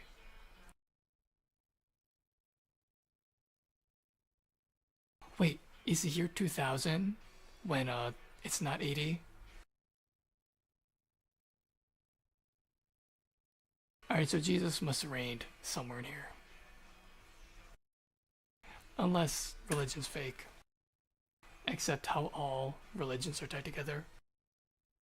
There's something that's real.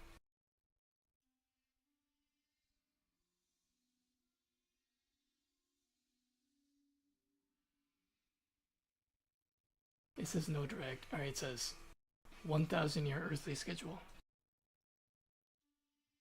It's supposed to be 1,000 years.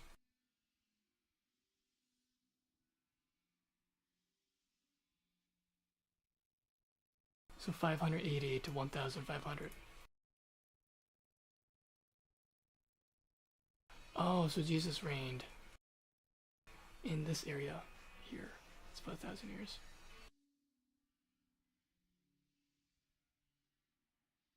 Or no, actually, it's not exactly to the script. It'd be like a little bit over here. I don't know. Times have been fucked with.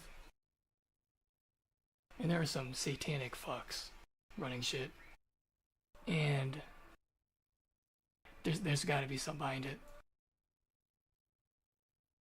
Satanic, like the whole Epstein thing. He's got people that know people. And they're gonna be 10 times worse than him.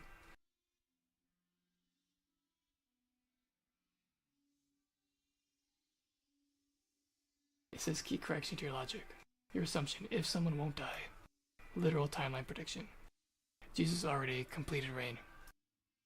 Ancient prophetic language, not modern timestamp.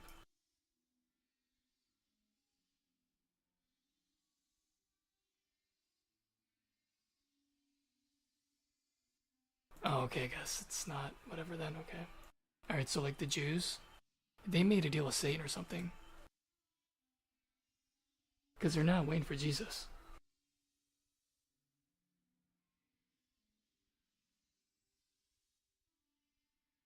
Not the Jews.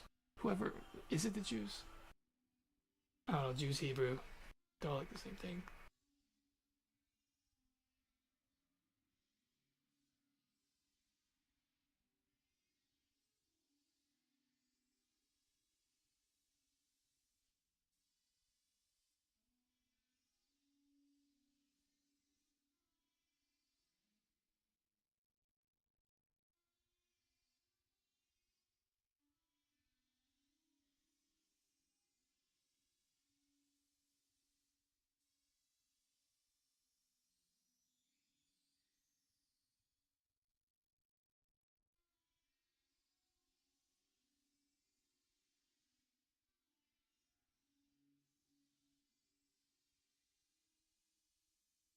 Man, I gotta find the video, dang it.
Found it. Alright. And then this guy's like wrong about several things. Except he is a no.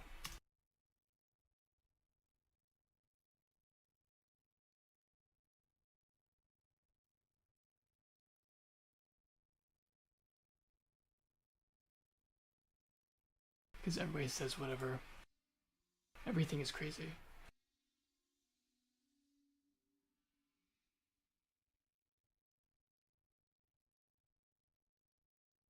How do I get to the freaking video?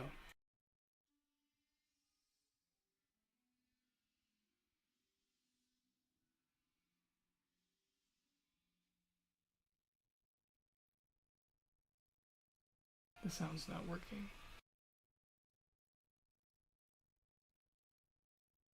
But the closed captions will.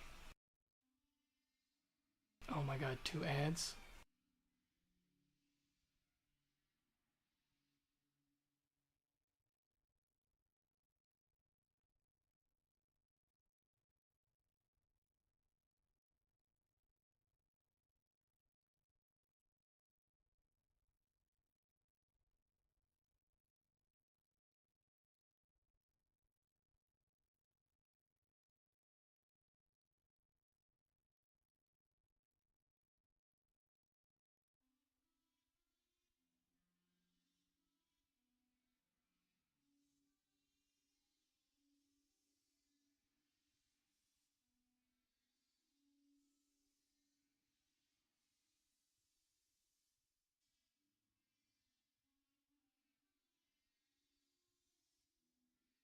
Oh my god, where the heck is it?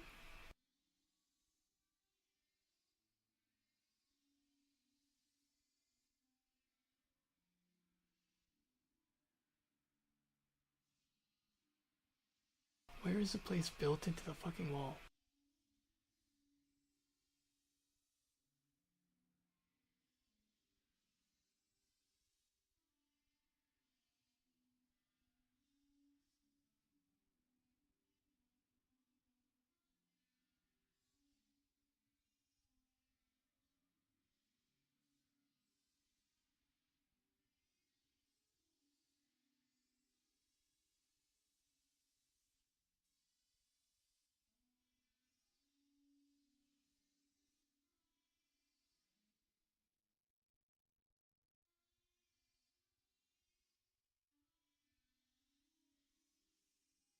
Alright, what's the fucking point? Where?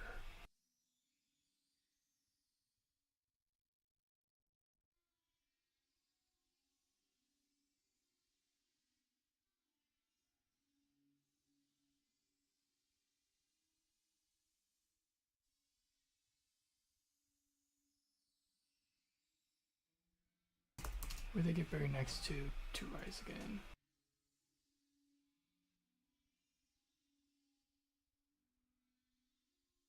And they are buried there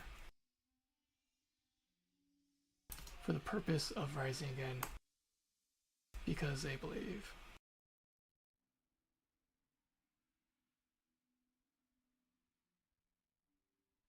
How many have been buried there on purpose? For that reason.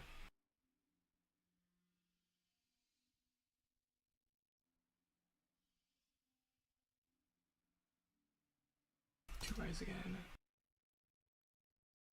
And they don't believe Jesus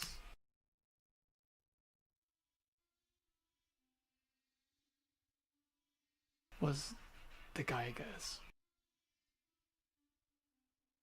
Who are they waiting on to raise them from the dead? It's not Jesus. Because Jesus did come. And yeah.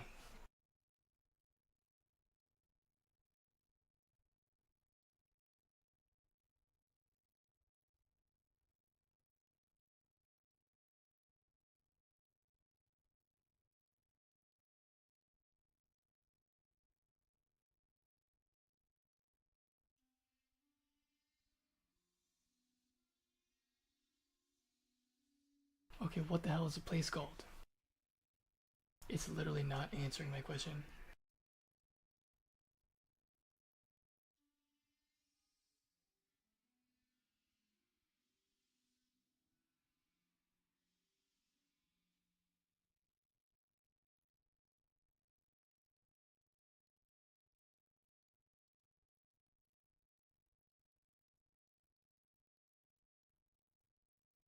Alright, so like, resurrection is done by God. Yahweh.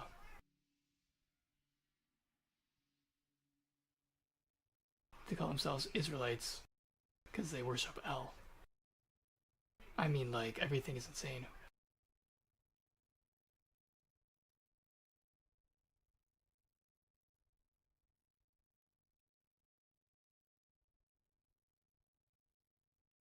So maybe some of the Jews, or Judaism, whatever, they got tricked into following Satan. Because how did they not believe Jesus was Jesus? And who are they waiting for when he raises them from the dead?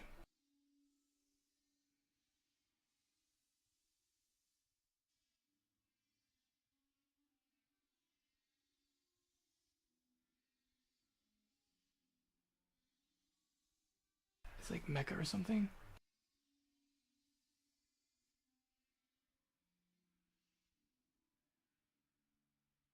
Or is that the cube?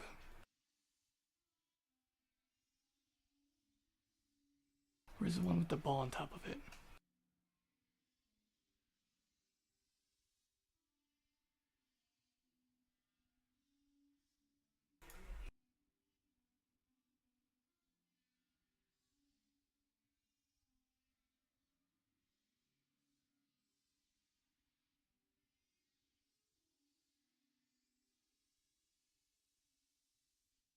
Oh, Dome of the Rock. Alright, so why are they buried at the Dome of the Rock?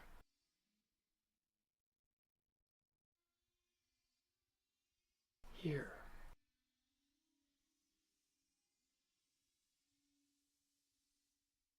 And who are they waiting for to raise them from the dead?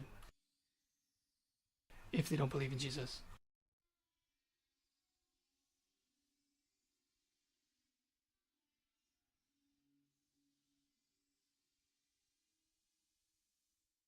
Alright, so how many people have been buried near Dome of the Rock intentionally for the reason of raising from the dead?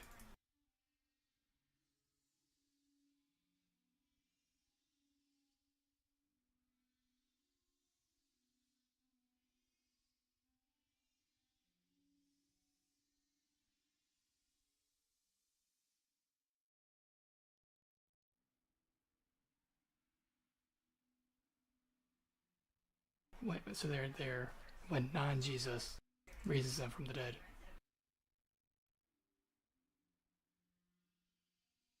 And it's not Satan, but it's not Jesus. Is it Satan or Satan? I don't know, whatever. Same thing.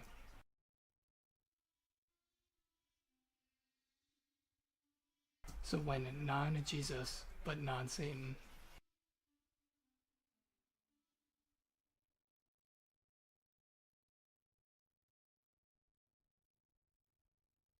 How many people buried there? And how serious is it?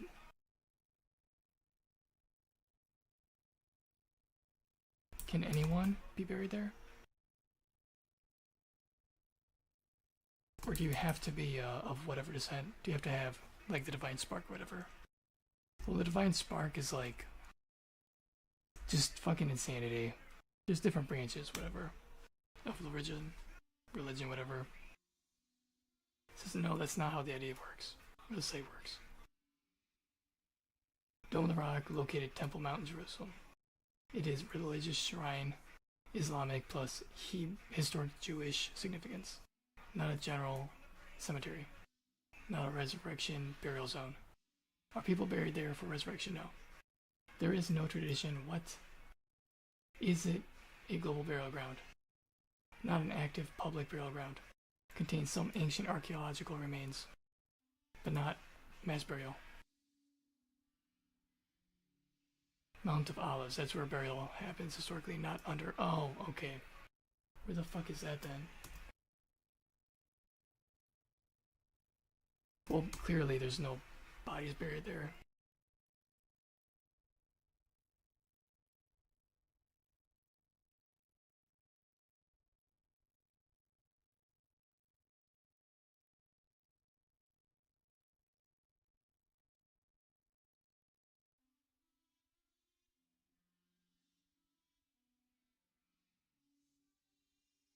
That's a lot of people, all being buried to be risen from the dead. Damn, that's fucking insane. Can you believe that? Wow.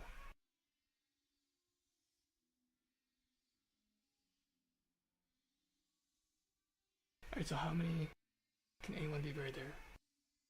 Practically no public, blah blah blah.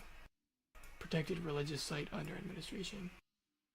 Alright, so how many people are buried at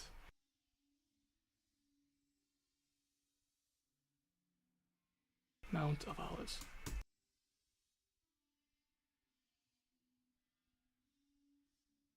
No exact number known.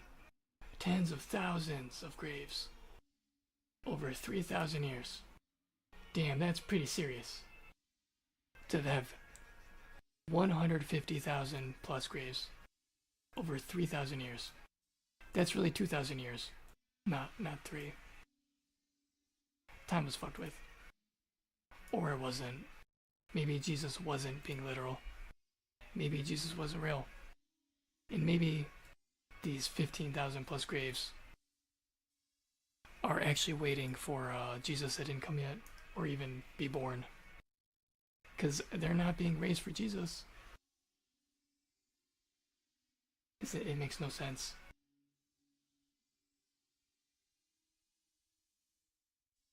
What's it called? Satan's season.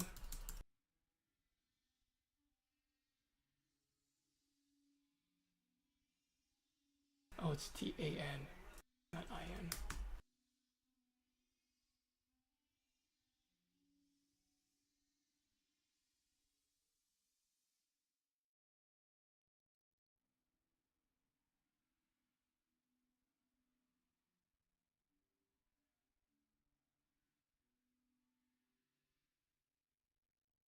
It says, comes from Revelation 28, which describes a short period after Christ's 1,000-year reign.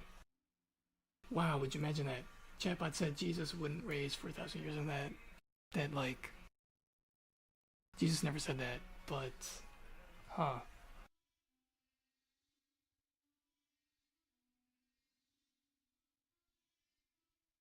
That's a lot of people buried. 15,000 plus. 150,000 actually. Alright, so why are all these people buried? For the intent of being raised from the dead at that location.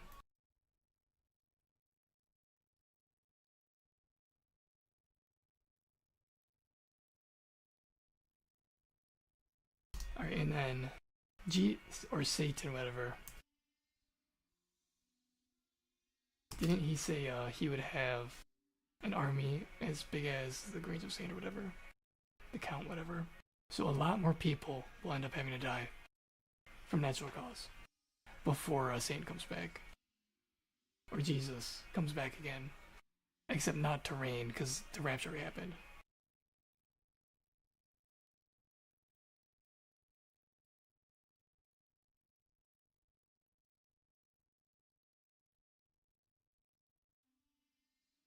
So Satan said he would have his army raised from the dead also, question mark.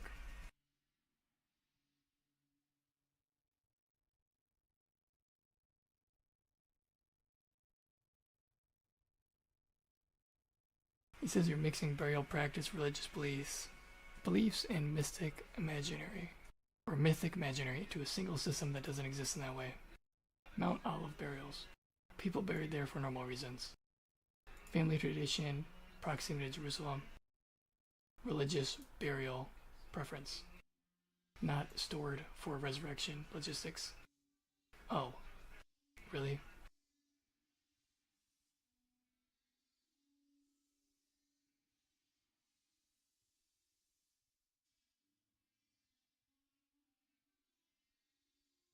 And this is not placed there to be activated.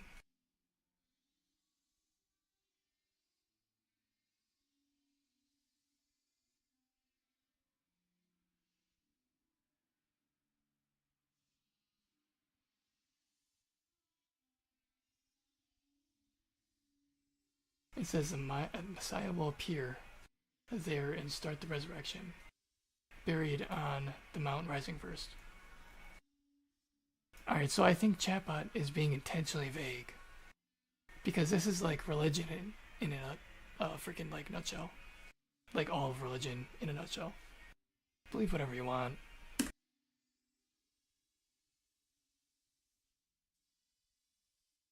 Alright, so is this false? Jesus' 1,000-year reign.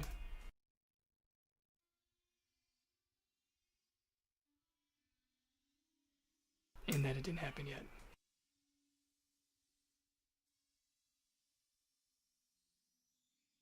Even though the calendar was, or the timeline, was named after him. You know how something happens and they're like, there will be signs, but they don't say what happened? I don't know.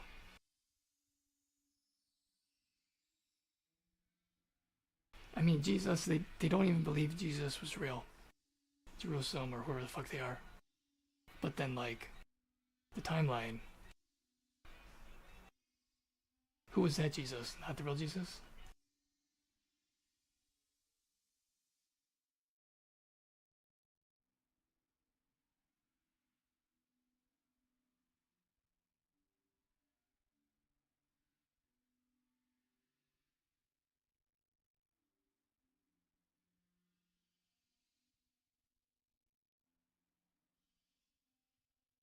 Alright, and if it is not resurrection logistics, then why did Jesus say this? Or not Jesus, the Bible? Which states in Zechariah, or whatever it is, the Messiah will appear there and start the resurrection with those buried on Mount first. If this already happened, the rapture, whatever, who are they waiting on to raise him from the dead? It's not Jesus.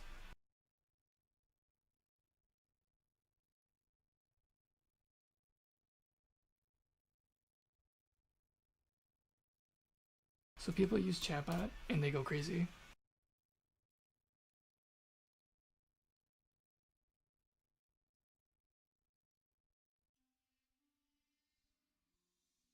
But in this one case, it's like, no, that's not true. And it just won't go along and it won't like be truthful. It says, yes, those claims are not accurate as literal historical facts. Okay, so Zechariah, whatever, however you say it. Zechariah, yeah, okay. 14:4. Is that a lie? Where it says, the Messiah will appear there and start the resurrection with those buried on the mount rising first. And that's why people need to be buried there. Because it's like, hey, look, Jesus is not coming back. Look how many people died. He's never coming back. Because it already happened. Or not, what do I know?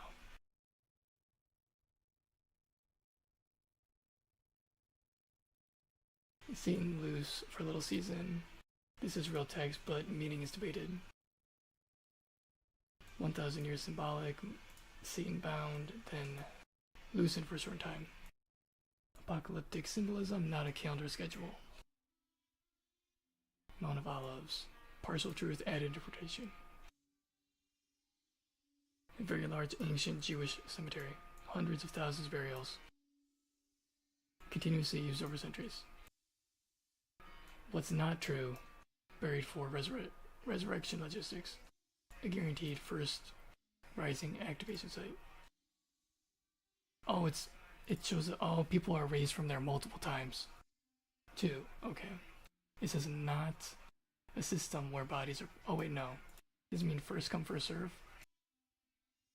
Are placed for automatic resurrection order. Well then, what does this mean?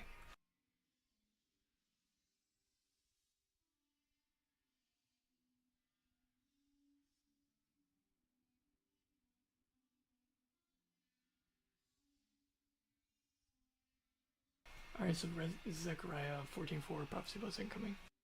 Yes, passage predicts the second coming of Christ. When Jerusalem will be plundered by the enemies. Oh, that whole Jew thing too, where they're like being attacked. That's part of it too. You gotta replay what already happened for the people that missed it and then pretend it didn't happen.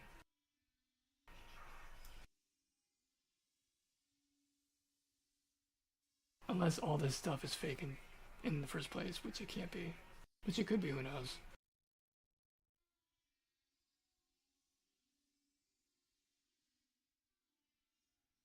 There's no way. Anyways.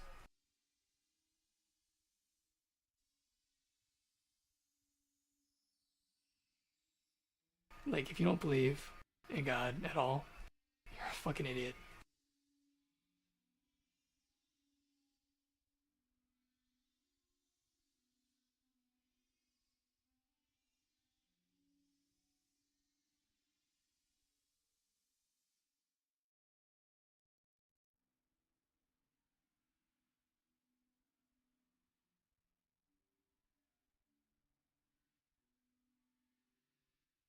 So, Zechariah 14:4.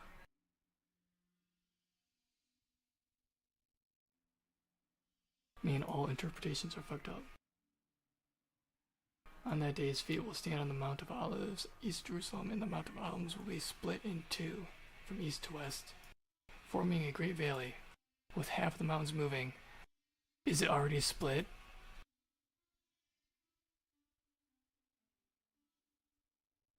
Why is this video still playing?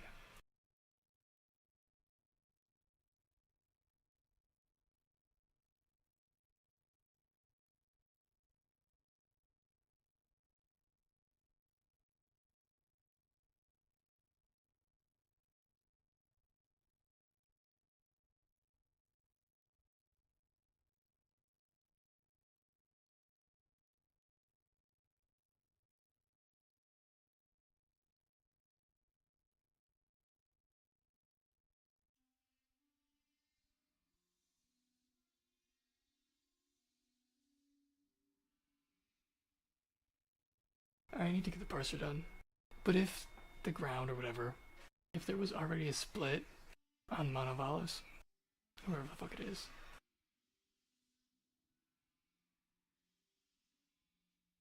then that would be really obvious.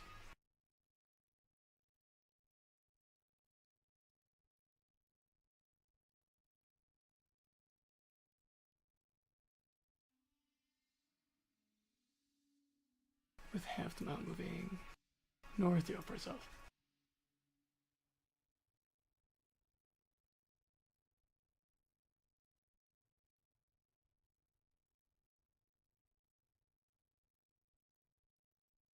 Say for beginning resurrection of the dead. I don't know, whatever.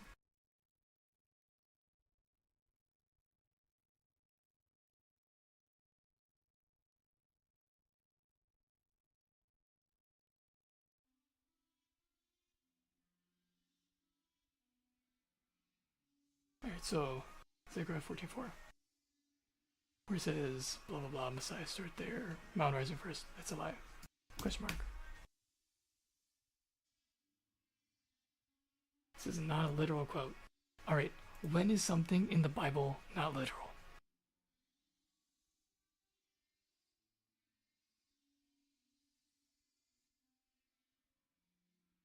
Does that mean Jesus didn't literally rise from the dead?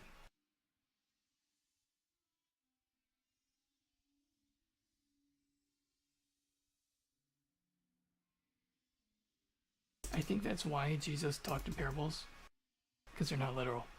Because Jesus did shit, and if he talked in non-parables, you'd be like, well, is that a fact or is that a parable? So if Jesus did that on purpose, and he distinguishes between reality and like a description of something that didn't happen, I'm pretty sure that if it says something in the Bible, it's fucking literal.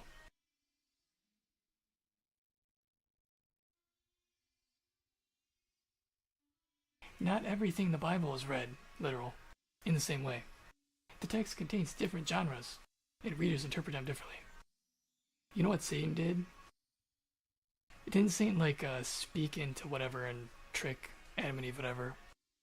And he fucked with like interpretation of like, hey, you should eat the fucking apple, you fucking idiot. Eat the fucking apple, or whatever the fuck it was. So that'd be really fucking funny if Satan was like, yeah, I don't know, whatever. Alright, I gotta get this parsing done. Does G stand for goat though?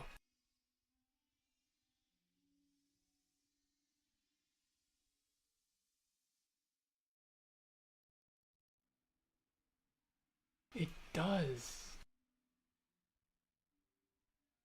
G stands for goat.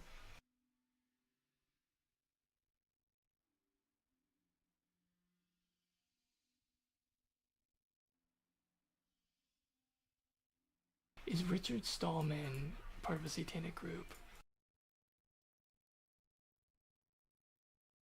What were they called? Satanic churches?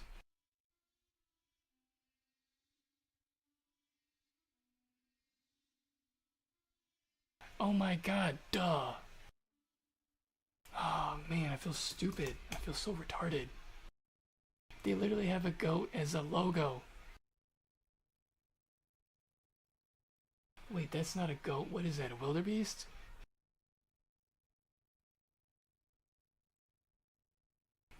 A blue gnu. What the fuck is a gnu?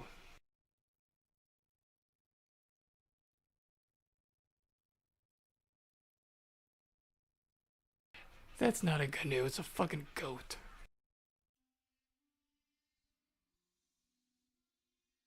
Alright, why are you gonna do the whole Satan thing and then fucking opt out and say, oh, it's a gnu? And then he named everything after it and saying it's not gnu.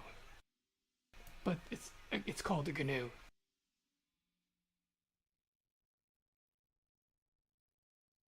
Everything is so dumb. Alright, this is a guy that didn't have a kernel, right?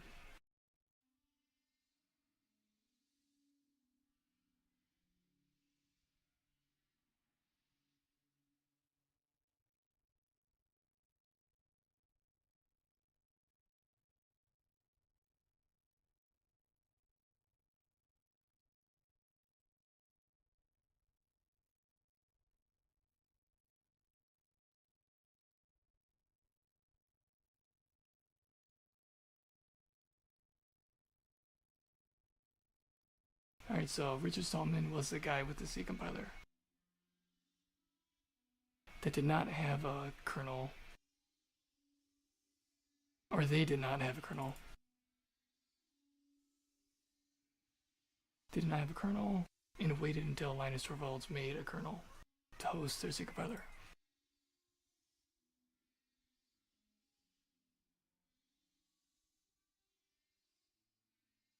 He did not wait for Linux kernel. GNU work started before Linux existed. No, he waited. He's too dumb to make a fucking kernel.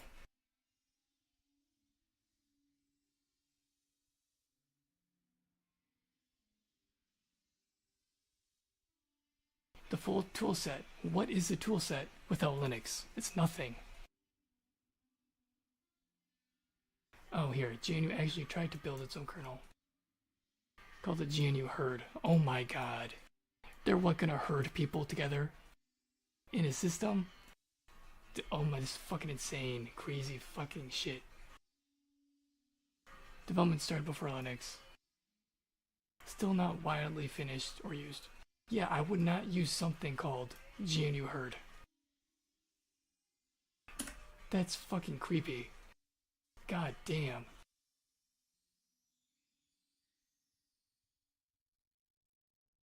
Fill the missing kernel gap.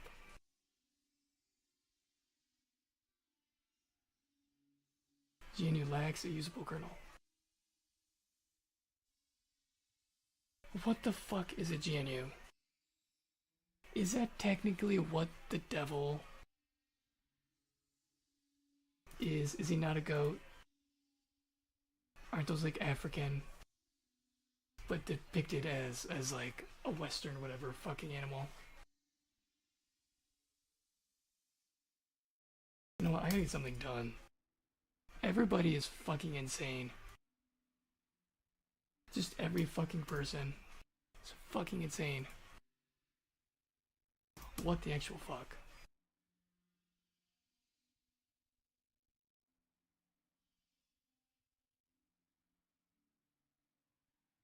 So it's called herd. The only thing that doesn't start with G. Why does it not start with G?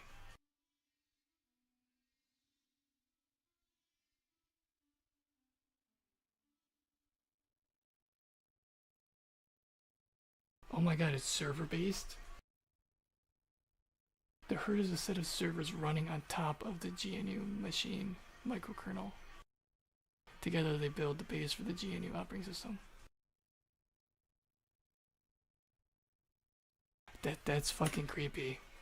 Do you not have your own computer then? You won't log in?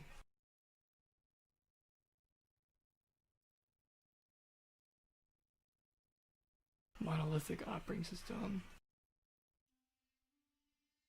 Microkernel based. Unix server device. Hybrid. Oh my god. Does that mean you would remove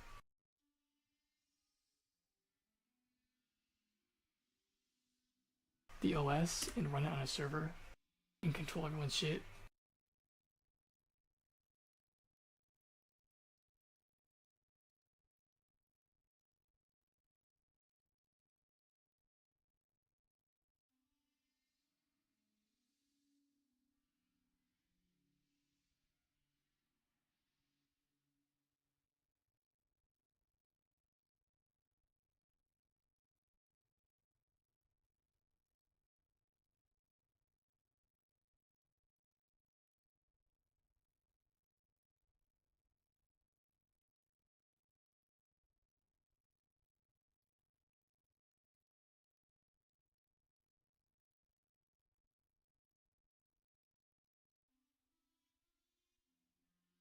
Oh, communicate to small servers. Okay, I was like, what? So everything's called a server.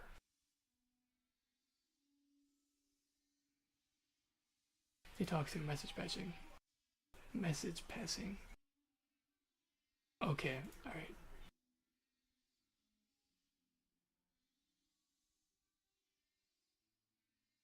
This actually makes more sense for design the herd. Alright, why call it a herd? What is up with this guy's obsession with a GNU? What the hell is a GNU? It's an African animal. A goat.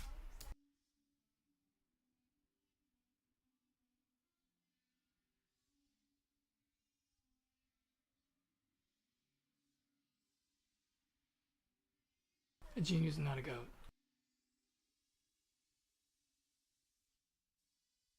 A wildebeest?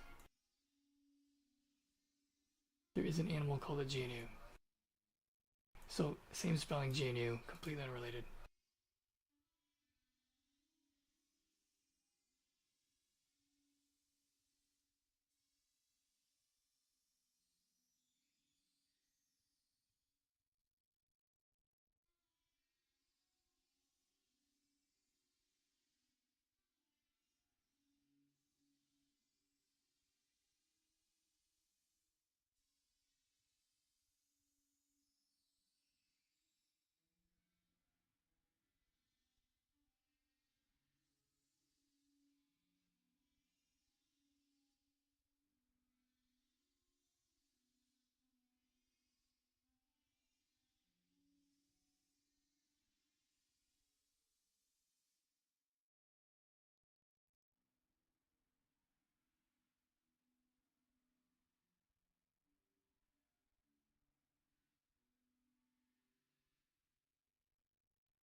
An antelope.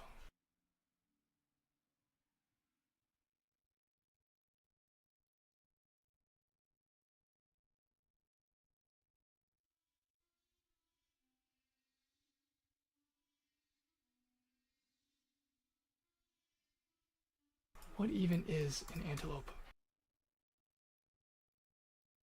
Oh, those?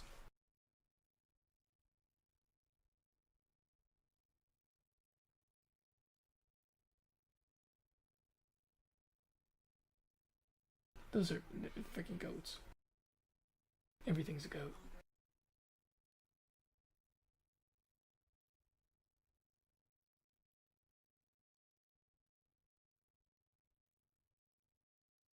Everything's fucking crazy.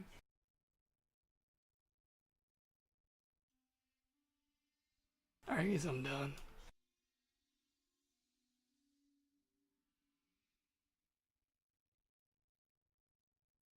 Alright. So, like,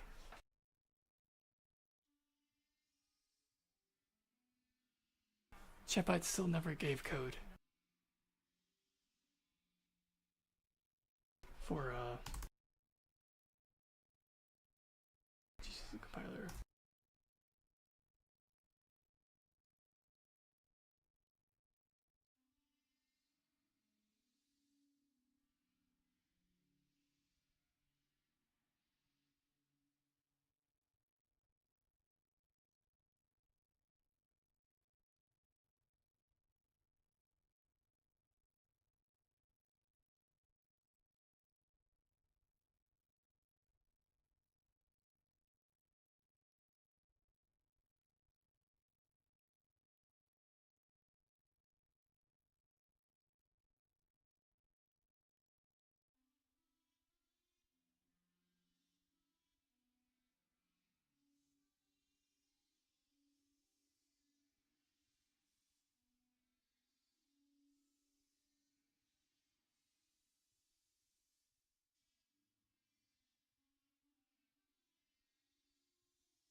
Alright. So they have conceptually similar to GCC finding code. If token push scope. Alright, so I'll do something like that then.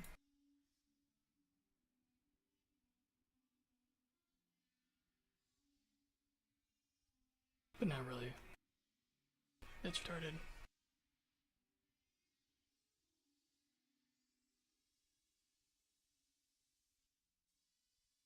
Okay, how do they determine the closing token?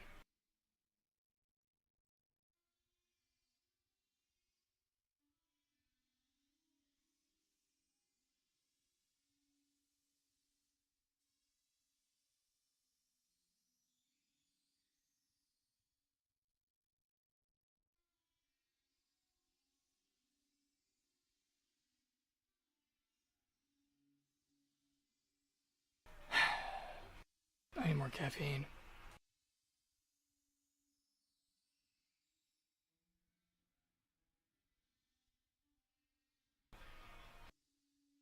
GPT was not.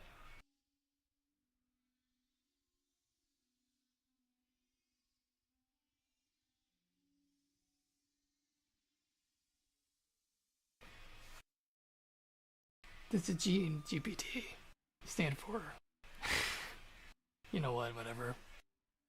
I need some more freaking caffeine.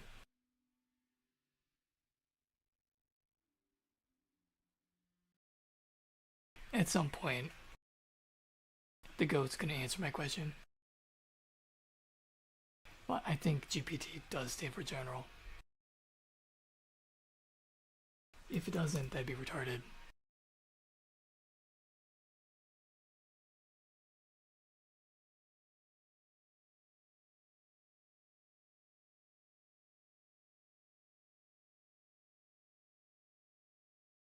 Oh, generative. Okay, duh.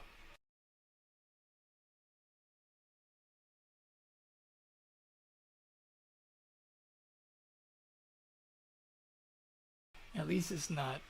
It doesn't stand for goat. Or something that is literally a fucking goat. Like your mom.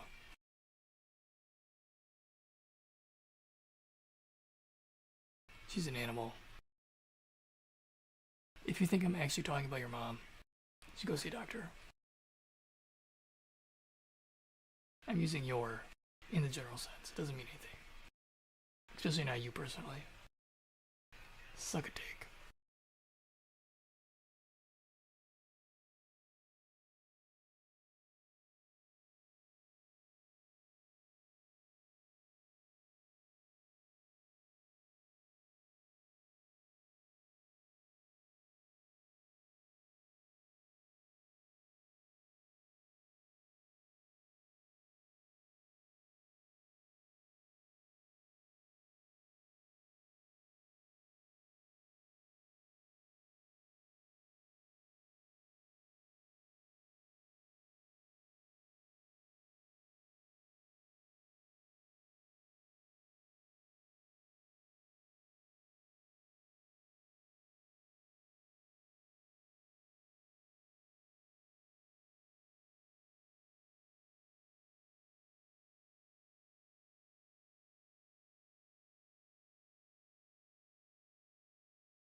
Well, chatbot sucks.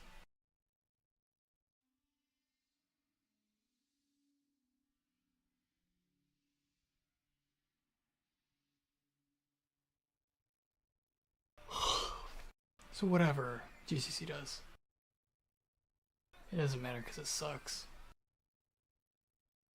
If it didn't suck,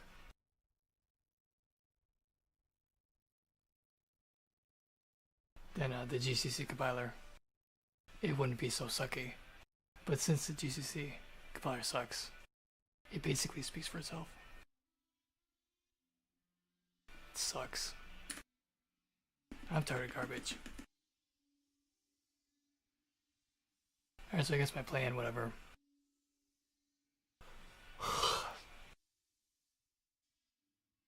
Get an array of all the opening things, and then I can evaluate the scope.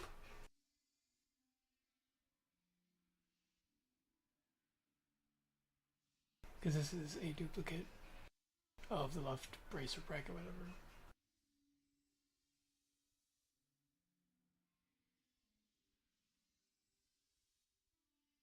This is a duplicate.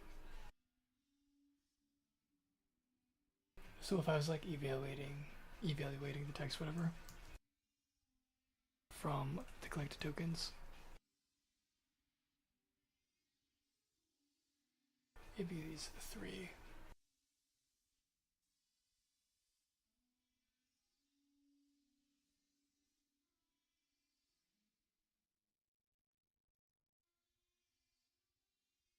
Not 3, 5 or whatever. Oh, I got a burp.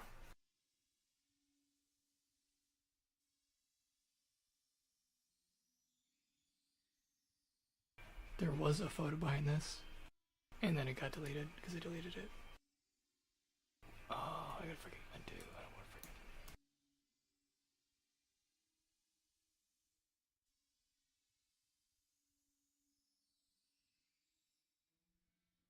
So grab the very first token of every opening thing in the text file, whatever.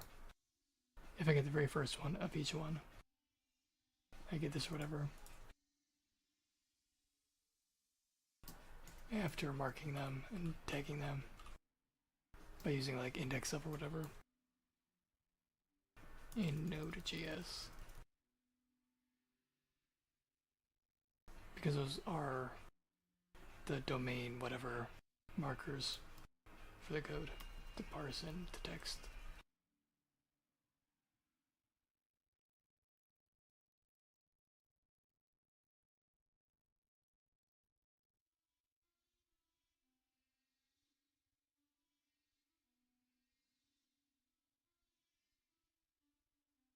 I want the very, or like, I want all the opening ones and then all the closing ones.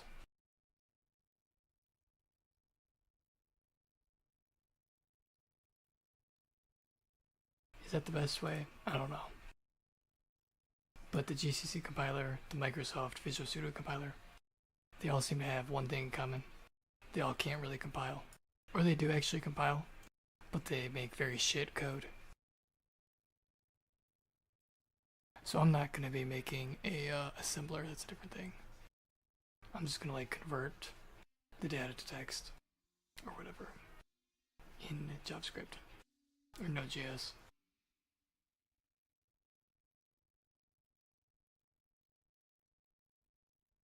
So if I get the start token and all the end tokens,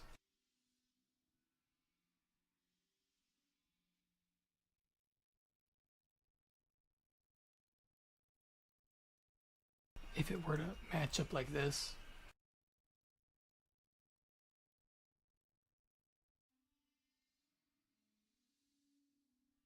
and I have all start, all end tokens, then it means that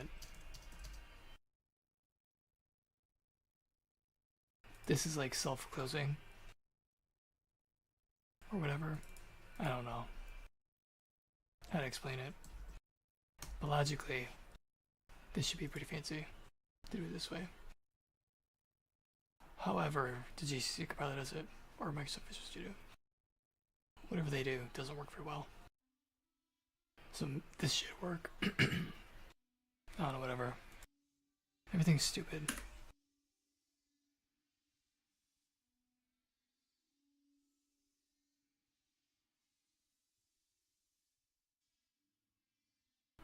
If everything wasn't stupid, then this program wouldn't be so damn laggy. I think it's frozen. Yeah, no, it's frozen. It's not even responsive. Oh wait, no, it's moving. Shrek. Oh god, it's stuck.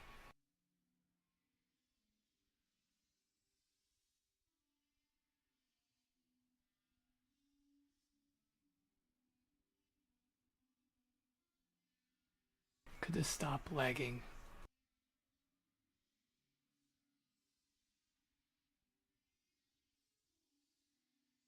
For fuck's sake.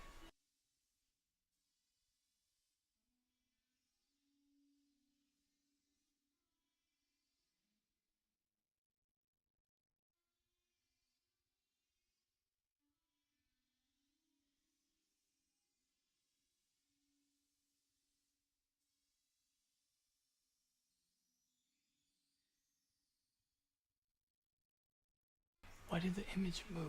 You know what? I'm gonna get something done.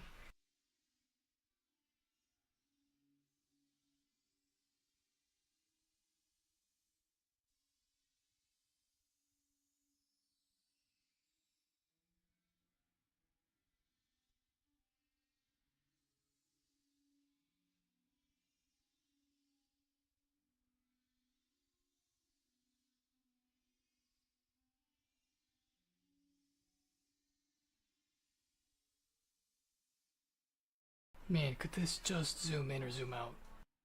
Just render the freaking text.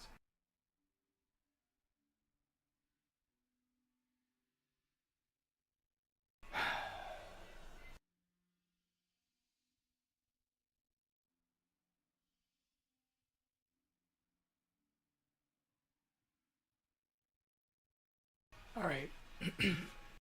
So this, making a parser, compiler, whatever you want to call it.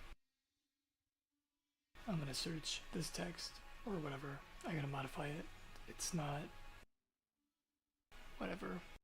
I'm gonna convert this stuff to like C language. And make it look like this, which chatbot said, but chatbot's garbage. And it's not really actually gonna be like this. Not literally. This, I don't know, whatever. I'm gonna like shut up and get done. And like explain, I guess, up here and there.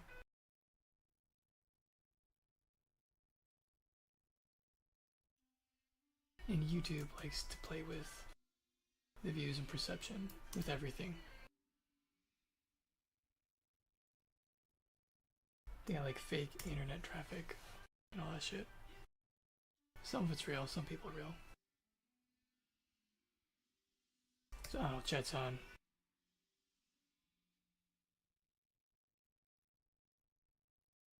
So like, I'm just gonna do this and get done. If someone has questions, go ahead.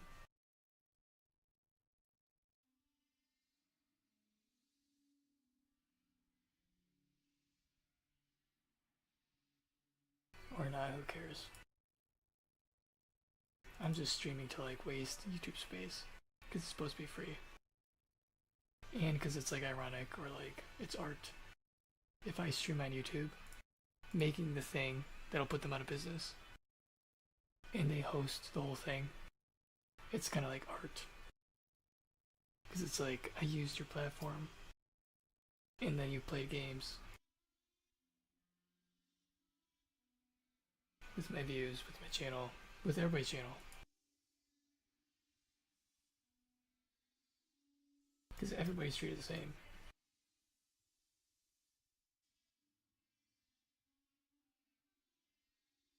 We're all just lucky people waiting to be selected as YouTube partner or whatever. Oh, what a fucking privilege it would be.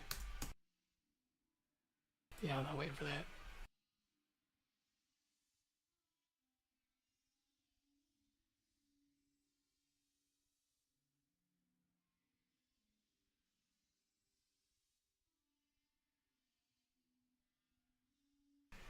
Make my own system, operating system, whatever. Make my own software. It's way faster than your shit. And I'll just like leave YouTube in the dust. You know, I can suck dicks with Sam Altman because he's gay. Unless gay people don't suck dicks, but I think that's like the whole point of being gay is to suck dick. And then you label it as gay. It's like, hey, I love to suck dick. Yup.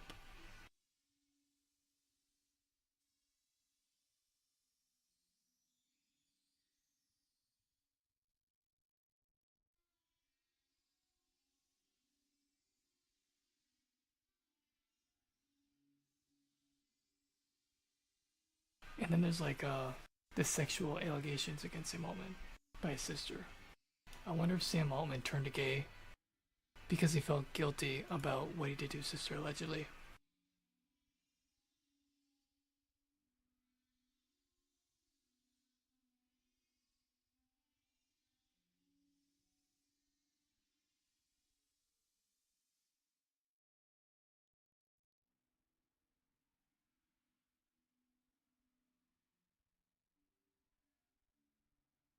Because like his sister apparently like sued him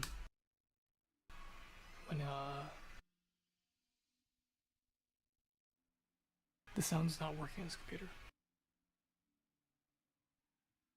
She took him to court, whatever, and said like when she was 3 and he was 12, he sexually abused her. I think she said her brother too, her other brother. And then I don't know. Is that why he turned gay though? Because usually people turn gay if they're like molested by their parent or like something terrible happens to them and they turn gay.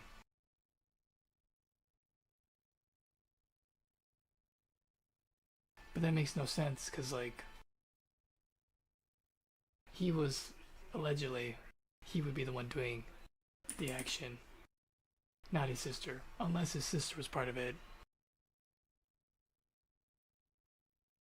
and she enjoyed it, and then he was. It's kind of back and forth then.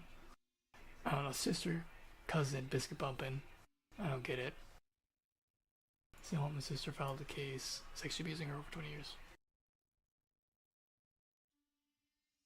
It was like 12 and 3, I think.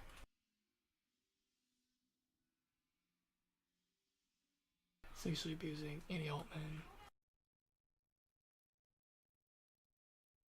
YouTube really doesn't like when we talk about this stuff.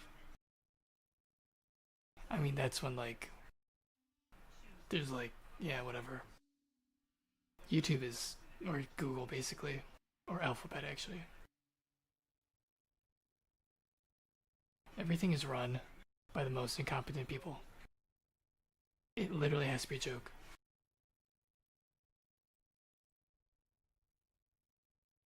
Sam Altman faces renewed lawsuits. And his sister refiles sexual abuse allegations under Missouri law after earlier case dismissal. Well, good for her. If that actually happened, she better win. 2026?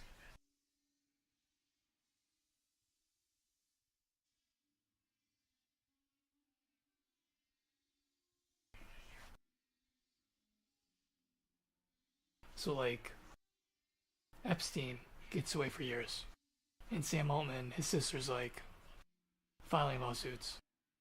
And it gets dismissed.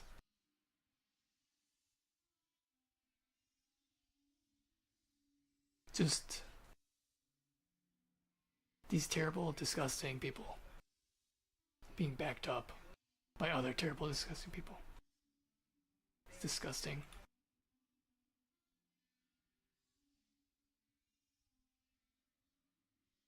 This thing doesn't even work.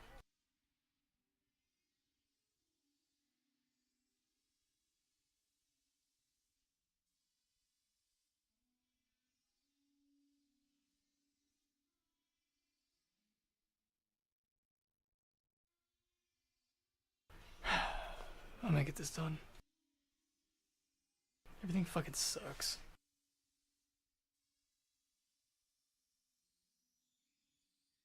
Duh, I forgot my water.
So like, I don't know.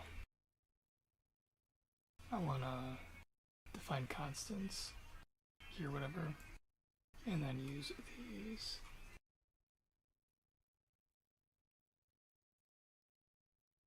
Like unsigned size t whatever from string.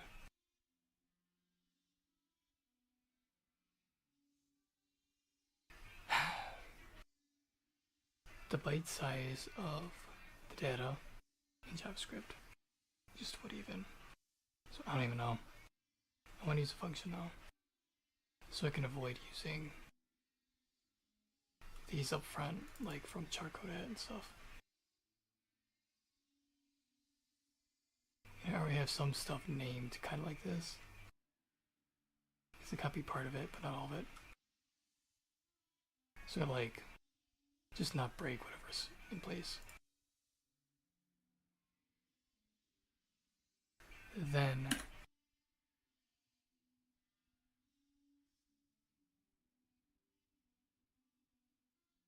I think JavaScript has enums. I hate enums.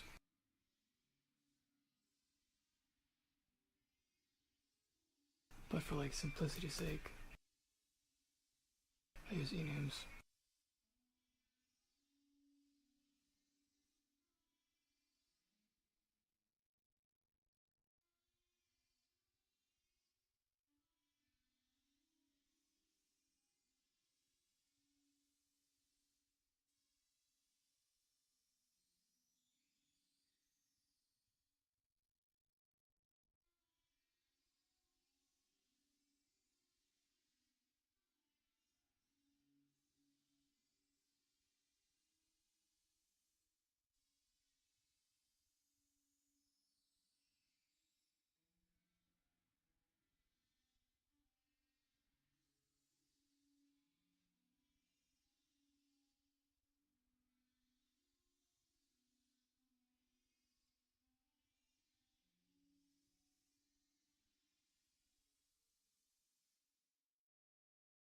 What?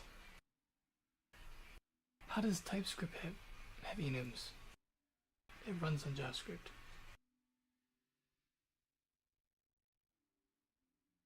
I rather die than use TypeScript.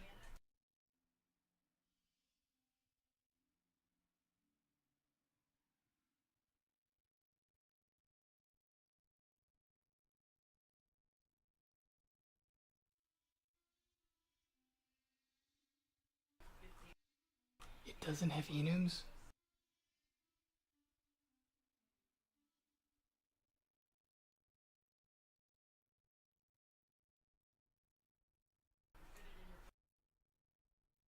Does this run in JavaScript? It doesn't, does it?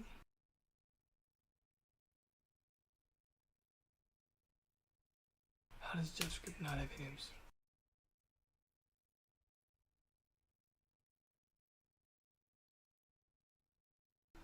Wow.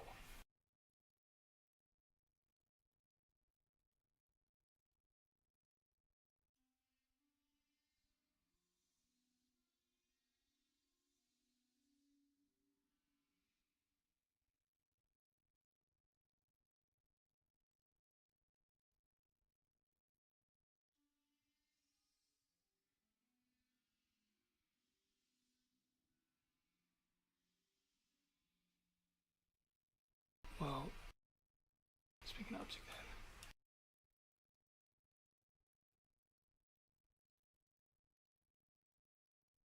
then. And then I'll centralize everything in its own unit.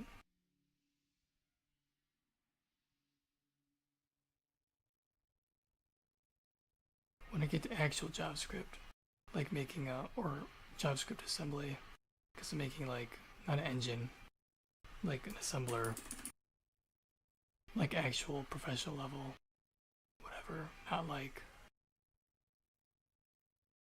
when people say they're making an engine and then like they're using JavaScript to make more JavaScript.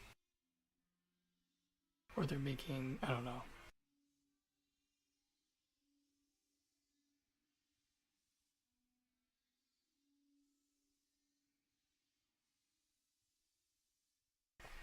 people say they're making a JavaScript engine with JavaScript.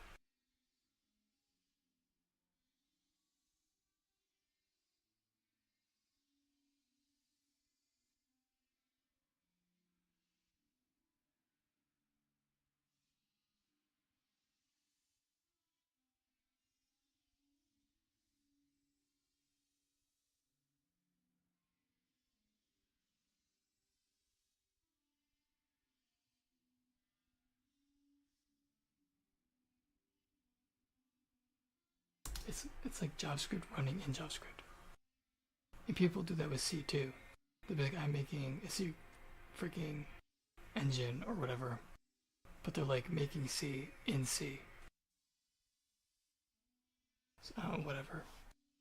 Well, I'm calling this a compiler. Yeah, okay. Yeah. Everything's stupid. So that's JavaScript running in JavaScript. Not an engine.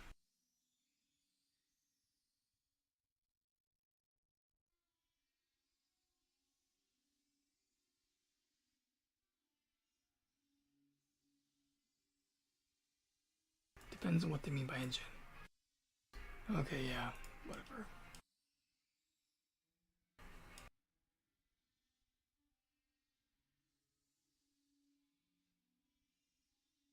So I'm gonna keep it like simple as fuck.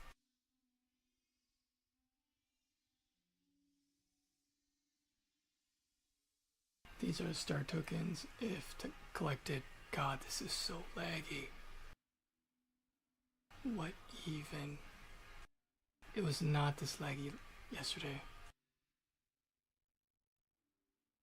If I get the star tokens, it says this is whatever. I drew on top of it, whatever. So if I grab only those using index of, then those are what I got. And if they're sorted, I think I need to use an array. I'm not just gonna like hard coding everything is stupid. Well, not when it's done, but like it's a lot of work to keep changing.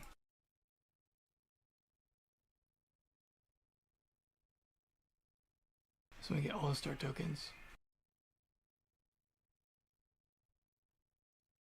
And then like a string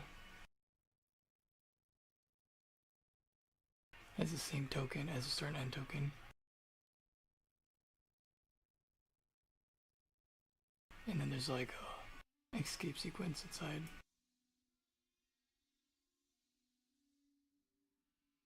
It's like to find other things. So like when it's like an add-on,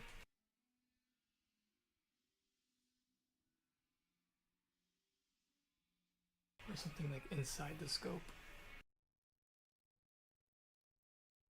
Oh, this is so fucking laggy.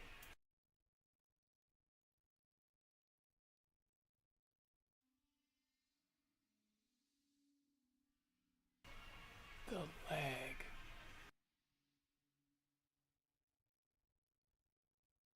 If there's something inside the scope,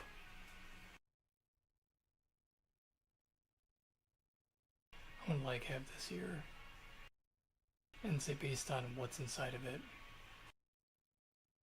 run this thing inside of it. And then it can drop the stack or whatever. It could stack up, stack down. Instead of hard coding it with if else.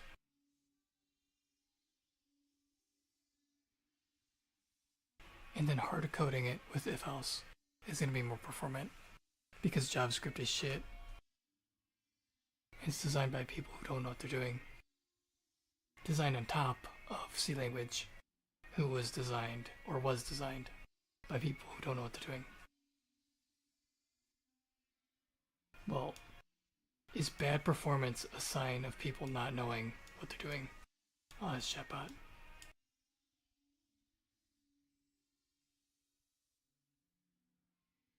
Is bad performance a sign that something was designed by people who don't know what they're doing.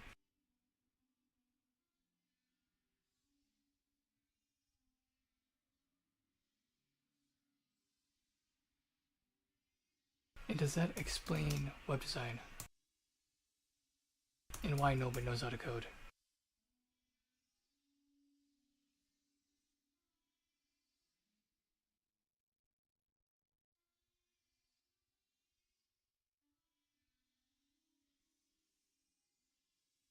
Or I should say program, because it's different than coding. I guess technically. Because people who don't know what they're doing make C language in the compiler and maintain it.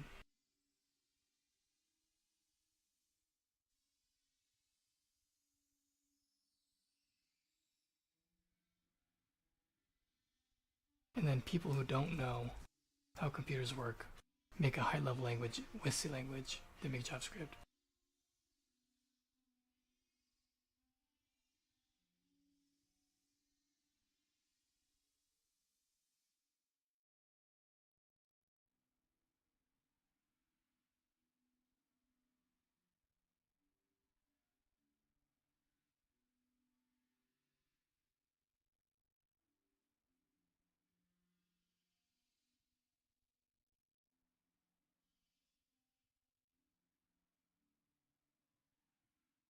And then when it gets to people actually programming in the browser,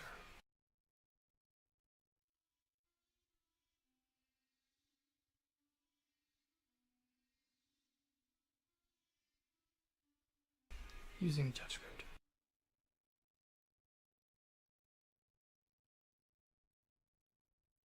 That really doesn't explain it though. Few people know how to actually program in the first place. Now the population's just more. That's the only reason there's more people. A small group of people in development hell. Because it's created by people who don't know what they're doing. Unless bad performance isn't a sign. But like a doctor, if you die during the operation, that's a bad performance. If you gotta restart your 64-bit computer, because we're in the 64-bit era, well, it's fake 64-bit, but if you gotta restart a 64-bit computer because the program gets stuck, that's some bad engineering and performance.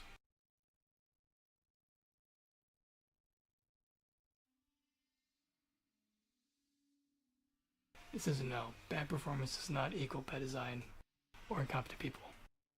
It usually means trade-offs, plus abstraction layers, not ignorance. No, ignorance is the result of trade-offs and abstraction layers.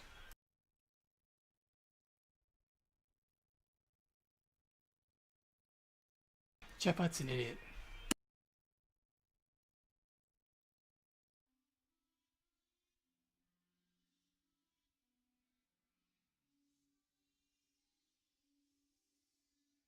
So if a doctor, the patient dies in surgery, the fuck do you spell surgery?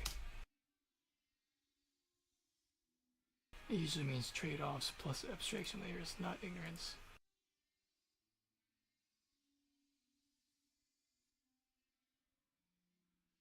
Not that there are bad doctors.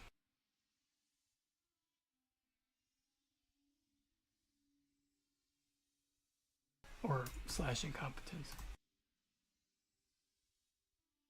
Maybe that's why all the best programmers have beards. Because they're incompetent. And they're depressed. And pissed off because everything's shit. Everything is literally shit.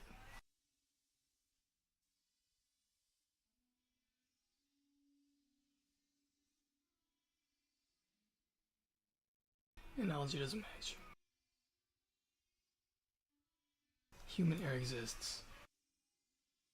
Oh, so there's no human error. when it comes to programming and software.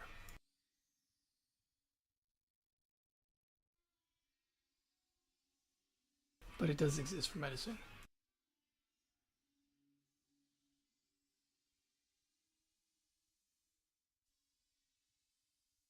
But you don't list human error.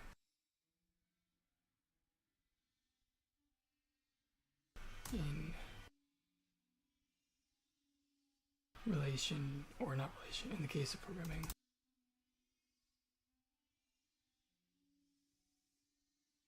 Then say there's no relation or not relation. Analogy. And say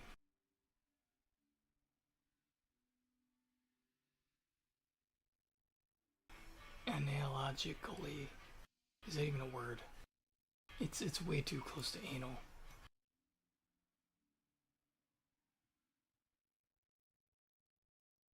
Analogically. That can't be a word.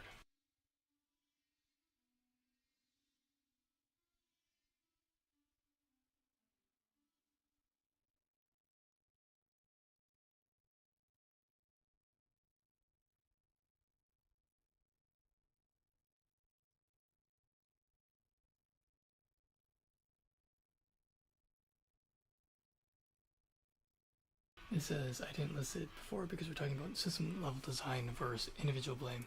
Yes, system level design. That's where there should be no errors.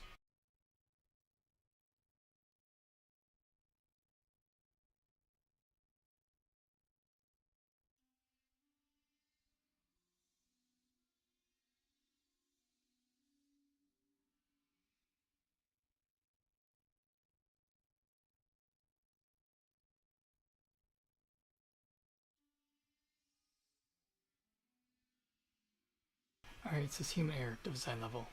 Wrong assumption about usage. Poor API choice. Inefficient abstractions. Overcomplicated architecture. Legacy decisions kept too long. No. These are like the side effects. These are not the actual cause. These are all caused because they don't know what they're doing. This is not human error.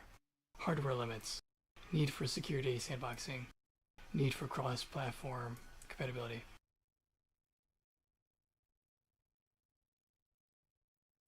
That's not human error. Why would you not plan for cross-platform? Oh, because you don't want to go insane trying to plan for cross-platform. Backward compatibility. Physics, memory, CPU bandwidth. That's not human error. So people can't write shitty code.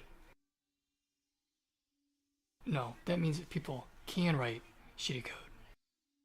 And then they'll be like, you know what? Actually, it's physics and memory, CPU bandwidth. That's why the code's so slow. It's not because I'm a fucking moron. It's because of physics. It's not a human error. There's no moronic. Is moronic a word?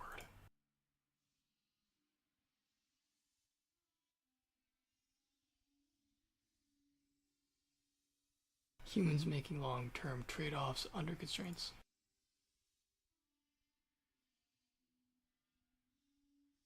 But not every cost makes a mistake.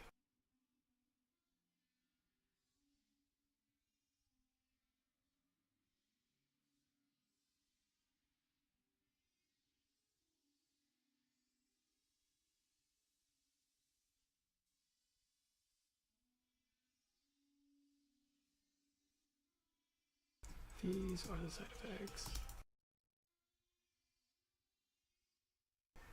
of what happens due to lack of knowing.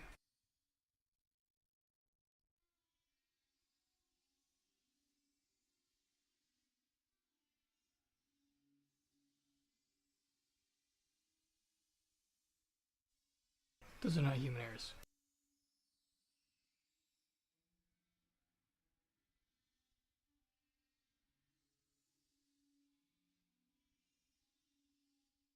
Like I says, they are human errors in system design context. Just not careless mistakes.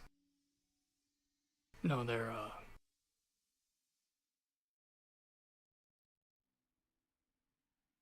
human error in engineering does not equal stupidity.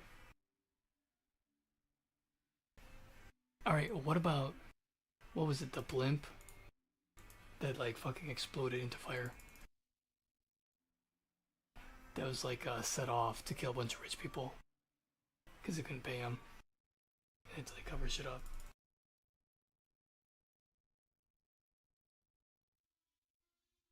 Or the Titanic, that also was a fucking like reset.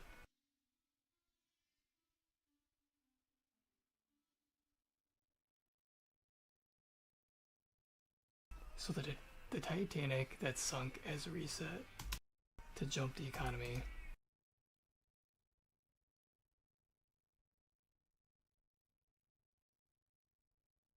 That was not human error in engineering and stupidity. Well, that's a different topic. I'm gonna just get something done. I'm so bored.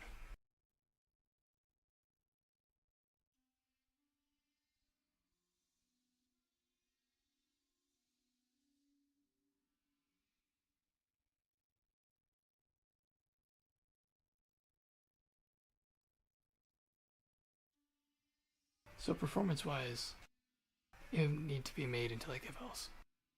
But for now,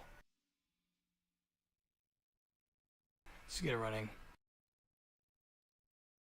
So I'll group all the start tokens. This program is so laggy. It's not even undoing.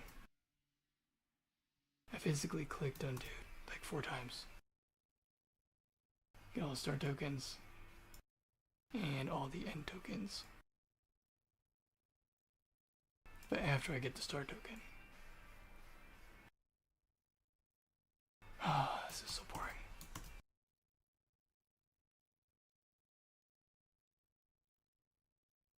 I need more caffeine.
So I want to like kind of keep this generic-ish.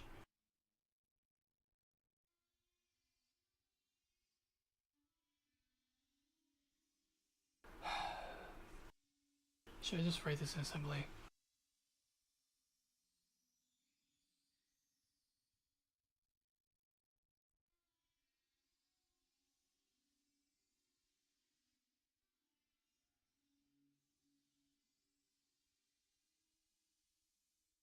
It would be more fun.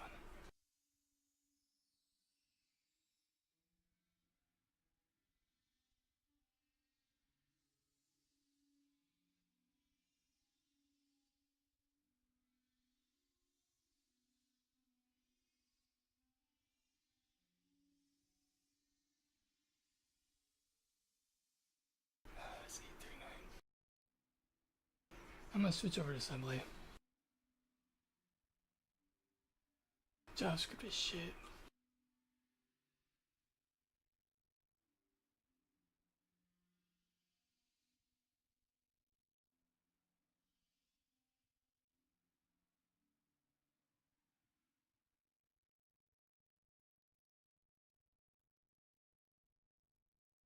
I need to find a an ARM emulator for x86.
The pie actually has Vulcan. That is so nice. Alright, never mind. Not assembly. I'll do it later. I'll stay in JavaScript.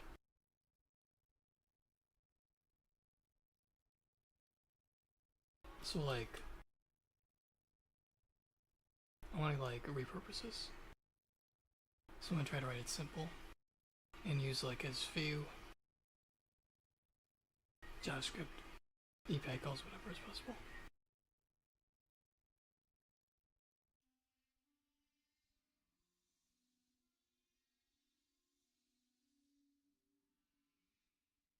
So like, C language has global segment, static and global. Well, I thought this was segment for a second.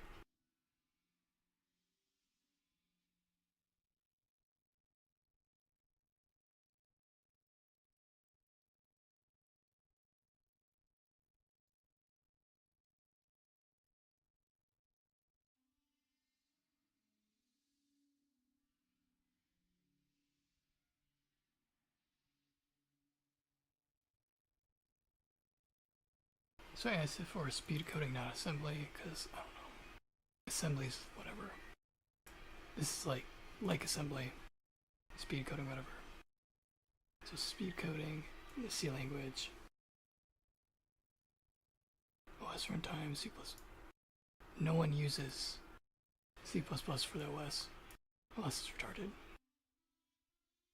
JavaScript, DOM, HTML, CSS, rendering, UI, output, screen, GPU pipeline.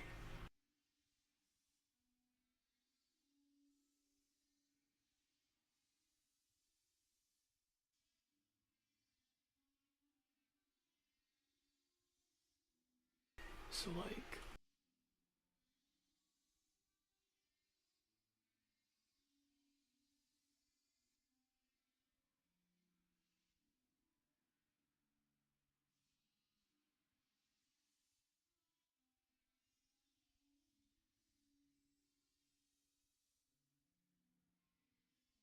speed coding, the Fortran like language.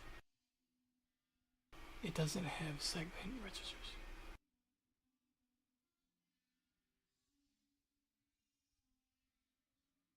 Like the CPU does.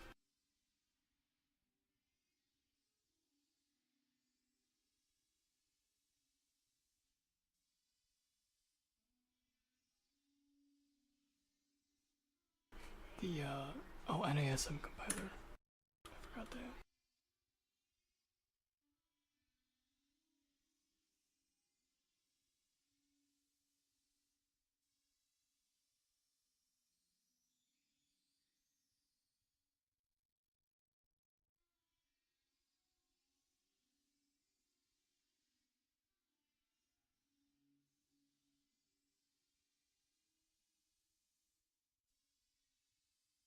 With assemblers, there's like regions, and you can like have a string segment and say like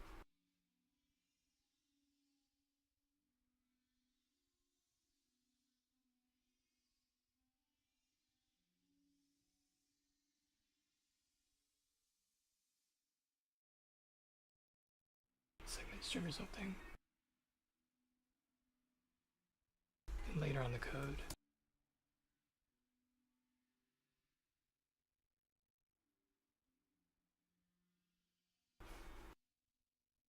what's the syntax for segments in NASM? Everything's like the same thing. But you could be doing something and then do a segment string and then type like foobar.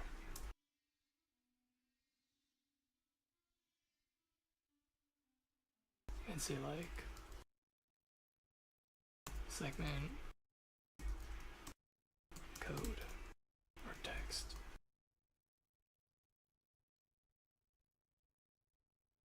And give it a label.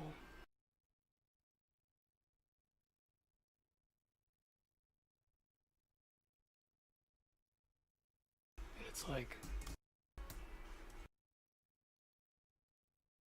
ver blah or blah.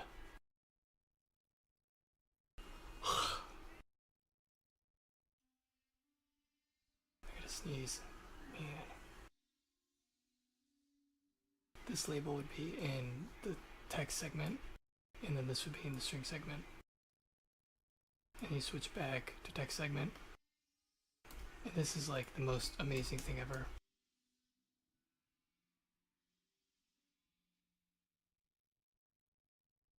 Because you can like define things.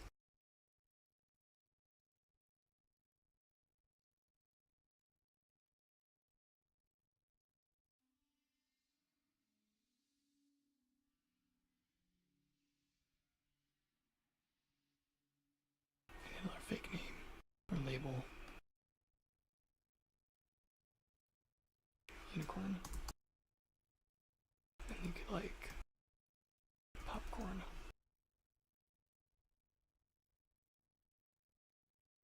So this is so nice. Just switch segment, and then you type what you want. Then behind the scenes, the compiler will get the label for these two, and they'll match up in the string segment. You could like make in the BSS segment, or like zero initializes. Make like null or something.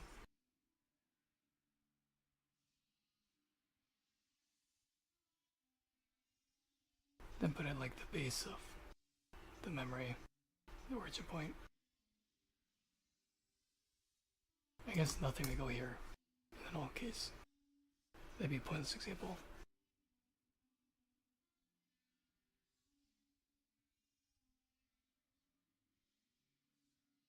Like lookup table. That's actually not, it's a data segment.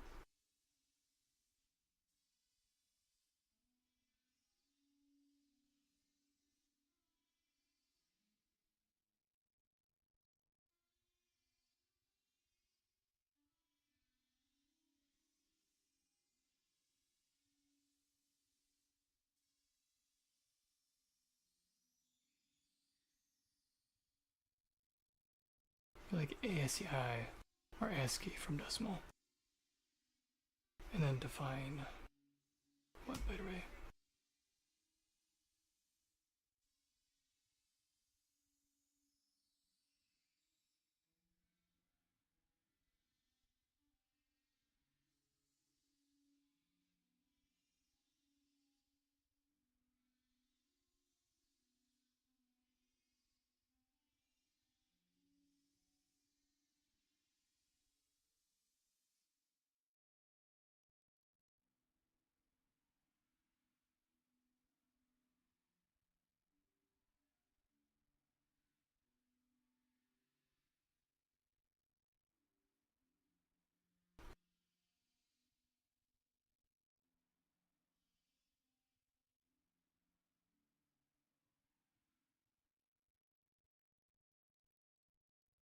Alright, so then when it compiles, it magically puts the strings in the string segment.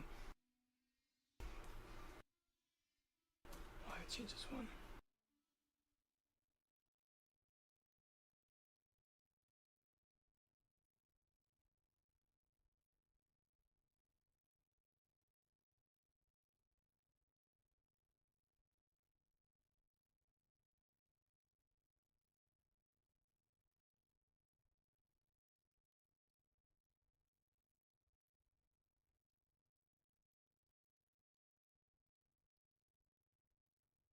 Oh, this would actually be here.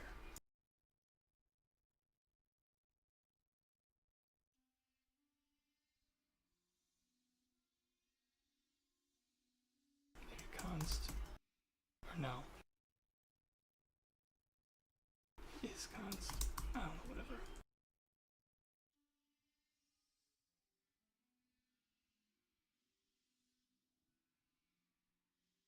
The label would have to be after the segment, not before.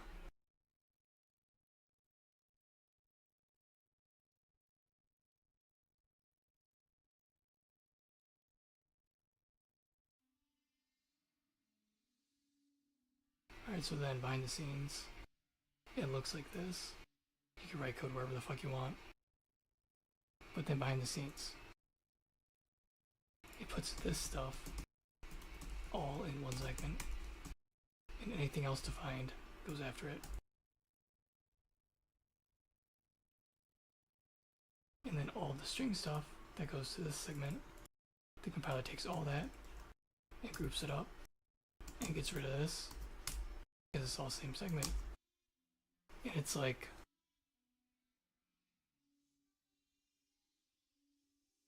it's so much easier to get something done.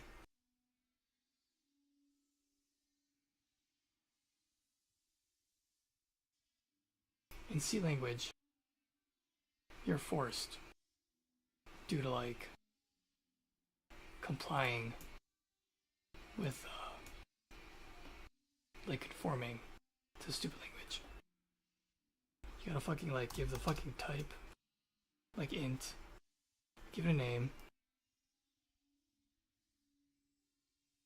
like fair unicorn, and you gotta fucking assign it popcorn or something, so that the fucking compiler behind the scenes can turn this into like this.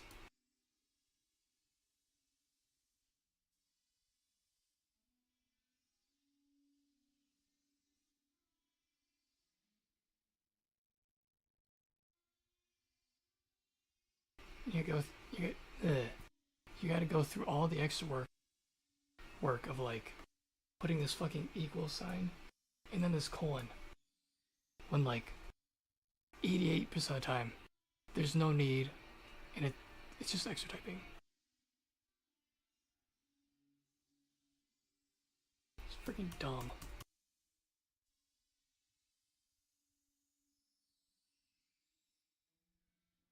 If I go to assembly, I'm gonna stay in assembly, so I'll do some JavaScript.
This is so much easier to read.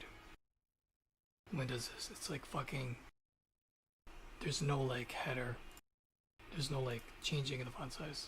It's not bold text and like skinny text.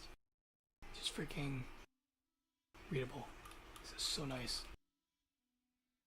when it outputs like this.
So like, how much time would it save programmers if C language had changeable labeled memory regions?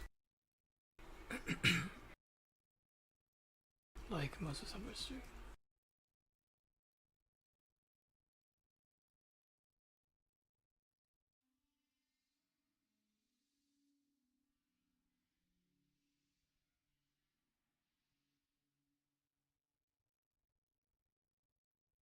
And then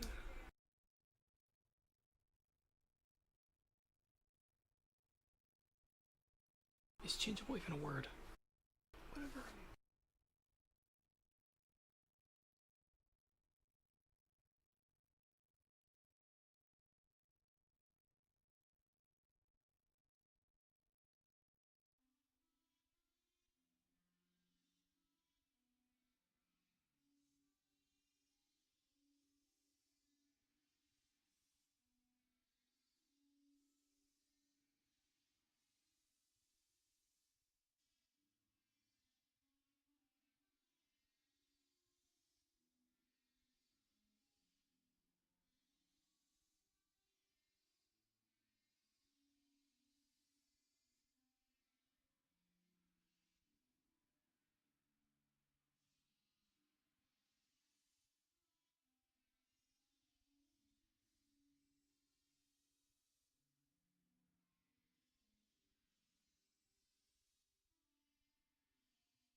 time saving, small, or negative in general.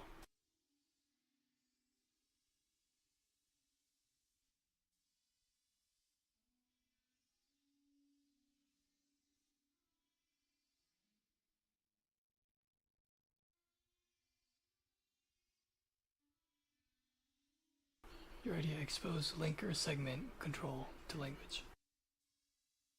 Trade-off: pro. Control predictability, micro optimization potential. Con: complexity, explosion, portability loss, compiler optimization blocked, more human error.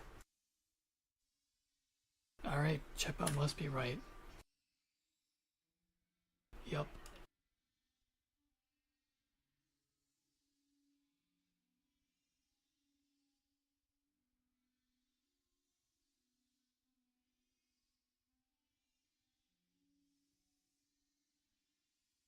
Alright, so NASM and FASM. There's other assemblers too. So like the main ones. For x86, whatever.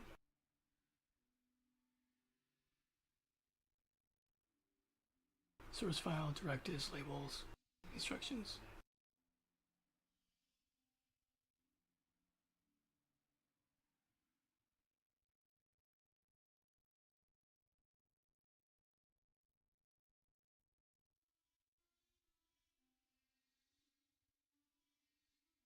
NASM. NASM is a nice one.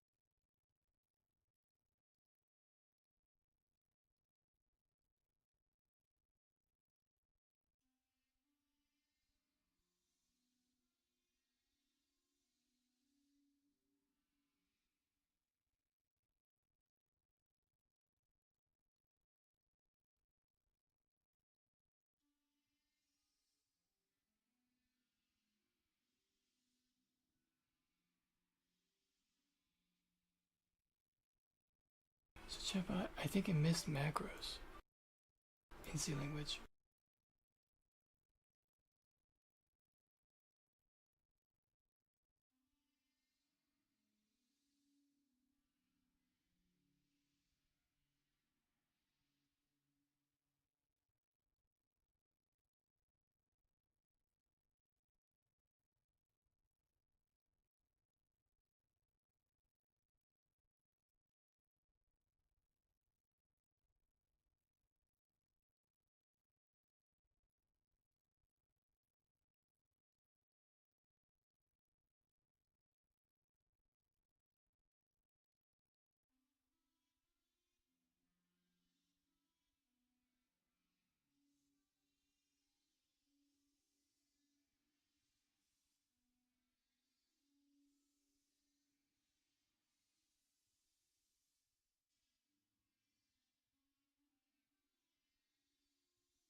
So C has stack heap static.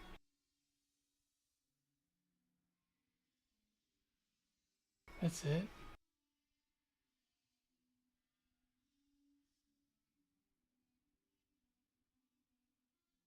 Scope tree, global file function.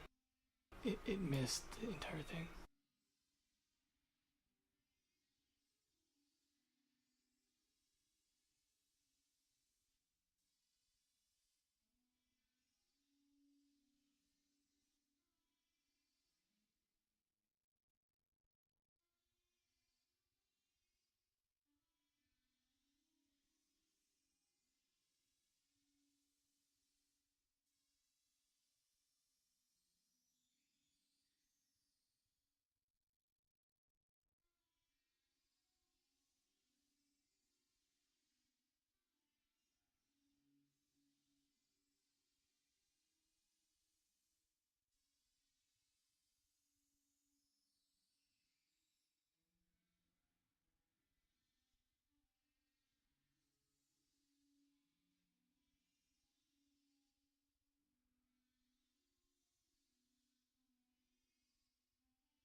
Damn it. It didn't copy. Are you kidding me? I freaking highlighted that for nothing. Damn it.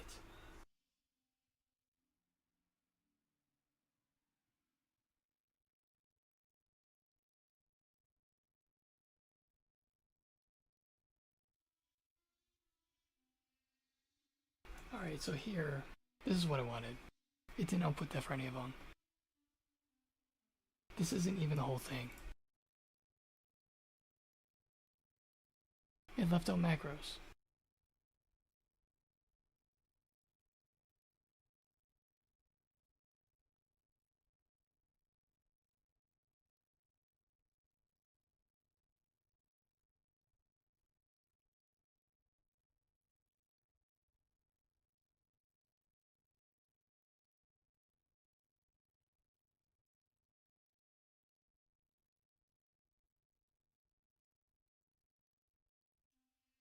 Alright, so if I'm gonna make a parser, I want to make it like generic.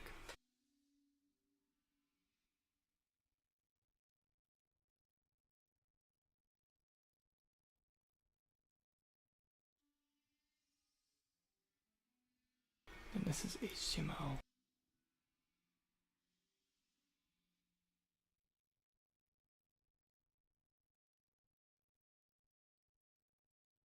This is C++.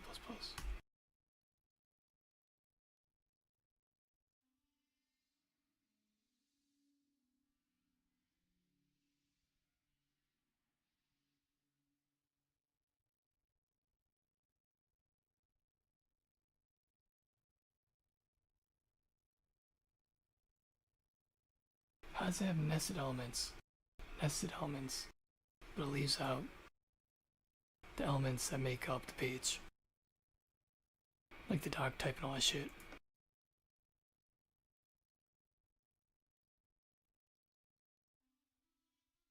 Chatbot does not do anything. I think I know why. Alright, so Chatbot, it doesn't give like an extensive answer because it's a search engine. So it searches for what you type in. And since it outputs almost the same thing that you type in, it's because it's retrieving a small sample of what you asked for. But it doesn't know what to look for more of it until you fucking tell it. And then it will retrieve more. So I have to say, what can you specify what nested elements is? Can you like include the doc type and the script tags, or like I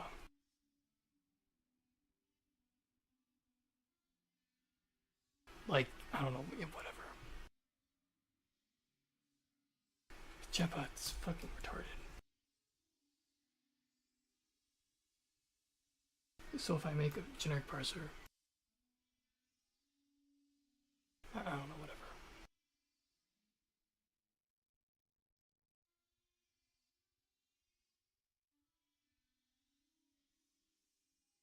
The internal structure isn't completely changed.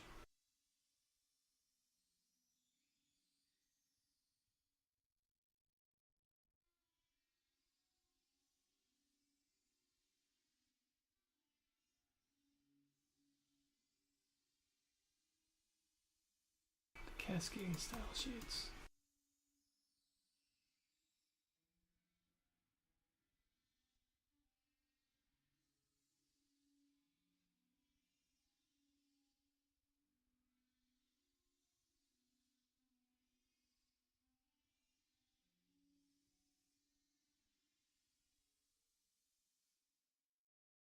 It left out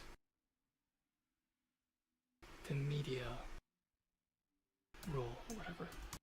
I guess it didn't. It has rule here. I think it's media. They change based on like the dimensions of the browser, like whatever parameters. And it left out variables. I think CSS has variables now.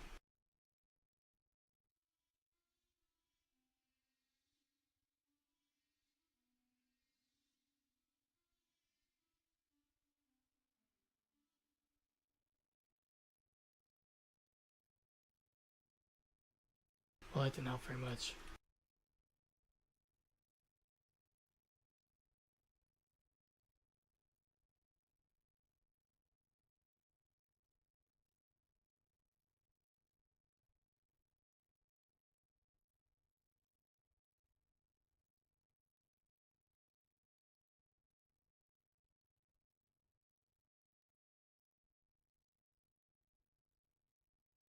So like Fortran, like computers, whatever, old shit, and like punch cards.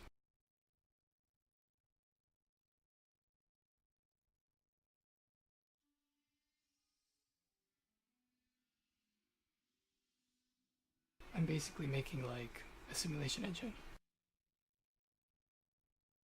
This would be really cool to make punch cards in it and then simulate an old computer in the engine, whatever.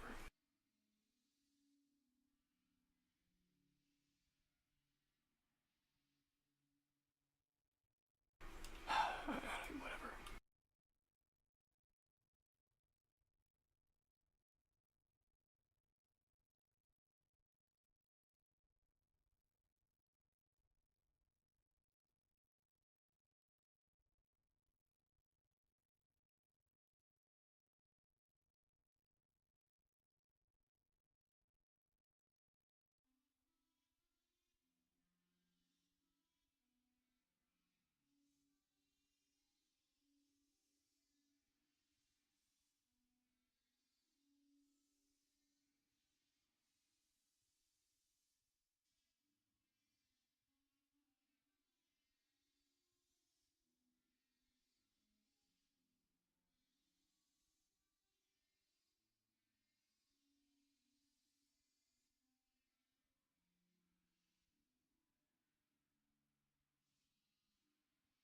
So like assembly has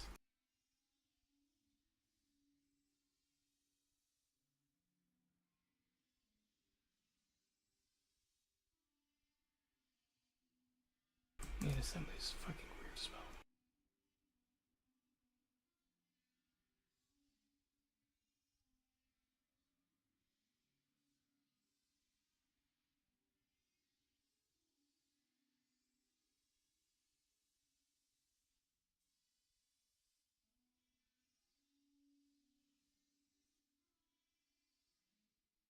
I think there is technically scope.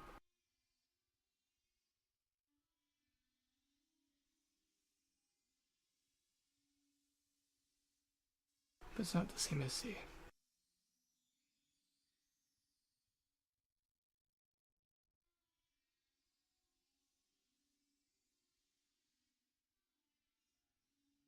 Yeah, I'd have to like completely modify the whole thing. It can't really just cover all of them.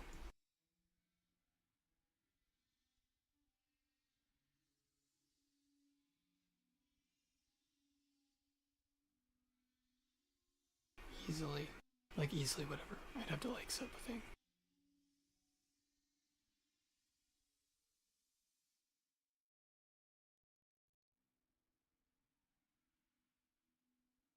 It's like the CPU has multiple cores.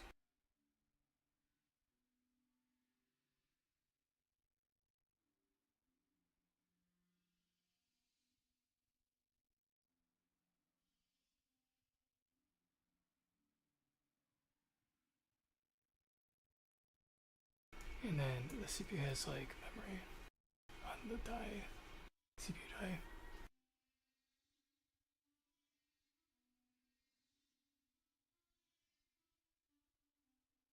And then just caching whatever. So like the cores, you gotta like access a chunk of memory.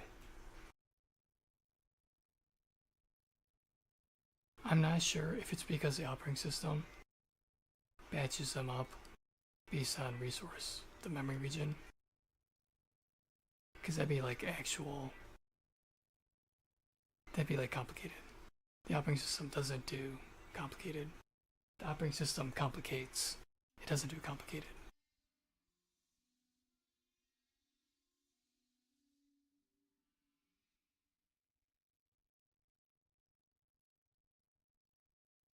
but you gotta access like the same area memory or whatever.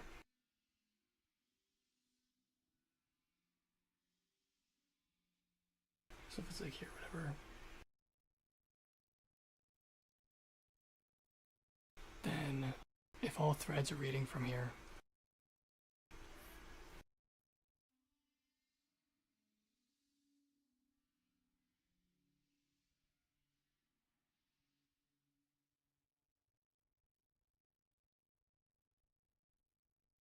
you get a maximum performance. But if you have threads like this,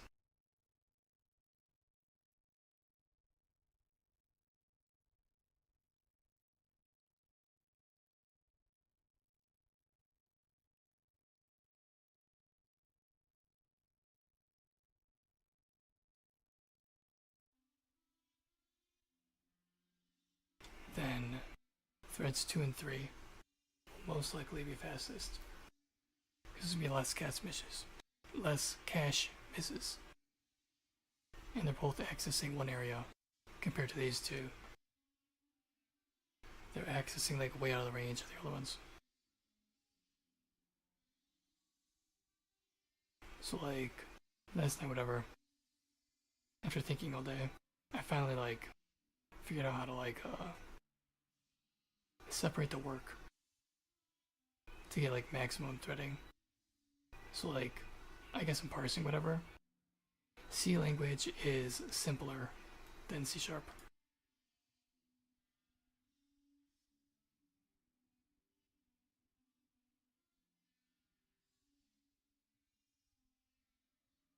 Or C++ too.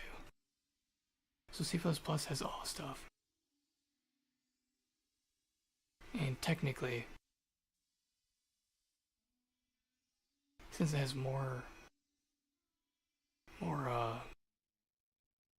opportunity to spread out the workload, since there's more shit,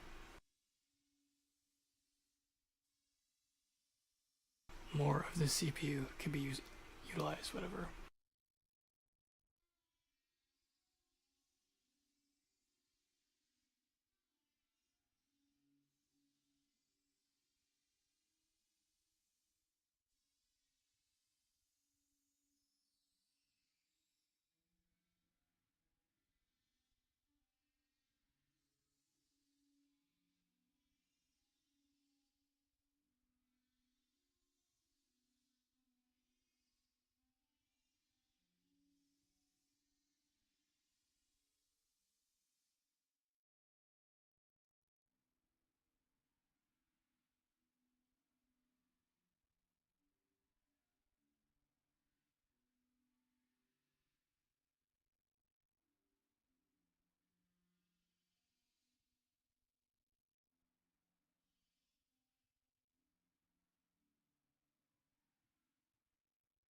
Alright, so like C++ compilation. When a C++ file is more hefty because of the extensions to language and all the add-ons compared to C language in compiling a C file. Question mark. It's probably gonna say, oh no, it's not. Oh, it actually says yes, wow. Generally heavier than C. But not because of extensions only, because of semantic template abstraction expansion.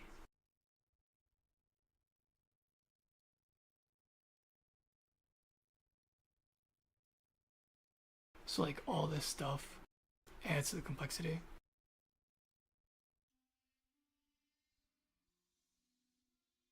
Which means you can utilize the CPU more.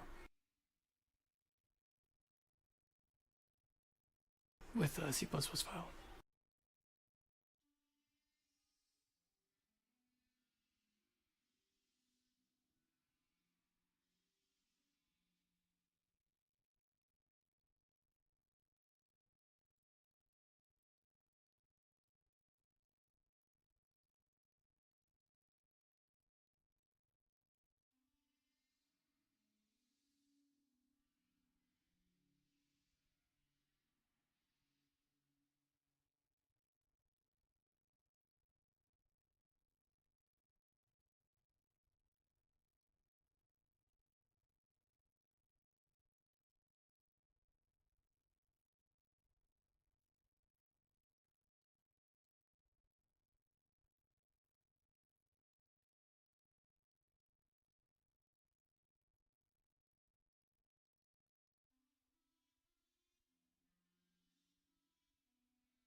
when I say like I finally figured out like a more optimal way that I was doing stuff.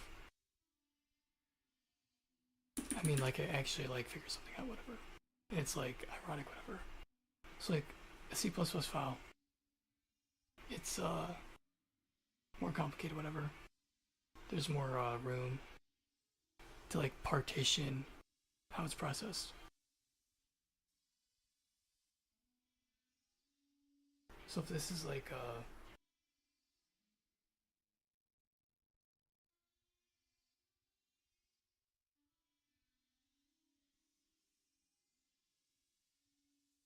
if this is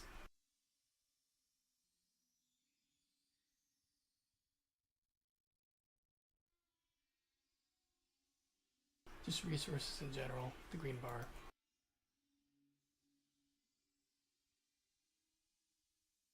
In C++,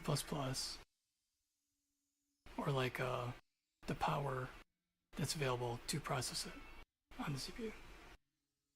The C++ file is more complicated. So maybe it's like the complexity wise, whatever.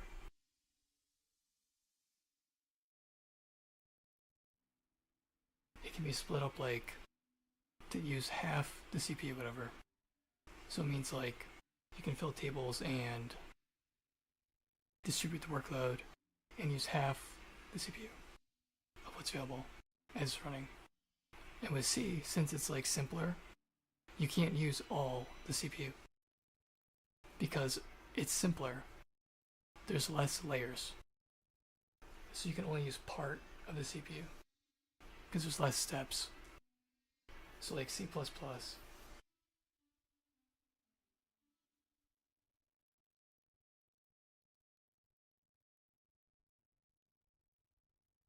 it's like that many steps, whatever.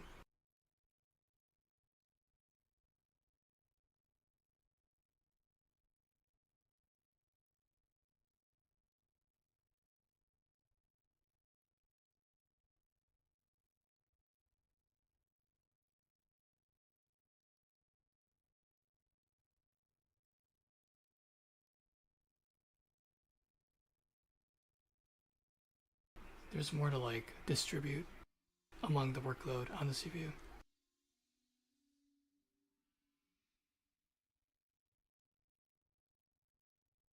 So like that can maybe move to here, and this here.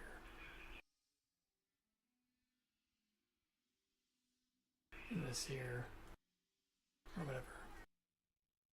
But in C,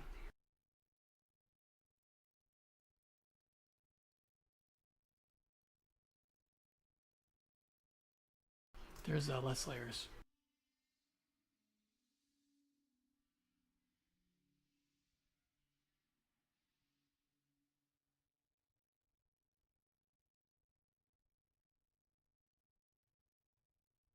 So it might look more like this,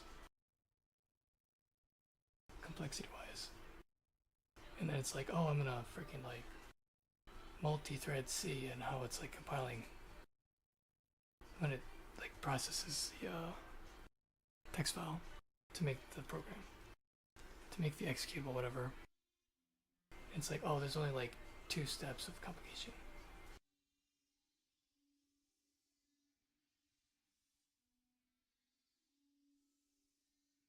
Compared to like C++ with like 5, 6, 7, 8 steps. Alright, so it's like, oh crap, you really can't get the full power of the CPU with C language. It's like, oh wait a second, no. Actually, that means like you can process more C files than you can C++ on the CPU. So like the complexity scales proportionally. Like depending on how shitty the language is, it's like sure, you can scale it and get more use of the CPU.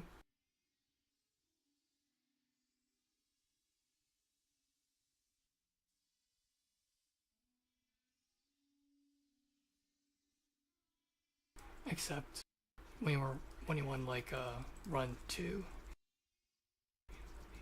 or 3 or 4 or 5 C++ files,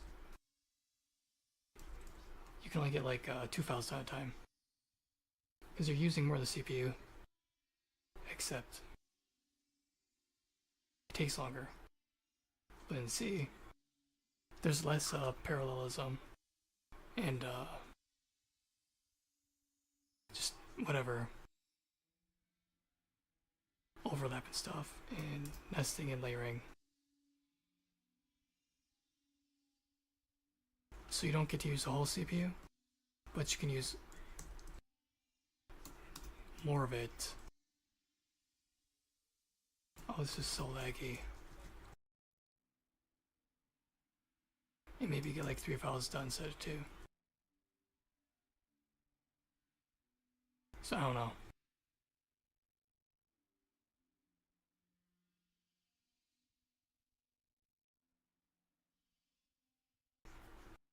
It's weird.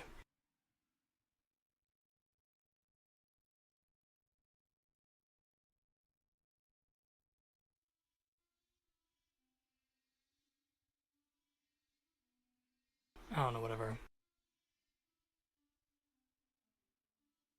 There's probably other like tiny things I didn't realize yet. But it's like funky. Because it's like, wow, the whole CPU can be used. But you can do less work total. And it's like, oh, well, duh, it's because it's wasted on slop. So this way you get less CPU utilized, but you can do more of it and actually do more if you load it up with more stuff. Because normally scaling is like, I don't know, the complexity of what's being processed affects, well, logically, it's like, duh, I don't know, whatever.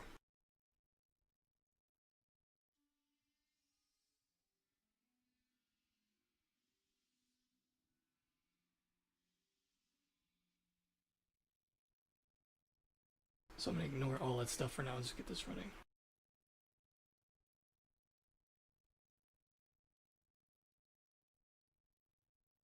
This is not even helpful. This is a teeny bit.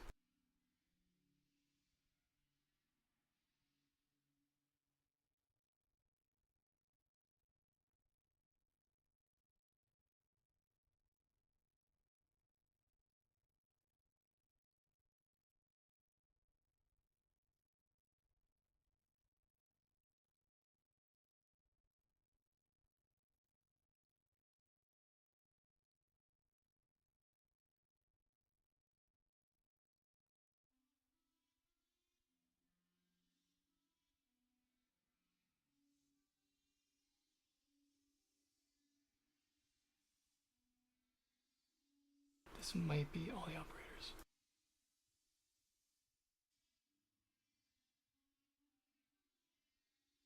It's not.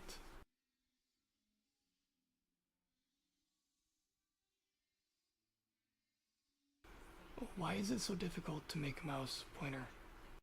It's 2026. Where is the mouse pointer?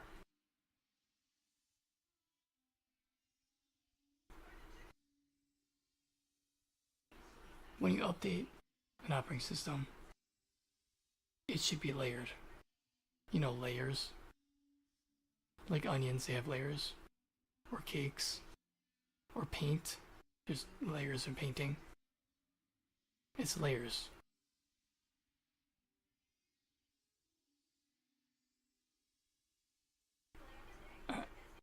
Like designing operating system software. It's not doing it right.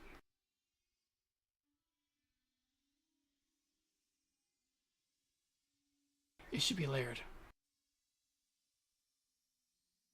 So when something's like working, when it's working, whatever, it should always stay working.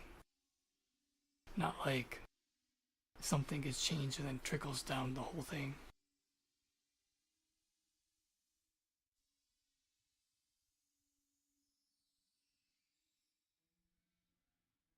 It's great when things work. It's really nice because they work. That's really awesome.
Did it forget the equal sign? Oh my god. How does it forget equal? That's like...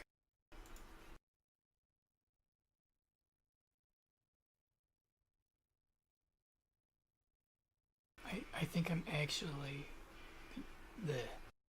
losing brain cells using chatbot. Like literally getting dumber. Because I'm getting used to like the convenience. Oh, it's using equal signs for these.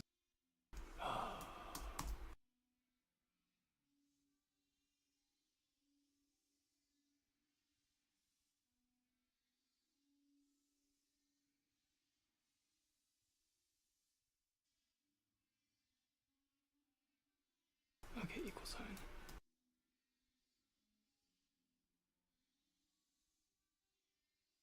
Lambda arrow functions.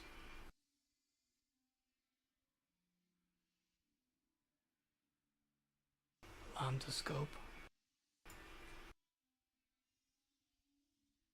And that's it. How does it miss the equal sign for control flow structure? In char domains. Assignment is part of it.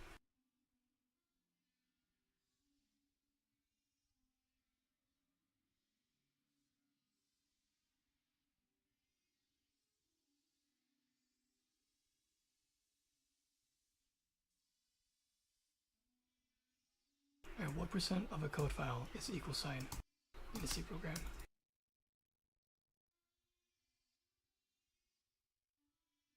In general.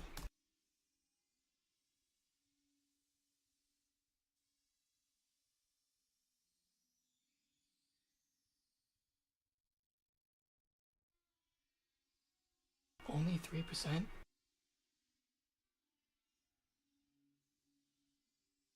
Wow.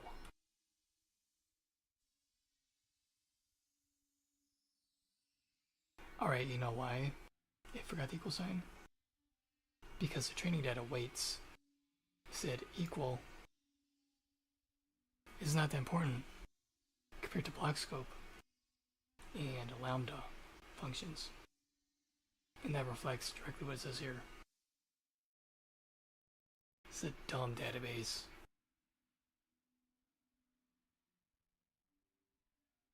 Mathematical display, config mode, config code. Alright, how often is move used in assembly?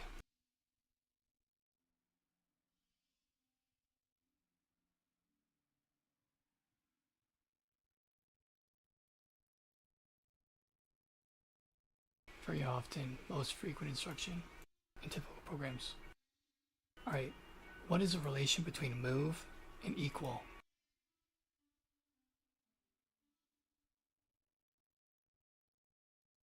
From assembly, move from assembly, and then equal from C language. Oh, they both move data. So how could a move be the most frequent instruction in typical programs, but not the equal sign?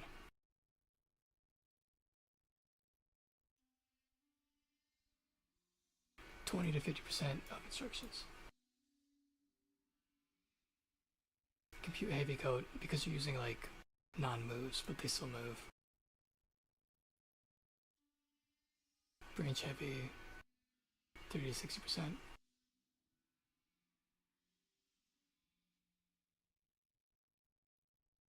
Because CPU execution requires moving values between registers, loading, storing memory, and that's the same that happens in C.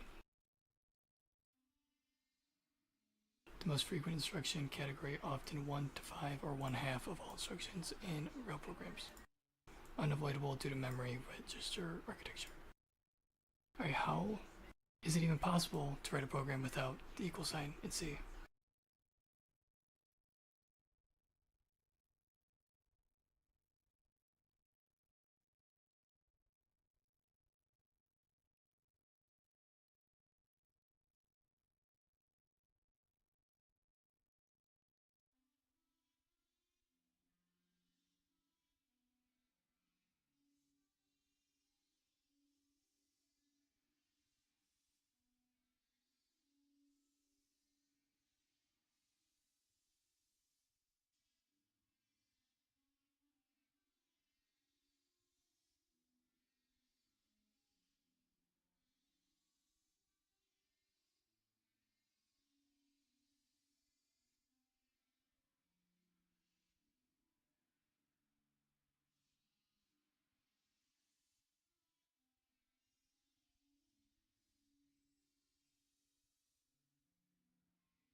Alright, this is a shader program.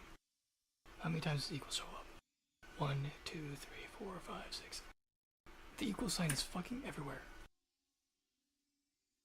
And it's like, what, 5%? Yeah, okay. 1 to 8% of small characters. Does it include white space? If it's including white space, then of course.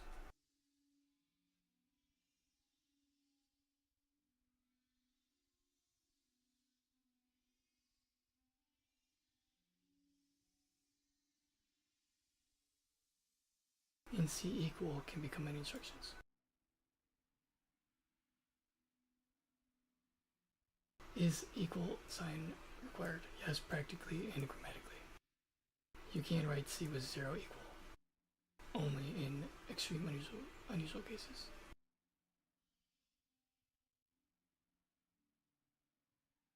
Well, that's actually an example. They probably got it from Stack Overflow. Someone probably asked this in Stack Overflow. And then chatbot's like, oh look, I got an example from JonsScript from the web that you could do this without an equal sign.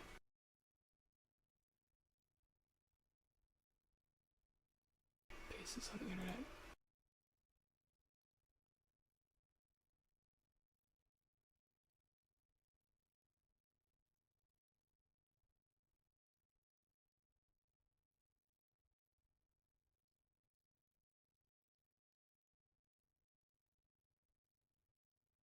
Can you write C code without equal sign?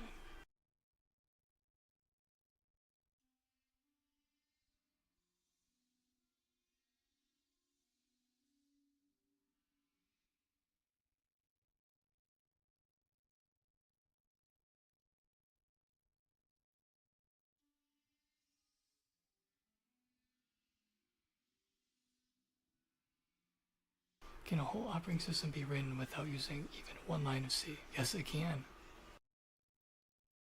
Yes, Maybe totally insane. It can be done.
Well, not worth finding. That website's gonna eat up memory. It's poorly designed. Probably by retards.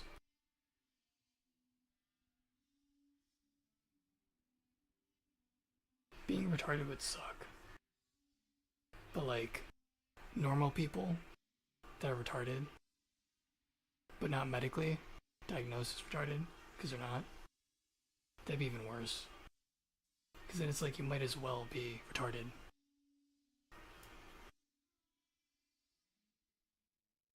You can't make a fucking working website.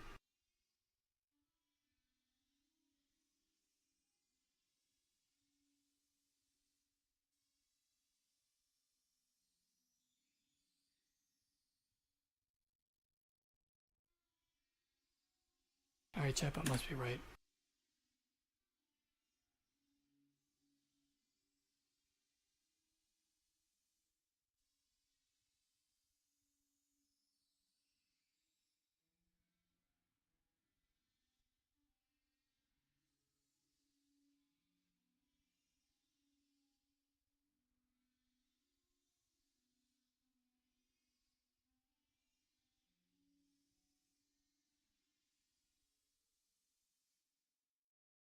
Expand on the equal sign explanation.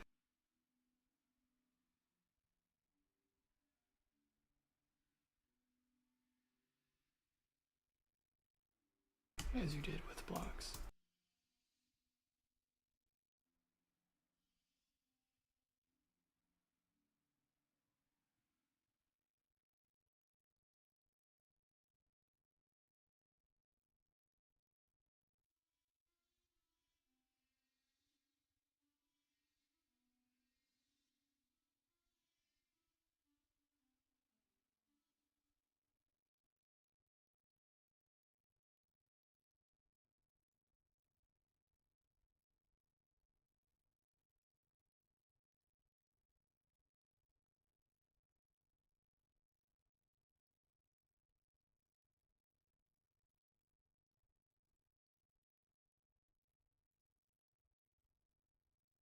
That's a little better. We'll talk about scope and L and R values.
So I'm saying, so list all the C language, what chars are used for encapsulating things, and then the closing to it, and if the closing is the same as the opening, as with strings and such, so we can quickly compile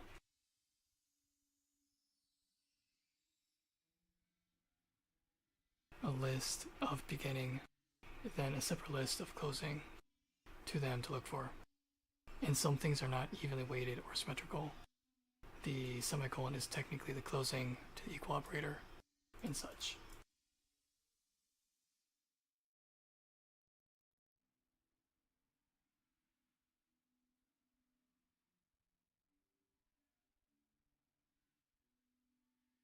C has no universal begin end pairing system.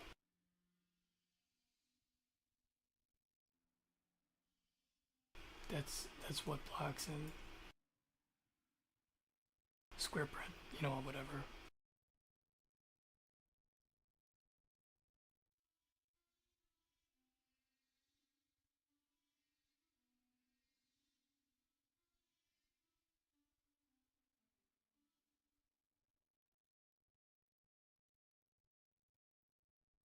Did it really leave out the semicolon? Oh, here it is.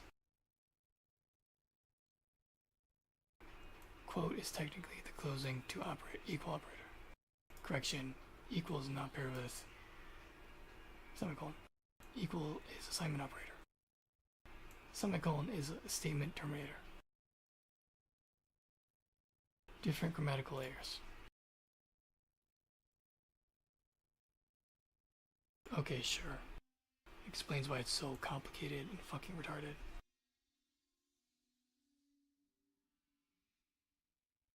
That's what I wanted. Paired delimitators, terminators, and operators and navigators.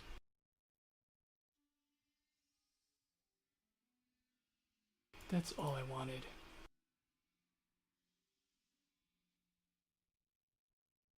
This thing's retarded.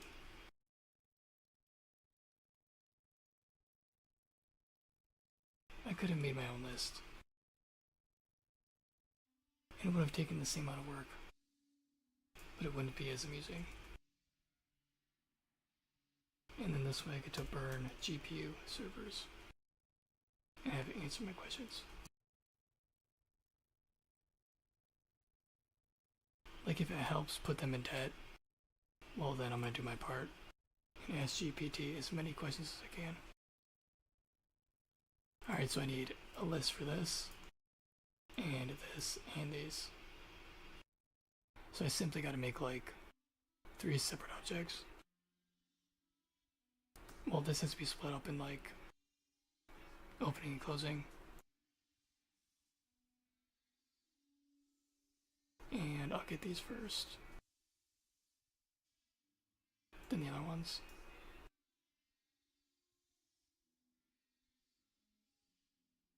Get like the scope that contains it, or whatever. And I told Chatbot to do like caveman mode, but this is not very caveman-like. It's kind of like really wordy still.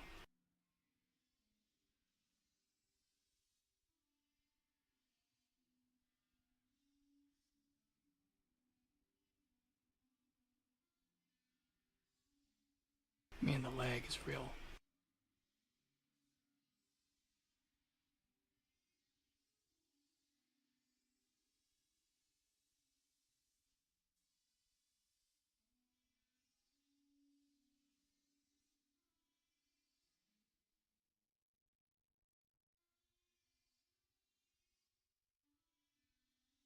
And I need more caffeine.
forgot the white space separator. Dang it.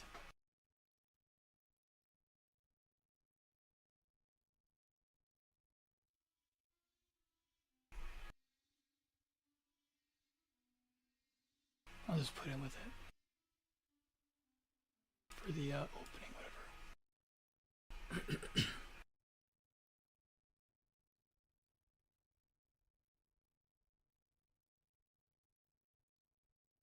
So like white space is any space that's not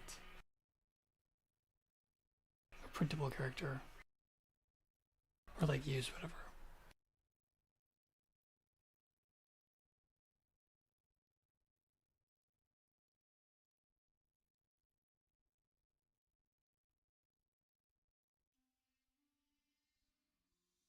So like here, here, here.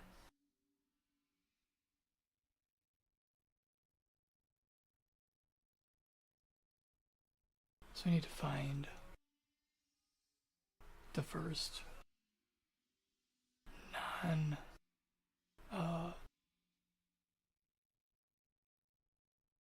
encapsulating token or whatever.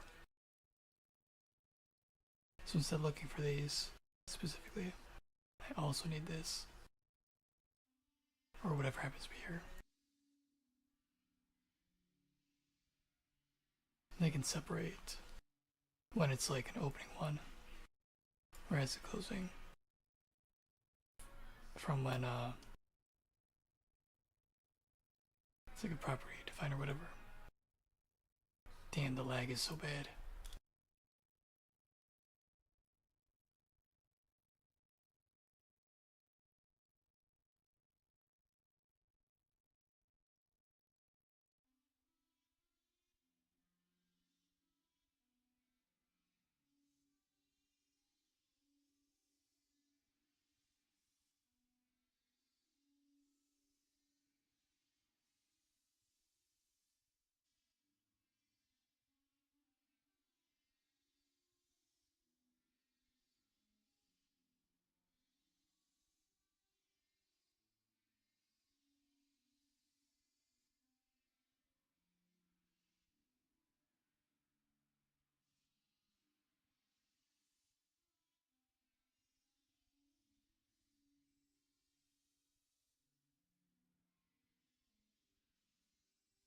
I want to like guarantee somehow that there's not a duplicate of the same name.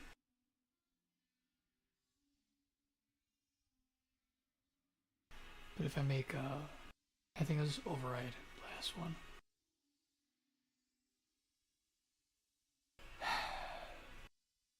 There's no easy way to add any kind of like functionality to any language because they're all shit. I don't want to make a separate function. I want to just fucking initialize it globally in place along with like extra like metadata calls and data. That's literally not too much to ask for. It's not how languages are. That's not how they're designed though. They're designed because they're. I'm tired of saying retarded. It's not fun anymore.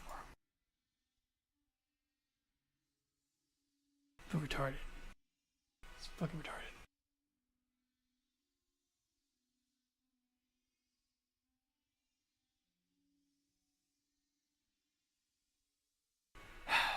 It's opening.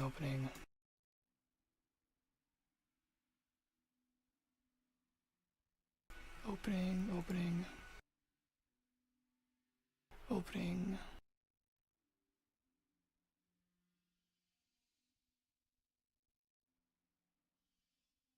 I think that's it.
Does that one not count?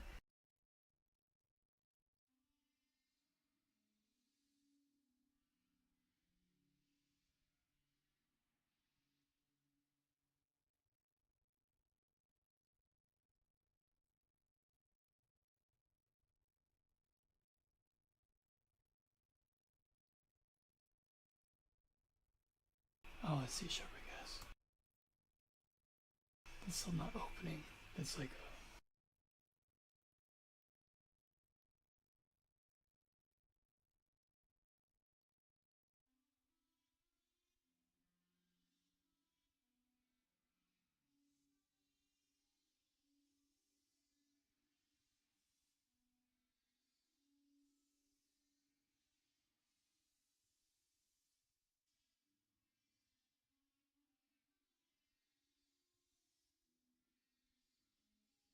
Oh yeah, this will be 2 jars. I don't have to go that far though.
This computer's so freaking laggy.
So like the white space characters.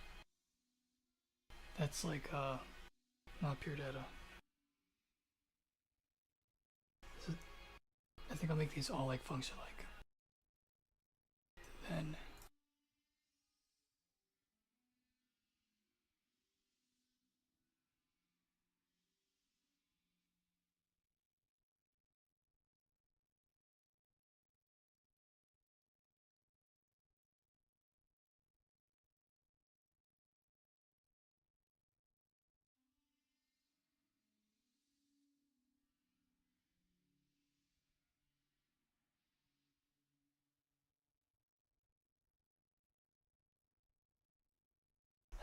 or an object of functions.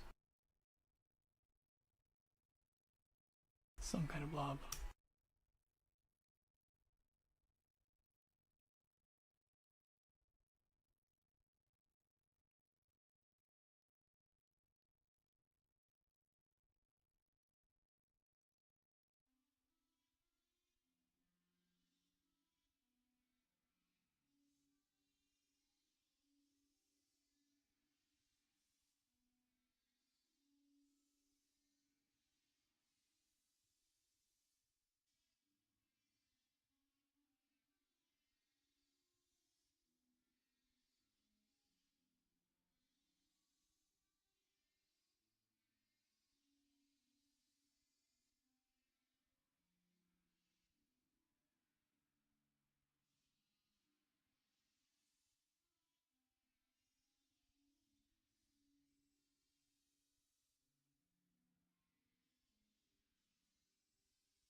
I don't want to mix different things that aren't the same.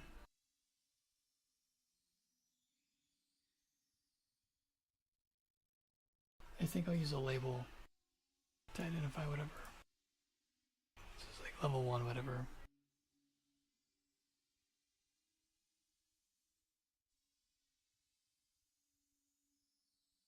Let's make another object or function.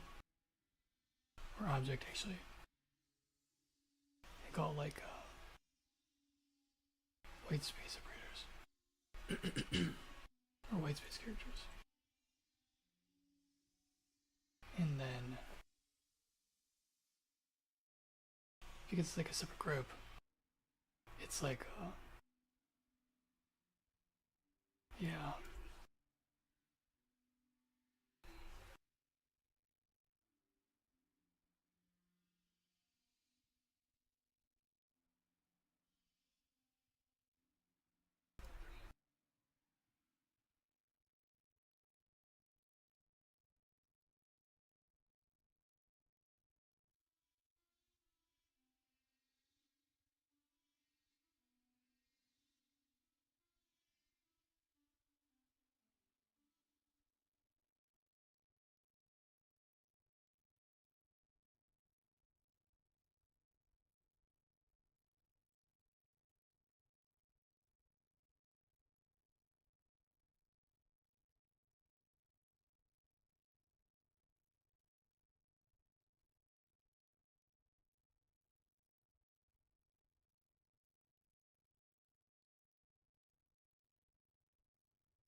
That's a lot of characters.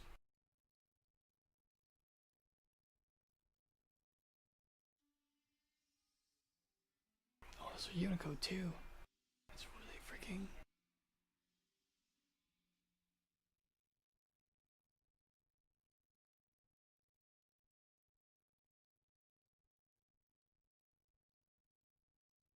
Okay, Okay, what other characters are in this code space? Wait, everything basically. Man, what a waste of CPU to parse a file. Fucking waste.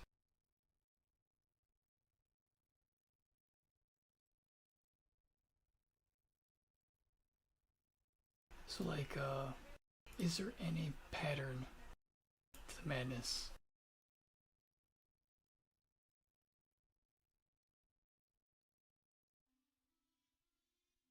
When identifying the type of character on the quote modern OS.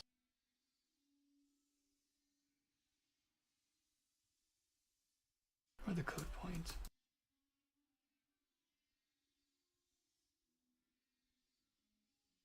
Its usage as like white space.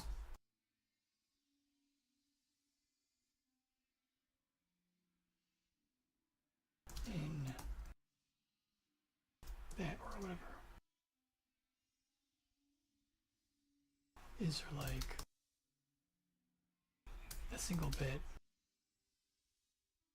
or a sequence that identifies it is white space?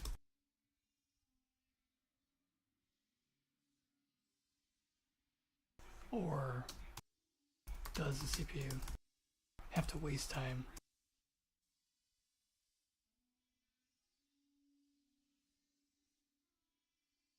and space on tiny little things like that?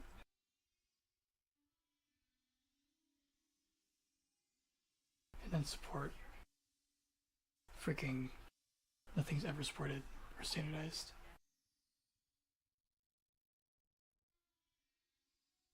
Fucking retarded.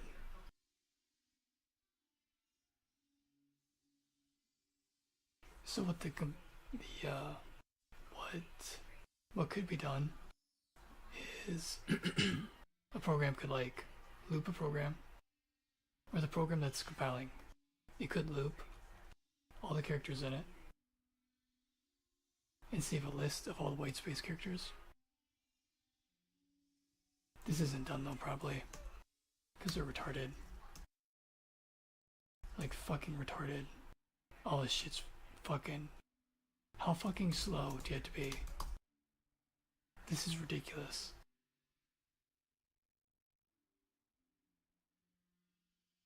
What's the point of buying a CPU and spending money on it when it's gonna waste freaking so much time decoding the basic shit? Because the basic shit hasn't been encoded.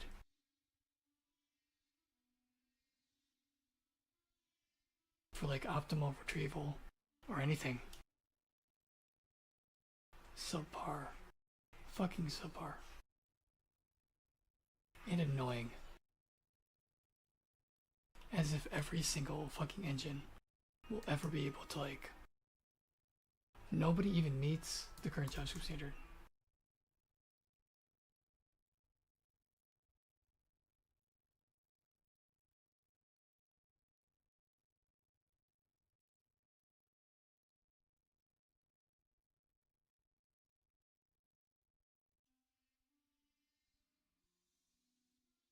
So 99% usage. So 99% of the time, it's only these. Space, tab, new line, carriage return.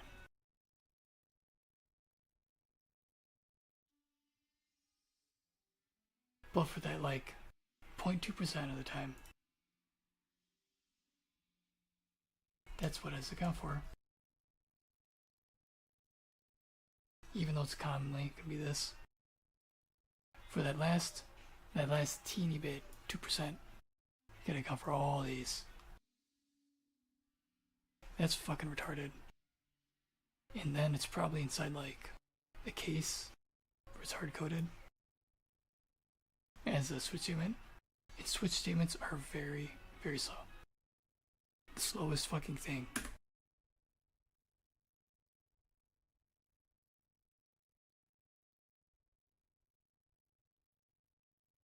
So CPU is like fucking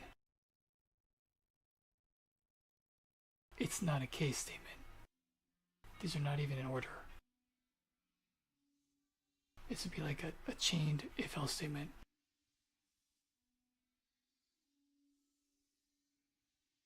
I guess they could be grouped by length first. So you have like your 2 length, 3 length. Is that even the right Unicode symbol?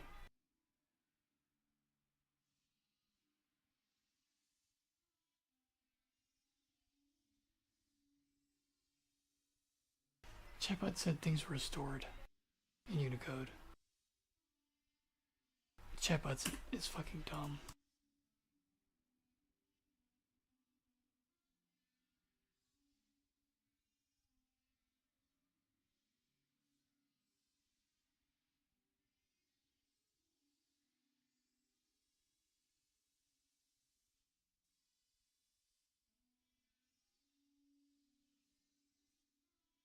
Yes, at Unicode level, not at CPU level. Just numbers, good points. There's no built-in white space, no hardware classification. Alright, so like our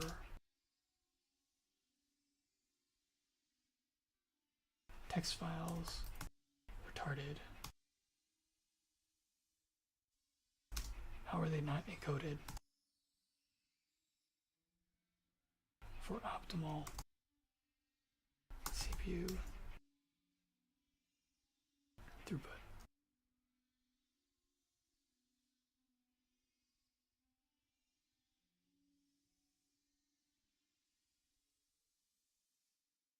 The whole fact that programs are stored in a text file and they gotta be like fucking decoded, recompiled every time.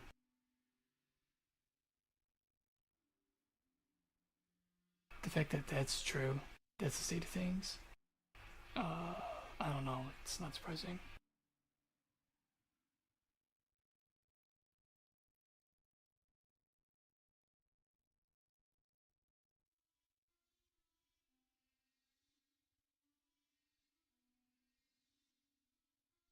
Lookup table, range check, classification. If code point in white space table, choose white space. It's like, oh yeah, there's a little bit, but not continuous for all. That's the problem with OS. The problem with like the OS is that it's like set up for something that's standardized that isn't even standardized.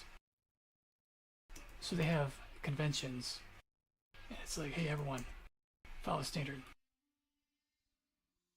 And then everything's built around this solid convention, which would be solid, but it's not, because no one follows it.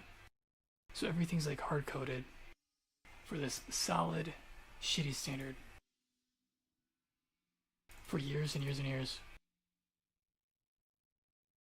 Bunch of fucking retards. Who the fuck does something that dumb? Not even a retard. I guess they're just fucking idiots. They don't know it.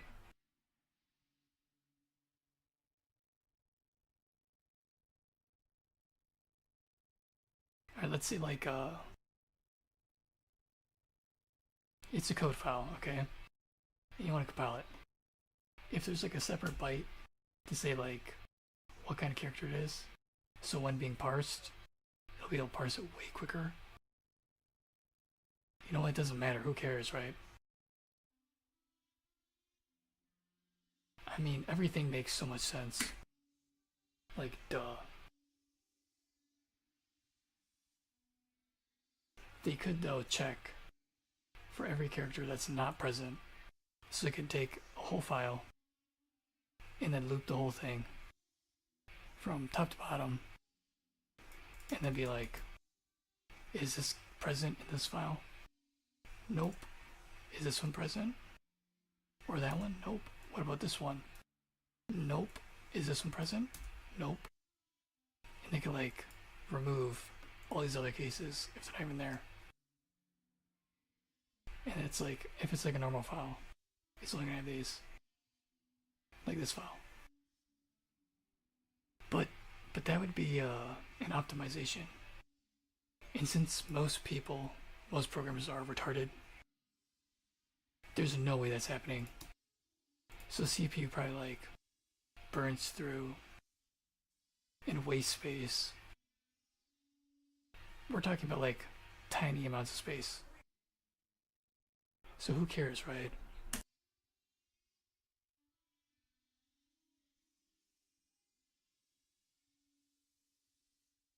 Seems so dumb.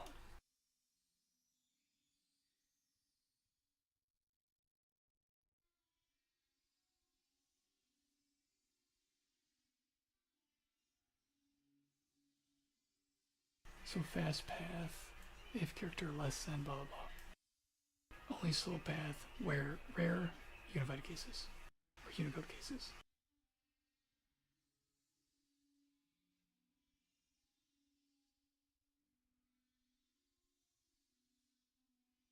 Alright, so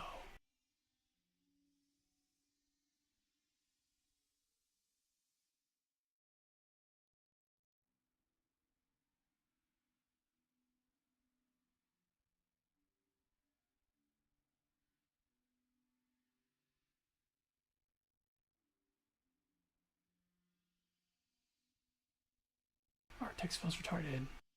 How are they not encoded for optimal CPU throughput?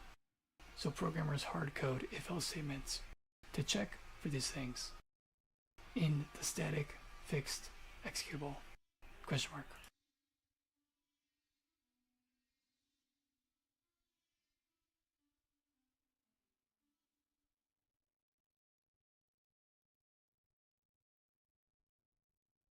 Text optimized for interoperability. Fucking, it's way too long. Too many syllables to fucking care. Readability, not raw throughput. Alright, so they're retarded. Cause who buys a fucking computer to fucking have it waste time? I mean, people care about killing trees. Well, I don't, but people do. Trees can suck a dick. Fucking allergic. Trees suck. I don't care if trees make oxygen. Trees can freaking go extinct.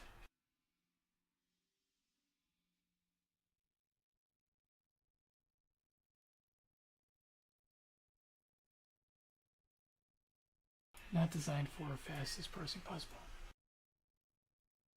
Oh, is that why the parser is so fucking slow and stupid?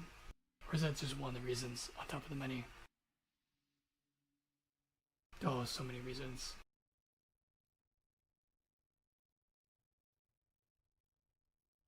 This is not giant slow if-else trees. Really? That means it actually is giant slow if-else trees.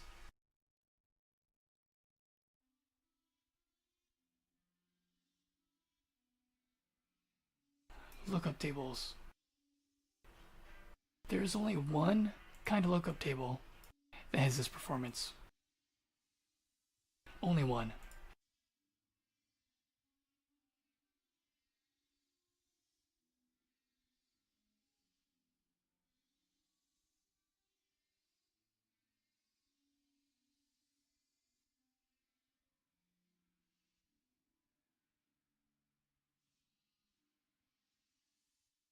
Alright, when you say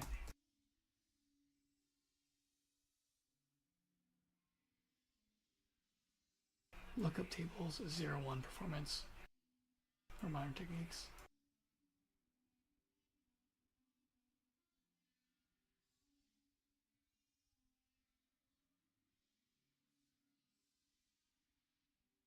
What exact type of lookup table? Because it's not a fucking lookup table. It's like a retard slop type. Are you referring to?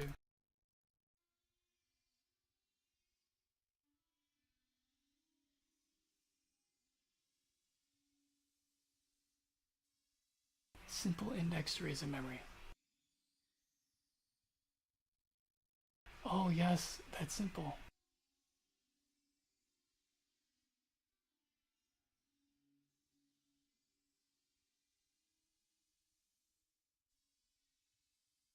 Ooh, range check, branchless.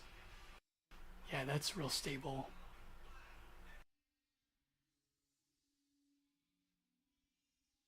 The operating system's retarded. It's like straight up the dumbest shit. Alright, so like output an example of such lookup table. In the case of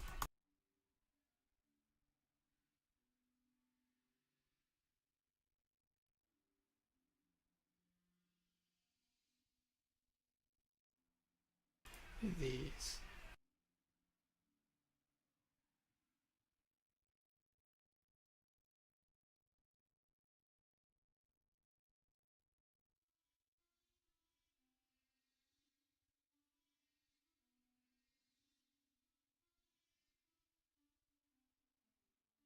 They probably use a regex.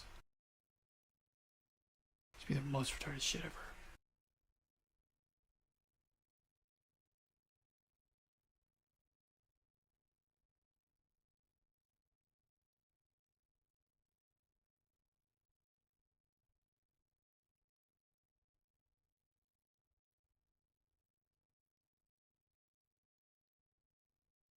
What's this? It just told me it's not.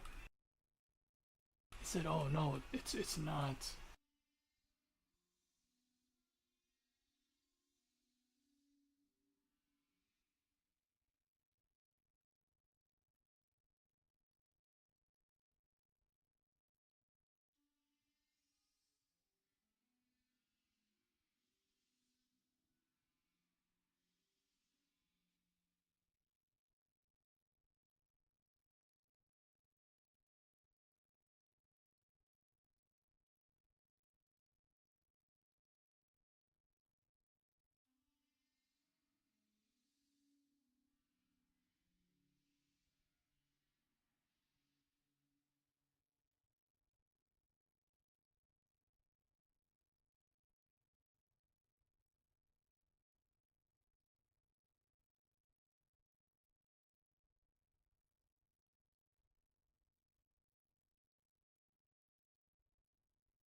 It's like it's not giant slow if else trees.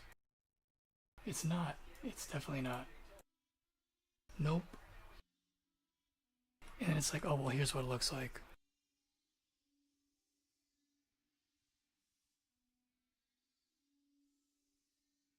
Giant slow if else tree.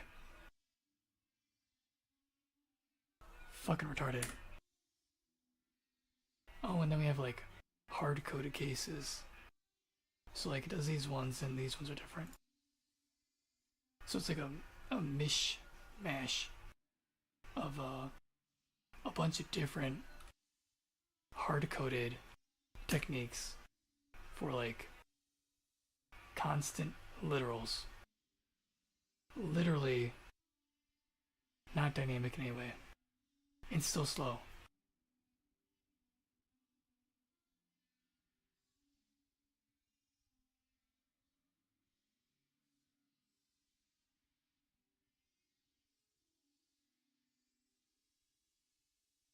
Bit set lookup table.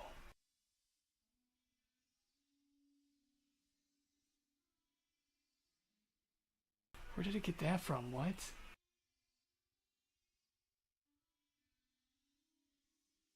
Just because you convert it into a bit set doesn't mean it doesn't have to be converted in the first place.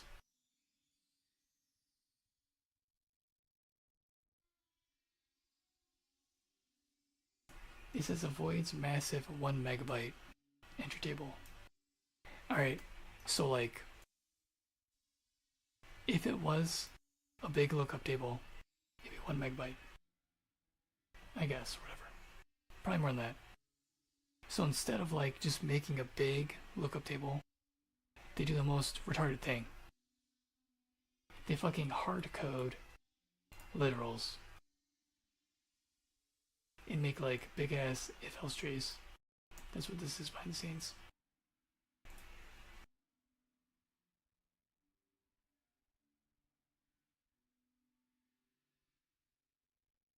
So like every single file doesn't need to be like optimized for parsing, but for code files, I mean programming has been around for like since like what, like 1958 or something.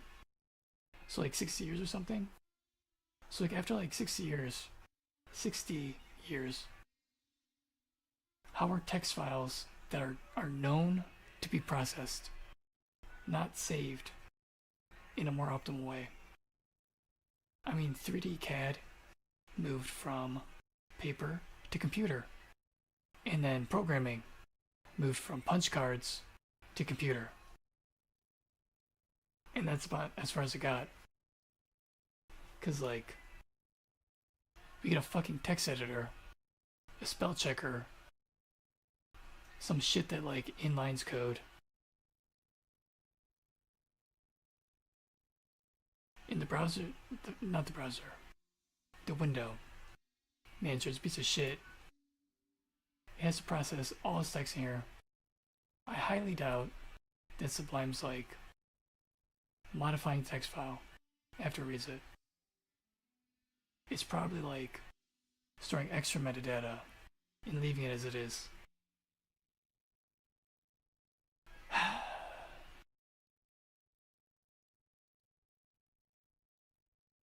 You fucking hit compile. The compiler, it goes like vroom. Makes the code. And it just killed how many trees? And that was pretty fast. It's like, oh wow, that was almost instant. But if it didn't have to do all this extra shit, then it'd be like instant. It'd be like faster than instant. It'd be so fast. It'd be like, phew. But no, instead like, it's like, it's fucking retarded. The operating system is shit. I hate programming. Well, I like programming. The environment. Everyone can go suck Bill Gates' dick. Well, he's got Russian hookers from Epstein. Well, Epstein's dead. I wonder where he gets his hookers now.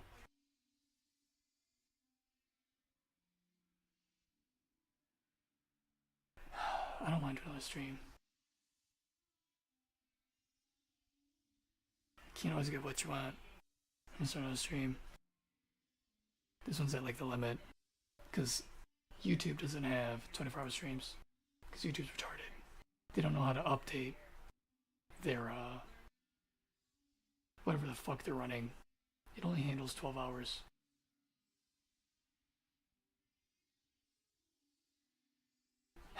Retarded.